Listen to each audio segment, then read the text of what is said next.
ಯಥಾ ವಿನಿಮಯೋ ಯತ್ರ ತ್ರಿಸರ್ಗೋ ಮೃಷಾ ಧಾಮ್ನಾ ಸ್ವೇನ ಸದಾ ನಿರಸ್ತಕುಹಕಂ ಸತ್ಯಂ ಪರಂ ಧೀಮಹಿ ಧರ್ಮಸ್ಪ್ರೋಜ್ಜಿತವೈತವೋತ್ರ ಪರಮೋ ನಿರ್ಮತ್ಸರಾಣಾಂ ಸದಾಂ ವೇದ್ಯಂ ವಾಸ್ತವಮತ್ರ ವಸ್ತು ಶಿವದಂ ತಾಪತ್ರಯೋನ್ಮೂಲನಂ ಶ್ರೀಮದ್ಭಾಗವತೆ ಮಹಾಮುನಿಕೃತೆ ಕಿಂ ವಾ ಪರೀರೀಶ್ವರಃ ಸದ್ಯೋ ಹೃದಯವರುಧ್ಯತೆऽತ್ರ ಕೃತಿಭಿಃ ಶುಶ್ರೂಷುಭಿಸ್ತತ್ಕ್ಷಣಾತ್ ನಿಗಮಕಲ್ಪತರೋರ್ಗಲಿತಂ ಫಲಂ ಶುಕಮುಖಾದಮೃತದ್ರವಸಂಯುತಂ ಪಿಬತ ಭಾಗವತಂ ರಸಮಾಲಯಂ ಮುಹುರಹೋ ರಸಿಕಾ ಭುವಿ ಭಾವುಕಾಃ ಯಂ ಪ್ರವ್ರಜन्तಮನುಪೇತಮಪೇತಕೃತ್ಯಂ ದ್ವೈಪಾಯನೋ ವಿರಹಕಾತರ ಆಜುಹಾವ ಪುತ್ರೇತಿ ತನ್ಮಯತಯಾ ತರವೋಭಿನೇತುಸ್तं ಸರ್ವಭೂತದಮನಂ ಮುನಿಮಾನತೋऽಸ್ಮಿ ಪ್ರಥಮೋ ಹನುಮಾನ್ ನಾಮ ದ್ವಿತೀಯೋ ಭೀಮಯೇವ ಚ ಪೂರ್ಣಪ್ರಜ್ಞತೃತೀಯಸ್ತು ಭಗವತ್ಕಾರಸಾಧಕಃ ಬ್ರಹ್ಮಾಂತಾಗ್ರವಃ ಸಾಕ್ಷಾದಿಷ್ಟಂ ದೈವಂ ಶಿರಸ್ಪತಿಃ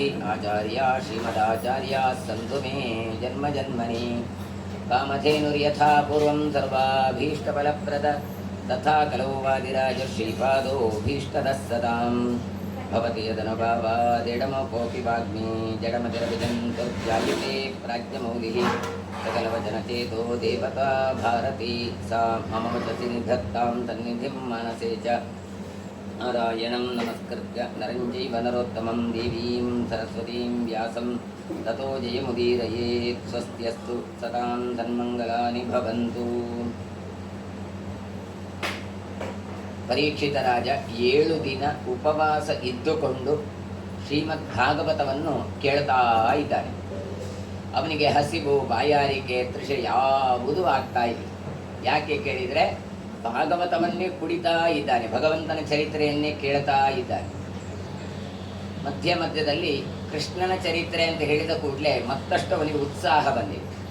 ಯಾಕೆ ಕೇಳಿದರೆ ತನ್ನನ್ನು ರಕ್ಷಣೆ ಮಾಡಿದವ ಕೃಷ್ಣ, ತನ್ನ ಅಜ್ಜ ಬೇರೆ ಸುಭದ್ರೆಯ ಅಣ್ಣ ಕೃಷ್ಣ, ಸುಭದ್ರೆಯ ಮಗ ಇವನು ಅಭಿಮನ್ಯುವಿನ ಮಗ ಈತ. ಹಾಗಾಗಿ ತನ್ನ ಅಜ್ಜನ ಕಥೆ ಅಂತ ಹೇಳುವಾಗ ಅವನಿಗೆ ಮತ್ತೊಂದಿಷ್ಟು ಉತ್ಸಾಹ ಬಂದಿದೆ.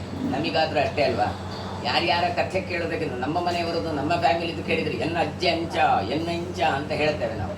ಅದೇ ರೀತಿಯಾಗಿ ಇಲ್ಲಿ ಆ ಕೃಷ್ಣನ ಚರಿತ್ರೆ ಅಂತ ಹೇಳಿದಾಗ ಅವನಿಗೆ ಬಹಳ ಖುಷಿಯಾಗಿದೆ. ಅದು 3 ರೀತಿಯಾಗಿ ಕೃಷ್ಣನ ಚರಿತ್ರೆಯನ್ನು ಕೇಳಿದರೆ ಶುದ್ಧ ಆಗ್ತದೆ ಅಂತ ಹೇಳ್ತಾರೆ. ಹೇಗೆ ಊಟ ಮಾಡುವಾಗ ಒಂದು ರುಚಿ ಆಗ್ತದೆ, ಇನ್ನೊಂದು ಹೊಟ್ಟೆ ತುಂಬುತ್ತದೆ, ಅಷ್ಟು ಮಾತ್ರ ಅಲ್ಲ, ಮತ್ತೆ ಅದರಲ್ಲಿರುವಂತಹ ಯಾವ ಧಾತುಗಳು, ವಿಟಮಿನ್, ಪ್ರೋಟೀನ್ಗಳೆಲ್ಲ ಅದೆಲ್ಲ ನಮಗೆ ದೇಹಕ್ಕೆ ಉಗ್ಗಿ ಹೋಗ್ತದೆ. ಹಾಗಾಗಿ ನಮಗೆ ಹೇಗೆ ಶಕ್ತಿ ಬರ್ತದೋ, ಹೇಗೆ ರುಚಿ ಆಗ್ತದೋ, ಹೇಗೆ ಹೊಟ್ಟೆ ತುಂಬುತ್ತೋ ಒಂದೇ ಅನ್ನ, ಅದೇ ರೀತಿಯಾಗಿ ಭಾಗವತವನ್ನು ಕೇಳಿದರೆ ನಮ್ಮೆಲ್ಲ ಪಾಪಗಳು ಪರಿಹಾರ ಆಗತ್ತೆ, ಮೋಕ್ಷಕ್ಕೆ ಹೋಗ್ತೇವೆ, ಲೌಕಿಕವಾದ ಫಲಗಳು ಸಿಕ್ಕತ್ತೆ. ಇದೆಲ್ಲವನ್ನು ಕೂಡ ತಾನು ಕೇಳ್ತಾ ಕೂತಿದ್ದಾನೆ ಈ ಪರೀಕ್ಷಿತ ರಾಜ. ಕೃಷ್ಣನ ವಿವಾಹಗಳ ಚರಿತ್ರೆ ಎಲ್ಲ ಹೇಳ್ತಾ ಇದ್ರು. ಹಾಗೆಯೇ ಕೃಷ್ಣನ ಮಗನಾದ ಪ್ರದ್ಯುಮ್ನ, ಅವನ ಮದುವೆ ಬಂತು, ಅವನ ಮಗ ಅನಿರುದ್ಧ ಬಂದ, ಅವನ ಮದುವೆ ಬಂತು. ಆಮೇಲೆ ಪ್ರದ್ಯುಮ್ನನಿಗೆ 2 ಮದುವೆ ಆಗಿತ್ತು. ಒಂದು ರೋಚನೆ ಎನ್ನುವವಳನ್ನು, ಮತ್ತೊಂದು ರುಕ್ಮವತಿ ಅಂತ ಹೇಳಿ ತನ್ನ ತಂಗಿಯ ಮಗಳನ್ನು ಮದುವೆ ಆಗಿರ್ತಾನೆ. ಈ ರೋಚನೆ ಎನ್ನುವವಳದ್ದು ಮದುವೆ ಆಗುವಾಗ ರುಕ್ಮಿಣಿಯ ನೋಡಿ, ರುಕ್ಮಿ ಇಷ್ಟೆಲ್ಲ ಗಲಾಟೆ ಮಾಡಿ ನಾನು ಬರುವುದೇ ಇಲ್ಲ ಅಂತ ಹೇಳಿ ಹೋದವ ಭೋಜಕಟಕ್ಕೆ. ಅಲ್ಲಿ ಹೋದ ನಂತರ ಪ್ರದ್ಯುಮ್ನ ಏನು ಮಾಡ್ತಾನೆ ಕೇಳಿದರೆ ಇದೇ ರುಕ್ಮಿಯ ಮಗಳನ್ನೇ ಅಪಹರಿಸಿಕೊಂಡು ಬರ್ತಾನೆ ಮದುವೆ ಆಗಲಿಕ್ಕೋಸ್ಕರ. ಅವ ಕೊಟ್ಟು ಬಿಡ್ತಾನೆ. ಯಾಕೆ ಕೇಳಿದರೆ ತನ್ನ ತಂಗಿ ಎನ್ನುವ ಮೋಹ ಆ ರುಕ್ಮಿಗೆ ಇತ್ತು, ಹಾಗಾಗಿ ಮದುವೆ ಮಾಡಿ ಕೊಟ್ಟು ಬಿಟ್ಟ. ದ್ವೇಷ ಇರ್ತದೆ ನಮ್ಮಲ್ಲಿ, ಉಂಟಲ್ಲ ಫ್ಯಾಮಿಲಿ ಇದು, ಆಡಿಗೆ ಉಪ್ಪು ನೀರಿದ್ದಿಂದ. ಆದರೂ ಕೆಲವು ಸಲ ಏನಾಗ್ತದೆ ಕೇಳಿದರೆ ಆಕ್ಳಿಗೂ ತೊಂದರೆ ಇದ್ದಿ ಅಂತೇಳಿ ಹೀಗೆ ಮದುವೆ ಆಗಿದ್ದಾನೆ. ಆ ನಂತರ ಇದೇ ರುಕ್ಮಿಯ ಮೊಮ್ಮಗಳು ರೋಚನೆ ಅಂತಿದ್ಲು, ಕೃಷ್ಣನ ಮೊಮ್ಮಗ ಅನಿರುದ್ಧ, ಇವರಿಬ್ಬರ ಮದುವೆ ಆಗಿದೆ. ಇವರದ್ದು ಮದುವೆ ಹೇಗೆ ಕೇಳಿದರೆ, ಸರಿ ಇವ ಮದುವೆ ಇಷ್ಟಪಡ್ತಾನೆ, ಮದುವೆ ಅಂತ ಸೇರ್ತಾರೆ. ಮದುವೆಗೆ ಸೇರಿದಾಗ ಈ ಮೊದಲ ದಿವಸ ಈಗೆಲ್ಲ ಗೆಟ್ ಟುಗೆದರ್ ಅಂತ ಬಂತಲ್ಲ, ಆವಾಗ ಗೆಟ್ ಟುಗೆದರ್ ಅಲ್ಲ, ಮತ್ತೇನಿತ್ತು ಹಿಂದಿನ ಕಾಲದಲ್ಲಿ ನಿಮಗೆ ಗೊತ್ತಿರಬಹುದು, ಇಸ್ಪಿಟ್ ಆಡೋದು ಬೆಳಗಿನವರೆಗೆ ಅಲ್ವಾ, ಅಂಥದ್ದೆಲ್ಲ ರಾತ್ರಿ ಎಲ್ಲ ಟೈಮ್ ಪಾಸ್ ಮಾಡೋದು ಅಂತ. ಹಾಗೆ ಇವರು ಪಗಡೆ ಆಡ್ತಾ ಇರ್ಬೇಕಂದ್ರೆ ಈ ರುಕ್ಮಿ ಸ್ವಲ್ಪ ದುಷ್ಟ ಆದದ್ರಿಂದ ಅವನ ಕಡೆಯವರೆಲ್ಲ ದುಷ್ಟರೇ. ಹಾಗಾಗಿ ಅಲ್ಲಿ ಸಾಂಬ, ಸಾಲ್ವ, ಶಿಶುಪಾಲ ಇವರೆಲ್ಲ ಅವನ ಕಡೆ. ಈ ಕಡೆಯಿಂದ ಕೃಷ್ಣ, ಬಲರಾಮ ಎಲ್ಲ ಅನಿರುದ್ಧನ ಕಡೆಯಿಂದ ಇದ್ರು. ಇವರು ಪಗಡೆ ಆಡುವ ಅಂತ ಮದುವೆ ನಾಳೆ, ಇವತ್ತು ಮೊದಲು ಟೈಮ್ ಪಾಸ್ ಅಂತ ಪಗಡೆ ಆಡ್ತಾ ಇದ್ರು. ಪಗಡೆ ಆಡುವಾಗ ಬಲರಾಮ ಗೆದ್ದು ಬಿಡ್ತಾನೆ. ಈ ಕಡೆಯಿಂದ ಬಲರಾಮ ಇದ್ದ, ಆ ಕಡೆಯಿಂದ ರುಕ್ಮಿ ಇದ್ದ. ಆಡ್ತಾ ಆಡ್ತಾ ಮೋಸ ಮಾಡಲಿಕ್ಕೆ ಶುರು ಮಾಡಿದ ರುಕ್ಮಿ. ಬಲರಾಮ ಹೇಳಿದ, ಇಲ್ಲ ಅದು ನಂದು ಪಗಡೆ ಬಿದ್ದಿದೆ, ಅದು ನನಗೆ ಇಲ್ಲ ಇಲ್ಲ ಇಲ್ಲ ಅದಲ್ಲ, ಅದು ಇದಿಷ್ಟೇ ಅಂತ ಹೇಳಿ ಇದು ಮಾಡಿದ. ಒಂದು ಸಲ ಸುಮ್ಮನೆ ಇದ್ದ, ಎರಡನೇ ಸಲ ಇದೇ ಮೋಸ ಮಾಡಿದ. ಇವನಿಗೆ ಸಿಟ್ಟು ಬಂತು. ಈಗ ಬಲರಾಮ ಹೇಳಿದ, ಏನು ನೀನು ತಪ್ಪು ಮಾಡ್ತಾ ಇದ್ದಿ, ನೀನು ಅನ್ಯಾಯ ಮಾಡ್ತಾ ಇದ್ದಿ, ನಿಜವಾಗಿ ಅದು ಬಂದದ್ದಿಷ್ಟೇ, ನನ್ನದೇ ಸರಿ, ನಿನ್ನದು ತಪ್ಪು ಹೇಳಿದ ಅಂತೇಳಿ. ಎಲ್ಲ ದುಷ್ಟರು ಯಾವಾಗಲೂ ಜಾಸ್ತಿ. ನಿಮಗೆ ಗೊತ್ತು, ಗಟ್ಟಿ ಹೇಳಿದವ ಪಂಡಿತ ಅಂತ ಒಂದು ಮಾತು ಗೊತ್ತಿರಲಿಲ್ಲ. ಈ ವೆಹಿಕಲ್ ಹೋಗುವಾಗ ನೀವು ಯಾರಿಗಾದ್ರೂ ಒಂದ್ಸಲ ಟಚ್ ಆದರೆ ತಾಗುದು ಯಾರು? ನೀವೇ. ಬೊಬ್ಬೆ ಯಾರು ಹೊಡಿಬೇಕಲ್ಲಿ? ನೀವೇ ಬೊಬ್ಬೆ ಹೊಡಿಬೇಕು. ಏನು ನಿಮಗೆ ಕಣ್ಣು ಕಾಣುವುದಿಲ್ಲ, ನಿಮಗೆ ಬ್ರೇಕ್ ಲೈಟ್ ಇತ್ತು ಹಾಗೆ ಹೀಗೆ ಅಂತ ಹೇಳ್ಬೇಕು. ಆಗ ಬಂದವರೆಲ್ಲ ಓ ಇವನದ್ದೇ ಸರಿ ಅಂತೇಳಿ ನಿಮಗೆ ಸಪೋರ್ಟ್ ಮಾಡ್ತಾರೆ. ನೀವು ಓ ಸಾರಿ ಅಲ್ಲ ನಮ್ಗೆ ಗೊತ್ತಿರಲಿಲ್ಲ ಹಾಗೆ ಹೀಗೆ ಅಂತ ಹೇಳಿದ ಕೂಡಲೇ ಅವನು ಬೊಬ್ಬೆ ಹೊಡಿಲಿಕ್ಕೆ ಶುರು ಮಾಡ್ತಾನೆ, ಜನ ಎಲ್ಲ ಅವನಿಗೆ ಸಪೋರ್ಟ್ ಮಾಡ್ತಾರೆ. ಹಾಗೆ ಇಲ್ಲಿ ಇವ ದುಷ್ಟ ಆದದ್ರಿಂದ, ಬೊಬ್ಬೆ ಹೊಡೆದದ್ರಿಂದ ಎಲ್ಲ ಅವನಿಗೆ ಸಪೋರ್ಟ್ ಮಾಡ್ತಾ ಇದ್ದಾರೆ. ಇವನಿಗೆ ಸಿಟ್ಟು ಬರ್ತದೆ ಬಲರಾಮನಿಗೆ. ಅಷ್ಟೊತ್ತಿಗೆ ಆಗುವಾಗ ಅಶರೀರವಾಣಿ ಆಗತ್ತೆ. ರುಕ್ಮಿ ಮಾಡಿದ್ದು ತಪ್ಪು, ಬಲರಾಮ ಮಾಡಿದ್ದೆ ಸರಿ ಅಂತ ಬರುತ್ತೆ. ಇದು ಬಂತ ಇರೋ ಮೊದಲೇ ಸಿಟ್ಟಿತ್ತಲ್ಲ, ತಾನು ಮಾಡಿದ್ದು ಸರಿ ಅಂತ ಏನಿದ್ರೆ ಆ ಪಗಡೆಯ ಮನೆಯನ್ನು ಹಿಡ್ಕೊಂಡು ರುಕ್ಮಿನ ಅಲ್ಲೇ ಕೊಂದು ಹಾಕ್ತಾನೆ. ನೋಡಿ, ಮದುವೆ ಮನೆಯಲ್ಲಿ ಮರ್ಡರ್ ಆಗಿ ಬಿಡುತ್ತೆ. ಆದರೆ ಮುಂದೆ ಈ ಕೃಷ್ಣ ಸುಮ್ಮನೆ ಕೂತ್ಕೊಳ್ತಾನೆ. ಯಾಕೆ? ರುಕ್ಮಿ ಮಾಡಿದ್ದು ಸರಿ ಅಂತ ಹೇಳಿದರೆ ರುಕ್ಮಿಣಿಗೆ ವೆಚ್ಚ ಆಯ್ತು, ಇವನಿಗೆ ಬಲರಾಮನಿಗೆ ಬೇಜಾರಾಗಿದೆ. ಸರಿ ರುಕ್ಮಿ ಮಾಡಿದ್ದು ತಪ್ಪು ಹೇಳಿದರೆ ರುಕ್ಮಿಣಿಗೆ ಬೇಜಾರಾಯಿತು, ಸುಮ್ಮನೆ ಇದ್ದು ಬಿಟ್ಟಂತೆ. ಕೊನೆಗೆ ಅದೆಲ್ಲ ಶುದ್ಧ ಆದ ನಂತರ ಮತ್ತೆ ರೋಚನೆಯ ಮದುವೆ ಆಯಿತು. ಅಂದರೆ ಮದುವೆ ಮನೆಯಲ್ಲಿ ಒಂದು ಅವಘಡಗಳ ಆದಾಗ ನಾವೇನು ಮಾಡ್ತೇವೆ? ಬಿಟ್ಟೇ ಬಿಡ್ತೇವೆ. ಅವು ಗೋತ್ರಿ ಮಾರೆ, ಅವು ಆಕ್ಸಿಡೆಂಟ್ ಅನ್ನ ಆಜೆ ಗೋತ್ರಿ, ಅವು ಅವಲಕ್ಷಣ ಅಂತ. ಹಾಗೆ ಇಲ್ವೇ ಇಲ್ಲ. ಶ್ರೇಯಾಂಸಿ ಬಹು ವಿಘ್ನಾನಿ ಸಂಭವಂತಿ ಕಲವು ಯುಗೆ. ಕೃಷ್ಣ ರುಕ್ಮಿಣಿ ಮದುವಾಗ ಎಷ್ಟು ಮರ್ಡರ್ ಆಗಿದೆ, ಎಷ್ಟು ರಕ್ತಪಾತ ಆಗಿದೆ ನೋಡಿ. ಯುದ್ಧಕ್ಕೆ ಯುದ್ಧವೇ ಆಗಿ ಹೋಗಿದೆ, ಆದರೂ ಕೃಷ್ಣ ಮದುವೆ ಆಗಿಲ್ಲ. ಹಾಗಾದ್ರೆ ಏನು ಕೇಳಿದ್ರೆ, ಒಳ್ಳೆ ಕೆಲಸ ಮಾಡ್ಲಿಕ್ಕೆ ಹೋಗುವಾಗ ಅಡೆತಡೆಗಳು ಸಾಮಾನ್ಯ, ಅದನ್ನು ಮೀರಿ ಭಗವಂತನ ಚಿಂತನೆ ಮಾಡಿಕೊಂಡು ಈ ವಿವಾಹವನ್ನು ಮಾಡಿದರೆ. ಹಾಗಾಗಿ ಅಂತಹ ವಿವಾಹ ಮಹೋತ್ಸವ ಜರುಗಿದೆ.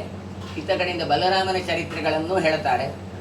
ಬಲರಾಮ ತಾನು ಏನು ಮಾಡ್ತಾನೆ ಕೇಳಿದರೆ, ಕಕುದ್ಮಿ ಅಂತ ಇದ್ದ. ಕಕುದ್ಮಿಯ ವಂಶದಲ್ಲಿ ಬರುವವಳು ರೇವತ ಅಂತ. ಆ ರೇವತ ಏನು ಮಾಡ್ತಾನೆ ಕೇಳಿದರೆ, ತನ್ನ ಮಗಳನ್ನು ಯಾರಿಗೆ ಕೊಡಬೇಕು ಅಂತ ಕೇಳ್ತಾನೆ. ಇದು ಯಾವಾಗ ಕೇಳಿದರೆ ಸಾಮಾನ್ಯವಾಗಿ ಒಂದು 3-4 ಚತುರ್ಯುಗಗಳ ಮೊದಲೇ ಇದ್ದಂತಹ ಈತ. ಇವ ಏನು ಮಾಡ್ತಾನೆ, ನನ್ನ ಮಗಳ, ಅವನಿಗೆ ಮಗಳಿದ್ಲು ರೇವತಿ ಅಂತ, ಬಹಳ ಚಂದ. ಈ ರೇವತಿಯನ್ನು ಯಾರಿಗೆ ಕೊಡುದು ಅಂತ ಕೇಳಿದರೆ, ನಿಮ್ಮ ಹತ್ರ ಎಲ್ಲ ಎಂತ ಕೇಳುದು, ನಾನು ಬ್ರಹ್ಮದೇವರ ಹತ್ರವೇ ಕೇಳಿ ಬರ್ತೇನೆ ಅಂತ ಹೇಳಿಕೊಂಡು ತಾನು ಸತ್ಯಲೋಕ ಹೋಗ್ತಾನೆ. ಸತ್ಯಲೋಕಕ್ಕೆ ಹೋಗಬೇಕಾದ್ರೆ ಅಲ್ಲಿ ಹೇಳ್ತಾರೆ, 1 ನಿಮಿಷ ನಿಲ್ಲು ಮಾರಾಯ ಅಂತ ಹೇಳ್ತಾರೆ. ಯಾಕೆ? ಒಳಗಿನಿಂದ ಸಂಗೀತ ಕಚೇರಿ, ಯಜ್ಞಯಾಗಾದಿಗಳ ವಿಮರ್ಶೆಗಳು ನಡೀತಾ ಇರ್ತದೆ ಸ್ವರ್ಗದಲ್ಲಿ. ಹಾಗೆ ಜಾಂತ್ವಪೋಷ ಮಾಸ್ತೇಪ ಪುಷ್ಪಾನ್ ಅಂತೇಳಿ. ಹಾಗಾಗಿ ಇವಾಗ ಕಾಯ್ತಾನೆ 1 ನಿಮಿಷ. ಆಮೇಲೆ ಕರೀತಾರೆ ಬ್ರಹ್ಮದೇವರು, ಒಳಗೋಗ್ತಾನೆ. ಕೇಳ್ತಾರೆ, ಏನು ಕೇಳ್ತಾರೆ? ಏನಿಲ್ಲ, ನನ್ನ ಮಗಳಿದ್ದಾಳೆ, ಅವಳಿಗೆ ಯಾರು ವರ ಅಂತ. ಎಲ್ರಿಗೂ ಹಣೆ ಬರೆಯುವ ನೀನಲ್ವಾ, ನೀನೇ ಹೇಳು ಅಂತ. ಆಗ ಬ್ರಹ್ಮದೇವರು ಹೇಳಿದ್ರಂತೆ, ನೀನಿರುವಾಗ ಯಾರು ರಾಜ ಎಲ್ಲ ಇದ್ದರು, ನಿನ್ನ ತಲೆಯಲ್ಲಿ ಯಾರೆಲ್ಲ ಇದ್ದಾರೆ ಅಂತ. ಒಂದಿಷ್ಟು ರಾಜರ ಪಟ್ಟಿ ಹೇಳಿದ. ಇವ ಹೇಳಿದಂತೆ, ನೀನು ಭೂಲೋಕಕ್ಕೆ ಹೋಗುವಾಗ ಅವರು ಒಬ್ರು ಇರುವುದಿಲ್ಲ ಅಂತೇಳಿ. ಮತ್ತೆ ನೀನು ಬಂದಾಗ ಚತುರ್ ಯುಗಗಳೇ ಇಲ್ಲಿ ಕಳೆದು ಹೋಗಿದ್ದಾವೆ. ನೀನು ಹೋದಾಗ ಮುಂದೆ ಕೃಷ್ಣನ ಅಣ್ಣನಾದ ಬಲರಾಮ ಅಂತ ಇರ್ತಾನೆ, ಶೇಷನ ಅವತಾರವಾಗಿರುವ ಸಂಕರ್ಷಣ ಆತ. ಅವನು ನಿನ್ನ ಮಗಳಿಗೆ ಯೋಗ್ಯನಾದ ಹುಡುಗ ಅಂತ ಹೇಳಿದಂತೆ. ಮತ್ತೆ ಬಂದಂತೆ. ಬಂದ್ರೆ 4 ಯುಗಗಳಿಂದ ದೊಡ್ಡವಳಾದವಳು ರೇವತಿ. ಈ ಕಡೆದ ಬಲರಾಮನ ಹತ್ರ ಬಂದು ಹೇಳ್ತಾನೆ, ನನ್ನ ಮಗಳನ್ನು ನಿಂಗೆ ಕೊಡ್ತೇನೆ ಅಂತ. ಬಲರಾಮ ಎಲ್ಲಿ, ರೇವತಿಯಲ್ಲಿ. ಯುಗಗಳ ನೋಡಿ, ಅಷ್ಟು ಫಿಸಿಕಲ್ ವ್ಯತ್ಯಾಸವೂ ಇರ್ತದೆ. ನಿಮಗೆ ಗೊತ್ತಿರ್ಬೋದು, ಮೊದಲೆಲ್ಲ ದೊಡ್ಡವರಿದ್ರು. ಈಗ ಕೇಳಬೇಕು ನಾವು ಎಷ್ಟನೇ ಕ್ಲಾಸ್ ಅಂತ. 8ನೇ ಕ್ಲಾಸ್ ಹೇಳ್ತಾರೆ, ನೋಡಿದ್ರೆ 3ನೇ ಕ್ಲಾಸಿನ ಹುಡುಗನಾಗಿ ಇರ್ತಾರೆ. ಅಂದರೆ ಬೆಳವಣಿಗೆ ಎಂಥದ್ದು ಕುಂಠಿತ ಆಗಿರುತ್ತೆ. ಹಾಗಾಗಿ ಇವ ಏನು ಮಾಡ್ತಾನೆ, ತನಗಿಂತ ಅತ್ಯಂತ ದೊಡ್ಡವಳಾದ ರೇವತಿಯನ್ನು ತನ್ನ ಹಲದಿಂದ ಎಳೆದು ಕುಟ್ಟಿ ಗಿಟ್ಟಿ ಮಾಡಿ ತನಗೆ ಬೇಕಾದ ಸೈಜ್ ಮಾಡಿಕೊಂಡು ಮದುವೆ ಆಗ್ತಾನೆ. ಹೀಗೆ ಯಕ್ಷಗಾನಗಳಲ್ಲೆಲ್ಲ ಮುದುಕನನ್ನು ಮದುವೆ, ಮುದುಕಿಯನ್ನು ಮದುವೆ ಆದವ ತಮಾಷೆ ಮಾಡ್ತಾರೆ. ಅಂದರೆ ಒಂದು ಸತ್ಯಲೋಕಕ್ಕೆ ಹೋಗಿ ಬರಬೇಕಾದ್ರೆ ಎಷ್ಟು ಟೈಮ್ ಹಿಡಿಯಿತು ಎನ್ನುವುದಕ್ಕಿಂತಲೂ ಅಲ್ಲಿಯ ಕಾಲಗಣನೆಗೂ ಇಲ್ಲಿಯ ಕಾಲಗಣನೆಗೂ ವ್ಯತ್ಯಾಸ ಇದೆ. ನಮಗೆ ಅನಿಸುತ್ತೆ, ಇಷ್ಟೆಲ್ಲ ವರ್ಷ ಬದುಕಿದೆ, ಇದೆಲ್ಲ ಸುಮ್ಮನೆ ಅಲ್ವಾ, 10,000 ಅಂತ 20,000 ಅಂತ ಲೆಕ್ಕಾಚಾರ ಎಲ್ಲ ಸುಮ್ಮನೆ ಅಲ್ವಾ ಅಂತ ನಾವು ಈ ಕಾಲದಲ್ಲಿ ಇದ್ದೇವೆ. ನಾನು ಕೇಳ್ತೇನೆ ನಿಮ್ಮ ಹತ್ರ, ಹೈಯೆಸ್ಟ್ ವರ್ಷ ಎಷ್ಟು ಬದುಕಿದವರನ್ನು ನೀವು ನೋಡಿದ್ದೀರಿ? 100 ವರ್ಷ ಬದುಕಿದವರನ್ನು ನೋಡಿದ್ದೀರಾ? ಕೆಲವು ಬೆರಳೆಣಿಕೆ. ನಾನು ನೋಡಿದ್ದೇನೆ, 1-2 ಶತಶಾಂತಿಯನ್ನೆಲ್ಲ ನೋಡಿದ್ದೇನೆ. ಉಳಿಯಾರು ಗೋಳಿನಲ್ಲಿ ಎಲ್ಲ ಇದ್ರಲ್ಲ, ಹೀಗೆ ಕೆಲವರೇ ಇರೋದು. ಆದರೆ 160 ವರ್ಷ ಬದುಕಿದವರು ಒಬ್ಬರಿದ್ರು. ಇದೇ SDM ಕಾಲೇಜಿಗೆ ಟ್ರೀಟ್ಮೆಂಟ್ಗೆ ಅಂತ ಬಂದರು. ಅವರಲ್ಲಿ ಸುಳ್ಳು ಅಂತಲೇ ಹೇಳಿದೆವು ನಾವು, ಬೋಗಸ್ ಅಂತಲೇ ಹೇಳಿದೆವು ನಾವು. ಅಂದರೆ ನಾರ್ತಿನಿಂದ ಬಂದವರು, ತಮಿಳಿನವರು ತಾನು ಹಿಮಾಲಯದಲ್ಲಿ ಕುಳಿತು ತಪಸ್ಸನ್ನೆಲ್ಲ ಮಾಡಿದವರು ವಯಸ್ಸು ಹೆಚ್ಚುಗಳಿದ್ರೆ 160 ಹೇಳ್ತಾರೆ, ನಾವು ಸುಮ್ಮನೆ ಇರಬಹುದು ಅಂತ ಎಣಿಸಿದರು. ಆಮೇಲೆ ಗೊತ್ತಾಯಿತು, ಅವರ ಕಣ್ಣ ಗುಡ್ಡೆ ನೋಡುವಾಗ ಅಲ್ಲಿ ಬಿಳಿ ಜಾಸ್ತಿ ಇತ್ತು. ಆಗ ಹೇಳಿದ್ರು ವಯಸ್ಸಾದದ್ದು ಅಲ್ಲಿ ಗೊತ್ತಾಗತ್ತೆ ಕಣ್ಣ ಗುಡ್ಡೆಯಲ್ಲಿ ಅಂತ.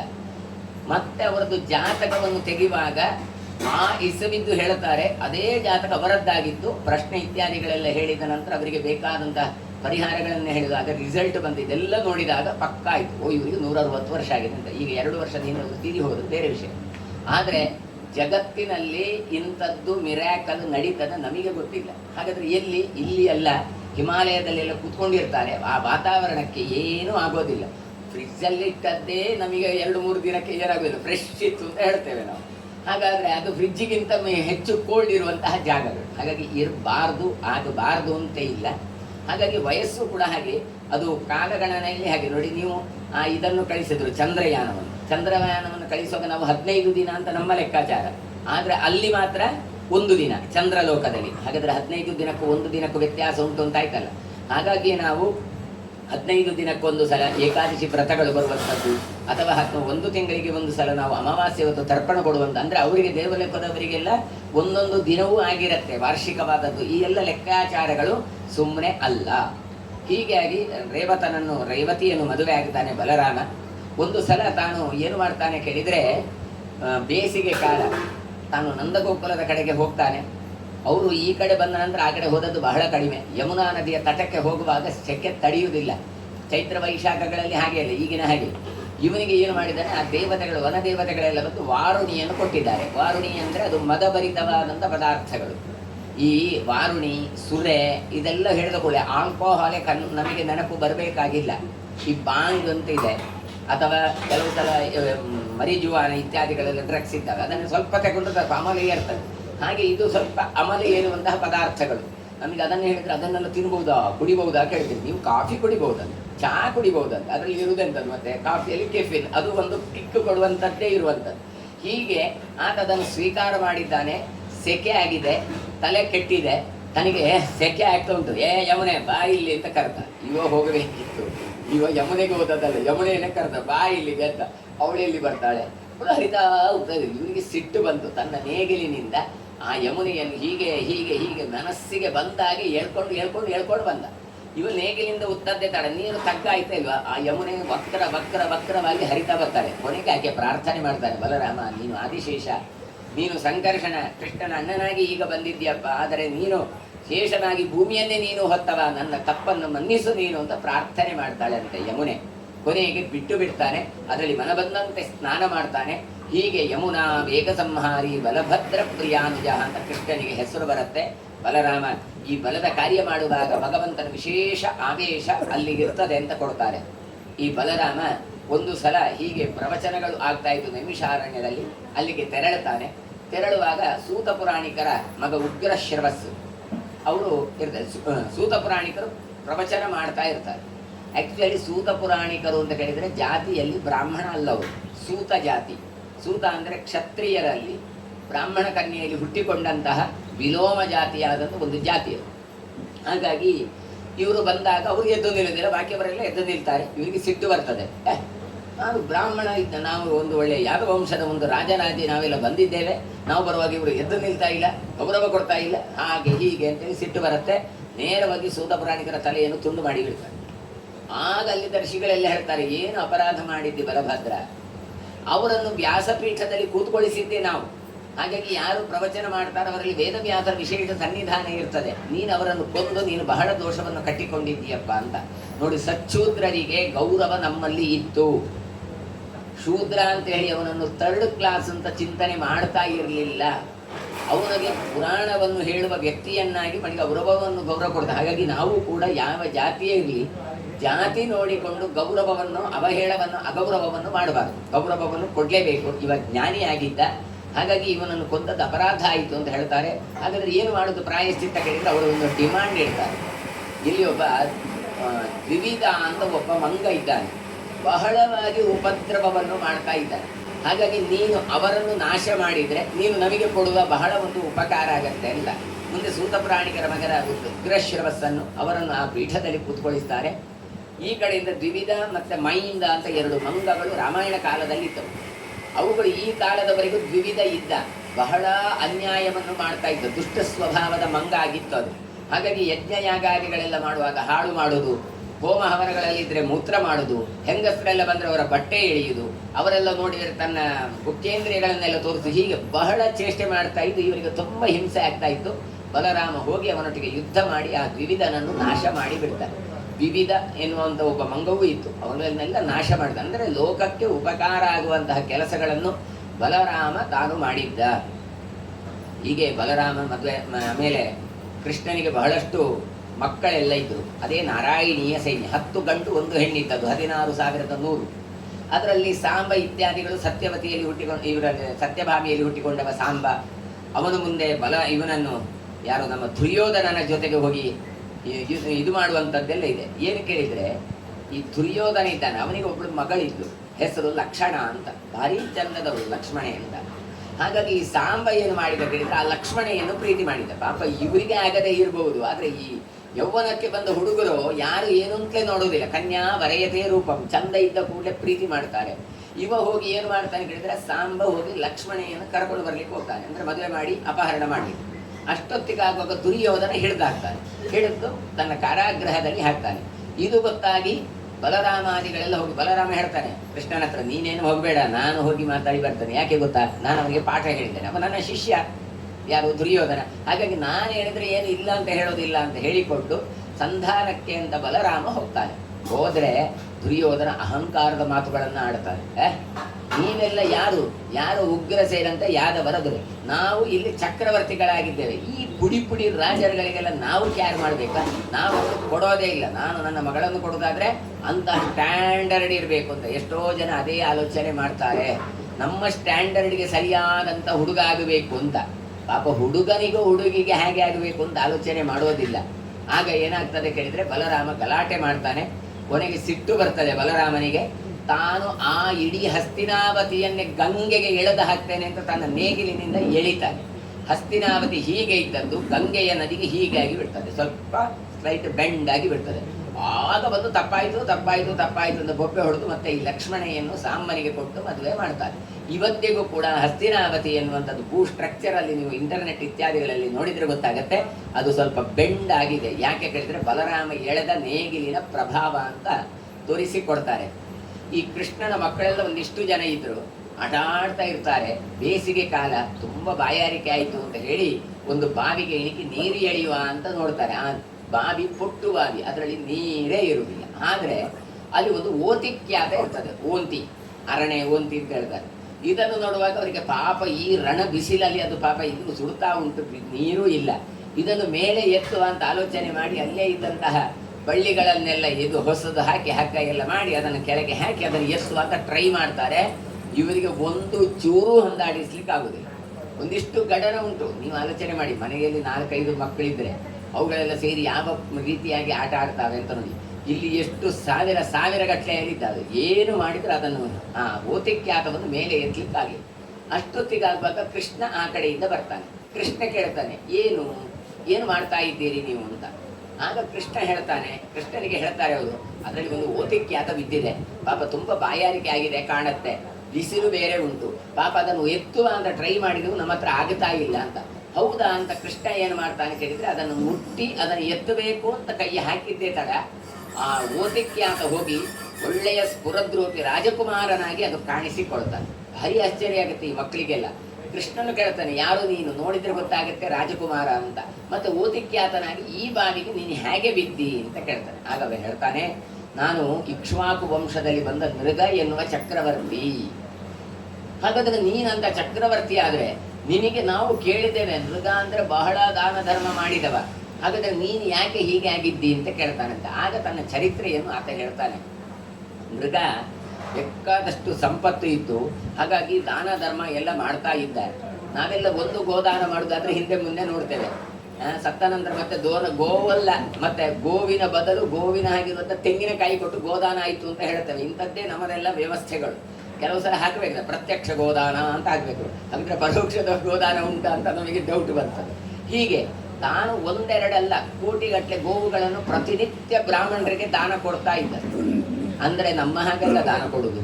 ಮತ್ತೆ ನಾವು ದಾನ ಕೊಟ್ಟರೆ ಆನೆಯನ್ನು ದಾನ ಕೊಟ್ಟ ಹಾಗೆ ಅಂತ ಒಂದು ಮಾತು. ಆನೆಯನ್ನು ದಾನ ಕೊಟ್ಟರೆ ಆನೆ ಸಾಕಲಿಕ್ಕೆ ಮತ್ತೆ ಆಸ್ತಿ ಮಾಡಬೇಕು. ಇದು ಹಾಗಲ್ಲ. ದನವನ್ನು ದಾನ ಮಾಡಬೇಕು ಅಂತಾದರೆ ಅದವುಗಳಿಗೆ ಹಾಲು ಕರೀಲಿಕ್ಕೆ ಪಾತ್ರ, ಆಮೇಲೆ ಬೆಳ್ಳಿದ್ದು ಕೋಡುಗಳು, ಬಂಗಾರದ ಕವಚಗಳು, ಆಮೇಲೆ ಕಾಲಿಗೆ ಗೊರಸುಗಳು, ರೇಷ್ಮೆ ಪಟ್ಟೆಗಳು, ಮತ್ತು ತಿನ್ನಲಿಕ್ಕೆ ಬೇಕಾದಂಥ ಆಹಾರಗಳು, ಅದರ ಜೊತೆಗೆ ಒಂದಿಷ್ಟು ದಕ್ಷಿಣೆ, ಮತ್ತು ಮೇಂಟೈನ್ ಮಾಡಲಿಕ್ಕೆ ಕೊಡಬೇಕಲ್ಲ. ಖಾಲಿ ಕೊಡುವುದು ಮಾತ್ರ ಅಲ್ಲ, ಹೀಗೆ ಪ್ರಭೂತವಾದ ವಸ್ತುಗಳನ್ನೆಲ್ಲ ಕೊಟ್ಟು ದಾನ ಮಾಡ್ತಾ ಇದ್ದ. ಈ ಗೋದಾನ ಯಾವುದು ಪ್ರಶಸ್ತ ಕೇಳಿದರೆ 6 ಕಾಲಿನ ಗೋವುಂಟಲ್ಲ ಅದು ಪ್ರಶಸ್ತ ಅಂತ ಹೇಳ್ತಾರೆ. ಎಲ್ಲಿ ಆಗ್ತದೆ 6 ಕಾಲಿದ್ದು ದನ? ನಮಗೆ 4 ಕಾಲಿನ ದನ ಗೊತ್ತುಂಟು. ಅಂದರೆ ದನ ಕರು ಹಾಕ್ತಾ ಇರ್ತದೆ, 2 ಕಾಲು ಹೊರಗೆ ಬಂದಿದೆ, 4 ಕಾಲು ಇರ್ತದೆ, 2 ಕಾಲು ಹೊರಗೆ ಬಂದಿದೆ, ಇನ್ನೂ ಪೂರ್ತಿ ಡೆಲಿವರಿ ಆಗಲಿಲ್ಲ. ಆ ಟೈಮಲ್ಲಿ ಗೋದವನ್ನು ದಾನ ಕೊಡಬೇಕು. ಹಾಗಾದರೆ ಎಷ್ಟು ಕೊಟ್ಟವರಿದ್ದಾರೆ ಕೇಳಿದರಿದ್ದಾರೆ. ಶಾಸ್ತ್ರಾಸ್ತಂತ್ರಿಗಳ ಹೆಸರು ಕೇಳಿರ್ಬೋದು ನೀವು. ಅವರು ತನ್ನ ಮನೆಯಲ್ಲಿದ್ದ ದನ ಕರು ಹಾಕುವವರೆಗೆ ವೆಯ್ಟ್ ಮಾಡಿ ಒಬ್ಬ ಬ್ರಾಹ್ಮಣನನ್ನು 1 ವಾರ ಮನೆಯಲ್ಲಿ ಕೂತ್ಕೊಳಿಸಿದ್ದಾರೆ. ಅದು ಯಾವಾಗ ಕರು ಹಾಕ್ತದೆ ಅಂತ ನೋಡಬೇಕಲ್ಲ. ಅದು ಕರು ಹಾಕ್ತಾ ಇರುವಾಗ ಈ ಬ್ರಾಹ್ಮಣನನ್ನು ಕರೆದು ಗೋವನ್ನು ದಾನ ಮಾಡಿದ್ದಾರೆ. ಹೀಗೆ ಯಾವುದು ಇಲ್ಲ ಅಂತಿಲ್ಲ. ನಾನು ಮೊನ್ನೆ ಹೇಳಿದೆ ಶಯ್ಯಾದಾನ ಅಂತ ಹೇಳಿದೆ, ಬಂಗಾರ ದಾನ ಹೇಳಿದೆ, ಎಲ್ಲ ಕೊಟ್ಟವರಿದ್ದಾರೆ. ಒಳ್ಳೆಯ ಶಯ್ಯಾದಾನಕ್ಕೆ 3-4 ಲಕ್ಷ ಆಗತ್ತೆ. ಅಂತಹ ಶಯ್ಯೆಯನ್ನು ಜೀವಂತ ಇರುವಾಗ ದಾನ ಕೊಟ್ಟವರನ್ನು ನೋಡಿದ್ದಾರೆ ಕೊಡಗೂರಿನಲ್ಲಿ ಒಬ್ಬರು ವ್ಯಕ್ತಿಗಳು. ಅಂದರೆ ಆಗುವುದಿಲ್ಲ ಅಂತ ಇಲ್ಲ, ಖಂಡಿತ ಮಾಡಲಿಕ್ಕಾಗತ್ತೆ, ಆಗತ್ತೆ. ಒಬ್ಬರು ಸ್ವಾಮಿಗಳಿಗೆ ಹಾಗೆ ಆಯಿತು. ಅವರಿಗೆ 7 ವರ್ಷ ಇತ್ತು, ಪೀಠಾಧಿಪತಿಗಳಾಗಿತ್ತು. ಆಗ ಅವರು ಏನು ಹೇಳಿದರು ಕೇಳಿದರೆ, ಗ್ರಹಚಾರ ಉಂಟು, ಎಳ್ಳು ದಾನ ಮಾಡಿ ಅಂತ ಹೇಳಿದರು. ಅವರು ಒಂದಿಷ್ಟು ದಾನ ಮಾಡಿ ಕೊಡೋದು. ನಾನು ಹೇಳಿದೆ ಅದಲ್ಲ, 144 ಸೇರಾದರೂ ಕೊಡಬೇಕು ಕೊನೆ ಪಕ್ಷ. ಅವರ ಎಷ್ಟು ಹೈಟ್ ಆದರೂ ಕೊಡೋದು. ಅಯ್ಯೋ ಅಷ್ಟು ದಾನ ಯಾರು ತಗೊಳ್ತಾರೆ ಅಂತ. ಏನು ಸ್ವಾಮಿ, ಶ್ರಾವಣ ಮಾಸ ಬಂದಿದೆ, ಶನಿವಾರ ಪ್ರತಿ ಶನಿವಾರ ಎಳ್ಳುಂಡೆ ಮಾಡಿ ಎಲ್ಲ ಕೊಡಿ, ಭೋಜನ ಶಾಲೆಯಲ್ಲಿ ಎಲ್ಲ ಕೊಡಿ. ನೀವು 144 ಅಲ್ಲ 244 ಸೇರು ಹಾಕಿದ್ರು ಖಾಲಿ ಆಗತ್ತೆ ಅಂತ. ಕೊನೆಗೆ ಎಷ್ಟು ಡಿಮಾಂಡ್ ಕೇಳಿದರೆ ಎಲ್ಲ ಬಂದು ಅವು ಪ್ರಸಾದ ಉಂಟಾ ಅಂತ ಕೇಳ್ತಾ ಇದ್ರು. ನೋಡಿ, ಎಳ್ಳು ದಾನ ಆಯ್ತಲ್ಲ. ಹಾಗಾದ್ರೆ ಕೊಡುವ ಮನಸ್ಸಿದ್ರೆ ಖಂಡಿತ ಕೊಡ್ಲಿಕ್ಕೆ ಬರ್ತದೆ ದಾನ. ಹೀಗೆ ದಾನವನ್ನು ಮಾಡ್ತಾ ಇದ್ದ. ಈ ದನ ಏನಾಯ್ತು ಕೇಳಿದ್ರೆ, ಒಂದು ಬ್ರಾಹ್ಮಣನಿಗೆ ದಾನ ಕೊಟ್ಟ, ಮರುದಿನ ಇನ್ನೊಬ್ಬ ಬ್ರಾಹ್ಮಣ ಬಂದ, ಅವನಿಗೆ ದಾನ ಕೊಟ್ಟ. ಅದು ಏನಾಗಿದೆ, ಈ ದನ ಕೊಟ್ಟ ಮೊದಲ ದಿವಸ ಕೊಟ್ಟ ದನ ಎಲ್ಲ ಹೋಗಿದೆ. ಒಂದು ದನ ಮಾತ್ರ ವಾಪಸ್ ತಪ್ಪಿಸಿಕೊಂಡು ಹಟ್ಟಿಗೆ ಬಂದು ಸೇರಿಕೊಂಡಿದೆ. ಇದು ಹಟ್ಟಿಗೆ ಸೇರಿದ್ದು ಎಲ್ಲರಿಗೂ ಗೊತ್ತಿಲ್ಲ, ಇವನಿಗೂ ಗೊತ್ತಿಲ್ಲ. ಮರುದಿನ ಬಂದ ಬ್ರಾಹ್ಮಣನಿಗೆ ಅದೇ ದನವನ್ನು ದಾನ ಕೊಟ್ಟಿದ್ದಾರೆ. ನಮ್ಮಲ್ಲಿ ಹಾಗೆ ಆಗೋದುಂಟು. ಈ ನಾಯಿಯಲ್ಲಿ ಉಪದ್ರ ಕಾಡ್ತದೆ, ಬೆಕ್ಕು ಅಂತ ಹೇಳಿ ಎಲ್ಲಿಯಾದ್ರೂ ಬಿಟ್ಟು ಬರುದು ಅಂತ ಹೋಗಿ ಬಿಟ್ಟು ಬರುದು. ನಾವು ಬರುವ ಮೊದಲು ಅದು ನಮ್ಮ ಮನೆಗೆ ಬಂದಿರ್ತದೆ. ಅದು ಗ್ರಾಣಜ್ಞ, ಅದಕ್ಕೆ ಮೂಗು ಪ್ರಧಾನ, ಮೂಸಿಕೊಂಡು ಮನೆಗೆ ಬಂದಿರ್ತದೆ. ದನವು ಹಾಗೆ ತನ್ನ ಹಟ್ಟಿಗೆ ಬಂದು ಗೊತ್ತಿದೆ. ಪಾಪ ಇವನಿಗೆ ಗೊತ್ತಿಲ್ಲ. ನೋಡಿ, ಇಷ್ಟ ಆದ್ರೂ ತೊಂದರೆ ಇಲ್ಲ, ಅವನಿಗೂ ಗೊತ್ತಿಲ್ಲ ಇವನಿಗೂ ಗೊತ್ತಿಲ್ಲ ಅಂತ. ಆದರೆ ಈ ಬ್ರಾಹ್ಮಣನಿಗೆ ಗೊತ್ತಾಯ್ತು, ಅದು ನನ್ನ ದನ ಅವರಿಗೆ ವಾಪಸ್ ಕೊಟ್ಟದ್ದು ಅಂತ. ಇಬ್ರು ಬಂದರು, ಮೃಗನ ಹತ್ರ ಬಂದು ಹೇಳಿದ್ರು, ಅದು ದನ ನಮ್ದು ಅಂತ ಹೇಳಿದ. ಇವ ಹೇಳಿದ ಇಲ್ಲ ಅದು ನಮ್ದು. ಅದಾಗಲಿ ಹಾಗೆ ಇಬ್ಬರಿಗೆ ಒಂದಿಲ್ಲ, ಅದು ಗೊತ್ತಿಲ್ಲ. ನನಗೆ ಮುನ್ನೆ ಕೊಟ್ಟ ದನದ ಅದು ವಾಪಸ್ ನಿಮ್ಮ ಹತ್ರ ಬಂದಿದೆ ಕಾಣ್ತದೆ, ನೀನು ವಾಪಸ್ ಇನ್ನೊಬ್ಬರಿಗೆ ಕೊಟ್ಟಿದ್ದೀನಿ. ಹಾಗಾದ್ರೆ ನಂದು ತಪ್ಪಾಯ್ತು. ಒಬ್ಬರಿಗೆ ಕೊಟ್ಟ ವಸ್ತುವನ್ನು ಮರಳಿ ತಾನು ತೆಕ್ಕೊಂಡು ಇನ್ನೊಬ್ಬರಿಗೆ ಕೊಟ್ಟಿದ್ದಾನೆ. ಒಂದು ವಸ್ತುವನ್ನು ಇನ್ನೊಬ್ಬರಿಗೆ ಕೊಡುವ ಹಾಗಿಲ್ಲ, ಕನ್ಯಾ ಅಲ್ಲ. ಹಾಗಾಗಿ ಕೆಲವನ್ನೆಲ್ಲ ಒಂದು ಸಲ ದಾನ ಮಾಡಿದರೆ ಇನ್ನೊಂದು ಸಲ ದಾನ ಮಾಡಲಿಕ್ಕಿಲ್ಲ. ಕನ್ಯೆಯನ್ನೂ ಹಾಗೆ, ಗೋವುಗಳನ್ನು ಹಾಗೆ, ಹೀಗೆ ಕೆಲವು ವ್ಯವಸ್ಥೆಗಳನ್ನು ಕೊಡ್ತಾರೆ. ಹಾಗಾದರೆ ಏನು ಮಾಡುವ? ಅದು ಹೇಳ್ತಾನೆ, ನಿಮಗೆ ಆ ದನ ಯಾರಿಗೆ ಒಬ್ಬರಿಗೆ ಕೊಡ್ತೇನೆ, ಉಳಿದವರಿಗೆ ಒಂದಿಷ್ಟು ದಾನ ಕೊಡ್ತೇನೆ ಹೇಳಿ. ಅದು ಬೇಡ, ನಮಗೆ ಅದೇ ದನ ಬೇಕು ಅಂತ ಹಠ ಇಬ್ಬರದ್ದು ಕೂಡ. ಅಲ್ಲ, ನಿಂಗೆ ಅದರ ಬದ್ದು 1,000 ದಾನ ಕೊಡ್ತೇನೆ ಮರೆ, ದಾನ ಕೊಡ್ತೇನೆ ಇಲ್ಲ ಅಂತ. ಈ ಚಿಕ್ಕ ಮಕ್ಕಳ ಹಠ ಎಲ್ಲ ಹಾಗೆ. ಒಂದ್ಸಲ ಅಕ್ಬರ್ ಬೀರ್ಬಲ್ನ ಚರಿತ್ರೆಯಲ್ಲಿ ಹಾಗೆ ಅಕ್ಬರ್ ಕೇಳ್ತಾನೆ ಅಂತ, ಬೀರ್ಬಲ್ ಏನು ಮಾರೆ ಲೇಟಾಗಿ ಬಂದದ್ದು, ನಿಮಗೆ ಹೊತ್ತಿಗೆ ಬರ್ಬೋದಿತ್ತಲ್ಲ ಅಂತ. ಏನು ಮಾಡೋದು, ಮನೆಯಲ್ಲಿ ನನ್ನದೊಂದು ಪುಳ್ಳಿ ಉಂಟು, ಅದು ಬಹಳವಾಗಿ ಗಲಾಟೆ ಮಾಡ್ತಾ ಉಂಟು, ಅದನ್ನು ಸಮಾಧಾನ ಮಾಡಿ ಬರಲಿಕ್ಕೆ ಇಷ್ಟೆಲ್ಲ ಹೊತ್ತಾಯಿತು ಅಂತ ಹೇಳಿದಂತೆ. ಅಲ್ಲ ಮಾರೆ, ಒಂದು ಮಗುವನ್ನು ಸಮಾಧಾನ ಮಾಡ್ಲಿಕ್ಕೆ ಆಗುವುದಿಲ್ಲ ನಿಮಗೆ, ಏನದು ಹೇಳ್ತಾನೆ. ಆ ಮಗುವನ್ನು ಕರೆಸ್ತಾನೆ. ಕರೆದು ಆ ಮಗು ಏನು ಮಾಡ್ತದೆ, ಆ ಸ್ಥಾನದಲ್ಲಿ ಗಲಾಟೆ ಮಾಡಿ ನನಗೆ ಕಬ್ಬು ಬೇಕು ಅಂತ ಹೇಳ್ತದೆ. ಕೂಡಲೇ ಕೆಲಸದವರ ಹತ್ರ ಹೇಳಿ ಕಬ್ಬನ್ನು ತರಿಸಿಕೊಡ್ತಾನೆ. ನೋಡು, ಸುಮ್ಮನೆ ಆಯಿತು ನಿಮ್ದೆಲ್ಲ, ಸುಮ್ಮನೆ ನೀವು ಕೇಳಿದ ಕೂಡ ಕೊಡ್ಬೋದಿತ್ತಲ್ಲ. ಒಂದು ಕಬ್ಬು ಕೇಳಿದಕ್ಕೆ ಏನಿತ್ತು ಅಂತ ಹೇಳಿದ್ರು. ಸ್ವಲ್ಪ ಹೊತ್ತಾಗುವಾಗ ಮಗು ಆಟ ಆಡ್ತಾ ಇರ್ತದೆ, ಅದು ಕಬ್ಬನ್ನು ತುಂಡು ಮಾಡಿ ಕೊಡಬೇಕು ಹೇಳಿದ್ದು. ಸರಿ ಅಂತ ತುಂಡು ಮಾಡಿಬಿಡು. ನೋಡು, ನೀವು ಸುಮ್ಮನೆ ಹೀಗೆ ಹಠ ಮಾಡಿಸೋದು ಹಾಗೆ ಹೀಗೆ ಅಂತ ಹೇಳಿದಂತೆ. ಸ್ವಲ್ಪ ಹೊತ್ತಾಯ್ತಂತೆ, ಅದು ಹೇಳಿತು ಈ ಕಬ್ಬು ನನಗೆ ಇಡಿಬೇಕು ಅಂತ ಹೇಳಿದಂತೆ. ಸರಿ ಅಂತ ಇನ್ನೊಂದು ಕಬ್ಬನ್ನು ತರಿಸಿಕೊಟ್ಟಂತ. ಅದಲ್ಲ, ನನಗೆ ಇದೇ ಕಬ್ಬು ಬೇಕು ಅಂತ ಹೇಳಿದಂತೆ. ನೋಡಿ, ಮಕ್ಕಳ ಹಠ ಹಾಗೆ. ನೀವು ಬೇರೆ ಯಾವುದೇ ಕೊಡಿ, ಅದು ಬೇಡ, ನನಗೆ ಇದೇ ಬೇಕು ಅಂತ. ಹಾಗೆ ಇಲ್ಲಿ ಕೂಡ ಅದೇ ದಾನ ಬೇಕಂತ ಇಬ್ಬರದ್ದು ಗಲಾಟೆ. ಇವ ಏನೂ ಮಾಡಲಿಕ್ಕೆ ಉಪಾಯ ಇಲ್ಲ. ಅವರು ಇವನನ್ನು ಶಪಿಸಿಕೊಂಡು ಹೋಗ್ತಾರೆ. ನೋಡಿ ಎಷ್ಟು ಕಷ್ಟ ಆಗತ್ತೆ ಕೇಳಿದ್ರೆ ಮುಂದೆ ಕಾಲಕ್ರಮೇಣ ಈತ ಮರಣ ಆಗ್ತದೆ. ಇವ ಸತ್ತ ನಂತರ ಎನ್ಕ್ವೈರಿ ಆಗುದಲ್ಲಿ ನೋಡಿ, ನಿಮ್ಮ ತಲೆಯಲ್ಲಿ ಇಟ್ಟುಕೊಳ್ಳಿ, ಇವತ್ತು ಮಾಡಿದ್ದಕ್ಕೆ ಇವತ್ತು ಫಲ ಅಂತ ನಾವು ಹೇಳೋದಿಲ್ಲ. ಮತ್ತೆ ಅಲ್ಲಿ ಎನ್ಕ್ವೈರಿ ಕಮಿಟಿ ಉಂಟು, ಅಲ್ಲಿ ಎನ್ಕ್ವೈರಿ ಮಾಡುವಾಗ ಯಮ ಹೇಳಿದಂತೆ, ನೋಡು ನೀನು ಬಹಳಷ್ಟು ದಾನ ಧರ್ಮ ದಕ್ಷ ಆಡಳಿತ ಕೊಟ್ಟಿದ್ದೆ, ಅದಕ್ಕೆ ನಿಮಗೆ ಬಹಳಷ್ಟು ಸ್ವರ್ಗದ ಸುಖವನ್ನು ನೀನು ಅನುಭವಿಸಲಿಕ್ಕೆ ಉಂಟು. ಆಮೇಲೆ ಒಂದು ತಪ್ಪು ಮಾಡಿದ್ದೀನಿ, ಏನು, ಒಬ್ಬರಿಗೆ ಕೊಟ್ಟ ವಸ್ತುವನ್ನು ತೆಗೆದುಕೊಂಡು ಪುನಃ ಅದನ್ನು ಇನ್ನೊಬ್ಬರಿಗೆ ಕೊಟ್ಟಿದ್ದಿ. ಹಾಗಾಗಿ ಮೊದಲು ತಪ್ಪಿನ ಅನುಭವವನ್ನು ಮಾಡ್ತೀಯಾ, ಅಂದರೆ ಪಾಪದ ಕೆಲಸವನ್ನು ನೀನು ಅನುಭವಿಸ್ತೀಯಾ, ಪುಣ್ಯದ ಕೆಲಸಕ್ಕೆ ನೀನು ಫಲವನ್ನು ಅನುಭವಿಸ್ತೀಯಾ ಕೇಳಿದಂತೆ. ಇವ ಏನು ಹೇಳಿದ ಗೊತ್ತಾ, ನನಗೆ ತಪ್ಪಿನದ್ದೇನು ಉಂಟಲ್ಲ ಅದನ್ನೇ ಮೊದಲು ಕೊಡಿ ಹೇಳಿದ. ಯಾಕೆ ಕೇಳಿದರೆ, ಸುಖವನ್ನು ಅನುಭವಿಸಿದ ನಂತರ ಒಂದು ಚಿಕ್ಕ ಕಷ್ಟ ಬಂದರೆ ಅದನ್ನು ಅನುಭವಿಸೋದು ಕಷ್ಟ. ಮೊದಲು ಕಷ್ಟವನ್ನು ಅನುಭವಿಸಿ ಆಮೇಲೆ ಅದರ ಸುಖವನ್ನು ಅನುಭವಿಸಬೇಕು, ಆಗ ಅದರದ್ದು ರುಚಿ ಗೊತ್ತಾಗುತ್ತೆ. ಸರಿ ಅಂತ ಹೇಳಿ ಅದಕ್ಕೆ ಏನು ಕೇಳಿದರೆ, ನೀನು ಈಗಿಂದೀಗಲೇ ನೀನು ಹೋಗಿ ಓತಿಖ್ಯಾತನಾಗಿ ಹುಟ್ಟು ಅಂತ ಹೇಳ್ತಾರೆ. ಹಾಗಾಗಿ ಒಂದೆರಡಲ್ಲ, ಸಹಸ್ರ ವರ್ಷಗಳ ಕಾಲ ತಾನು ಬಾವಿಯಲ್ಲಿ ಓತಿಖ್ಯಾತನಾಗಿ ಹುಟ್ಟಿದ್ದ. ಅಂತಂದರೆ ಪ್ರಾಣಿಗಳ ಜನ್ಮದಲ್ಲಿ ಅತ್ಯಂತ ಹೀನ ಜಾತಿ ಓತಿಖ್ಯಾತ ಅಂತಲೇ, ಹಾಗಾಗಿ ಹುಟ್ಟಿಕೊಂಡಿದ್ದಾನೆ. ಆದರೆ ಮುಂದೆ ಕೃಷ್ಣ ಸ್ಪರ್ಶ ಆದಾಗ ನಿನ್ನ ಪಾಪಗಳೆಲ್ಲ ಪರಿಹಾರ ಆಗತ್ತೆ ಅಂತ ಅವನಿಗೆ ಒಂದು ಆಶೀರ್ವಾದವನ್ನು ಕೊಟ್ಟಿರ್ತಾರೆ. ಹಾಗಾಗಿ ಈಗ ಕೃಷ್ಣ ಬಂದ, ಮುಟ್ಟಿದ್ದೇ ತಡ, ತಾನೇನಾಗಿದೆ, ತನ್ನ ಪಾಪಗಳೆಲ್ಲ ಹೋಗಿದ್ದಾವೆ, ತಾನು ದಿವ್ಯ ವಿಮಾನವನ್ನು ಏರಿಕೊಂಡು ತಾನು ಸ್ವರ್ಗ ಸುಖವನ್ನು ಮುಂದೆ ಆತ ಅನುಭವಿಸ್ತಾನೆ. ಅಂದರೆ ಕೊಟ್ಟ ಒಂದು ದಾನದಲ್ಲಿ ನೋಡಿ, ನಾವೆಲ್ಲ ಕೆಲಸ ಮಾಡ್ಲಿಕ್ಕೆ ಹೋಗ್ತೇವೆ, ಆದರೆ ಅದರಲ್ಲಿ ಕೆಲವು ಸಲ ಪರ್ಸೆಂಟೇಜ್ ಏನಾಗುತ್ತೆ, ಮಿಸ್ಟೇಕ್ಸ್ ಆಗತ್ತೆ. ಆದರೆ ಆ ಮಿಸ್ಟೇಕಿಗೂ ಕೂಡ ಫಲ ಭಗವಂತ ಕೊಡ್ತಾನೆ. ಎಷ್ಟೋ ಜನರ ತಲೆಯಲ್ಲಿ ಎಂತ ಉಂಟು ಗೊತ್ತುಂಟಾ, ಏನು, ಯಾರ್ಯಾರನ್ನು ಮರ್ಡ್ರು ಲೂಟಿ ಗೀಟಿ ಎಲ್ಲ ಮಾಡಿ ಬಂದರು, ಆ ಹಣವನ್ನು ಒಂದು ಪರ್ಸೆಂಟೇಜ್ ತಿರುಪತಿ ಹುಂಡಿಗೆ ಹಾಕಿತ್ತು, ನಂದು ಕ್ಲಿಯರ್ ಆಯಿತು ಅಂತ. ಹಾಗಾಗುವುದಿಲ್ಲ. ನೀವು ದಾನ ಮಾಡಿದ್ದಕ್ಕೂ ಕಾಣಿಕೆ ಕೊಟ್ಟದ್ದಕ್ಕೂ ಸುಖವನ್ನು ಅನುಭವಿಸ್ತೀರಿ, ಇನ್ನೊಬ್ಬರದ ಅನ್ಯಾಯ ಮಾಡಿದ್ದಕ್ಕೆ ಅದರದ ಫಲವನ್ನು ಅನುಭವಿಸ್ತೀರಿ. ಹಾಗಾಗಿ ಕರ್ಮ ಎಷ್ಟು ಸೂಕ್ಷ್ಮ ಕೇಳಿದರೆ ನೋಡಿ, ಇವತ್ತು ನಮ್ಮಲ್ಲಿ ಏನು ಮಾಡ್ತೇವೆ, ಜಾತಕ ಇತ್ಯಾದಿಗಳೆಲ್ಲ ನೋಡಿ ನಾವೇನು ಹೇಳ್ತೇವೆ, ಶನಿ ಹಿಡಿದವ ಅಂತ ಬೈತೀವಿ. ನೀವು ಶನಿ ಹಿಡಿದದ್ದು ಅಂತ ಬೈದುಕೊಂಡು ನನಗೆ 7ರ ಶನಿ ಮುಗಿಂದ ಪಾಪ ಮಾರಾಯ ಅಂತ ಹೇಳಿಕೊಂಡು ನೀವು ಕರ್ಮಾಂಗ ಮಾಡಿದರೆ ಖಂಡಿತ ಫಲ ನಿಮಗೆ ಸಿಕ್ಕೋದಿಲ್ಲ. ಶನಿ ತಪ್ಪು ಮಾಡಿದ್ನ, ಏನು ಕರ್ಮದ ಸಿದ್ಧಾಂತದ ವ್ಯವಸ್ಥೆ ಗೊತ್ತಾ, ಒಬ್ಬ ವ್ಯಕ್ತಿ ತಾನು ಹುಟ್ಟಿದ್ರೆ ತಾನು ಒಳ್ಳೆಯದು ಮಾಡ್ತಾನೆ, ಹಾಳು ಮಾಡ್ತಾನೆ. ಹಾಗಾದರೆ ಒಳ್ಳೆಯದು ಮಾಡಿದ ಫಲವನ್ನು ಅನುಭವಿಸೋದಕ್ಕೆ ಪುಣ್ಯ ಜನ್ಮಾಂತರದಲ್ಲಿ, ಕೆಟ್ಟ ಮಾಡಿದ್ದಕ್ಕೆ ಕೆಟ್ಟದ್ದು ಅನುಭವಿಸ್ತಾನೆ. ಏನು ಇಡೀ ಲೈಫ್ ಲಾಂಗ್ ಅನುಭವಿಸ್ತಾನ? ಇಲ್ಲ. ಮತ್ತೇನು ಕೇಳಿದರೆ ಸರ್ಟನ್ ಟೈಮಲ್ಲಿ ಅನುಭವಿಸ್ತಾನೆ. ಹಾಗಾದರೆ ಒಳ್ಳೆ ಕೆಲಸ ಮಾಡಿದ್ದನ್ನು ಯಾವಾಗ ಅನುಭವಿಸ್ತಾನೆ ಅಂತ ತೋರಿಸಿಕೊಟ್ಟವರು ಯಾರು ಕೇಳಿದರೆ ಚಂದ್ರ, ಗುರು, ಶುಕ್ರ, ಇವರೆಲ್ಲ, ಬುಧ ಇತ್ಯಾದಿಗಳೆಲ್ಲ.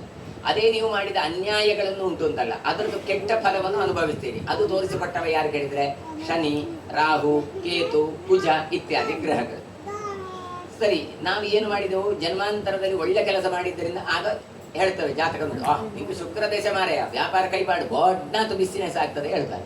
ಯಾಕೆ, ಅದರ ಅರ್ಥ ಏನು, ನೀವು ಜನ್ಮಾಂತರದಲ್ಲಿ ದಾನ ಧರ್ಮ ಎಲ್ಲ ಮಾಡಿದ್ದೀರಿ, ಅದರ ಫಲವನ್ನು ಈಗ ಅನುಭವಿಸ್ತೀರಿ ಅಂತ ಅರ್ಥ.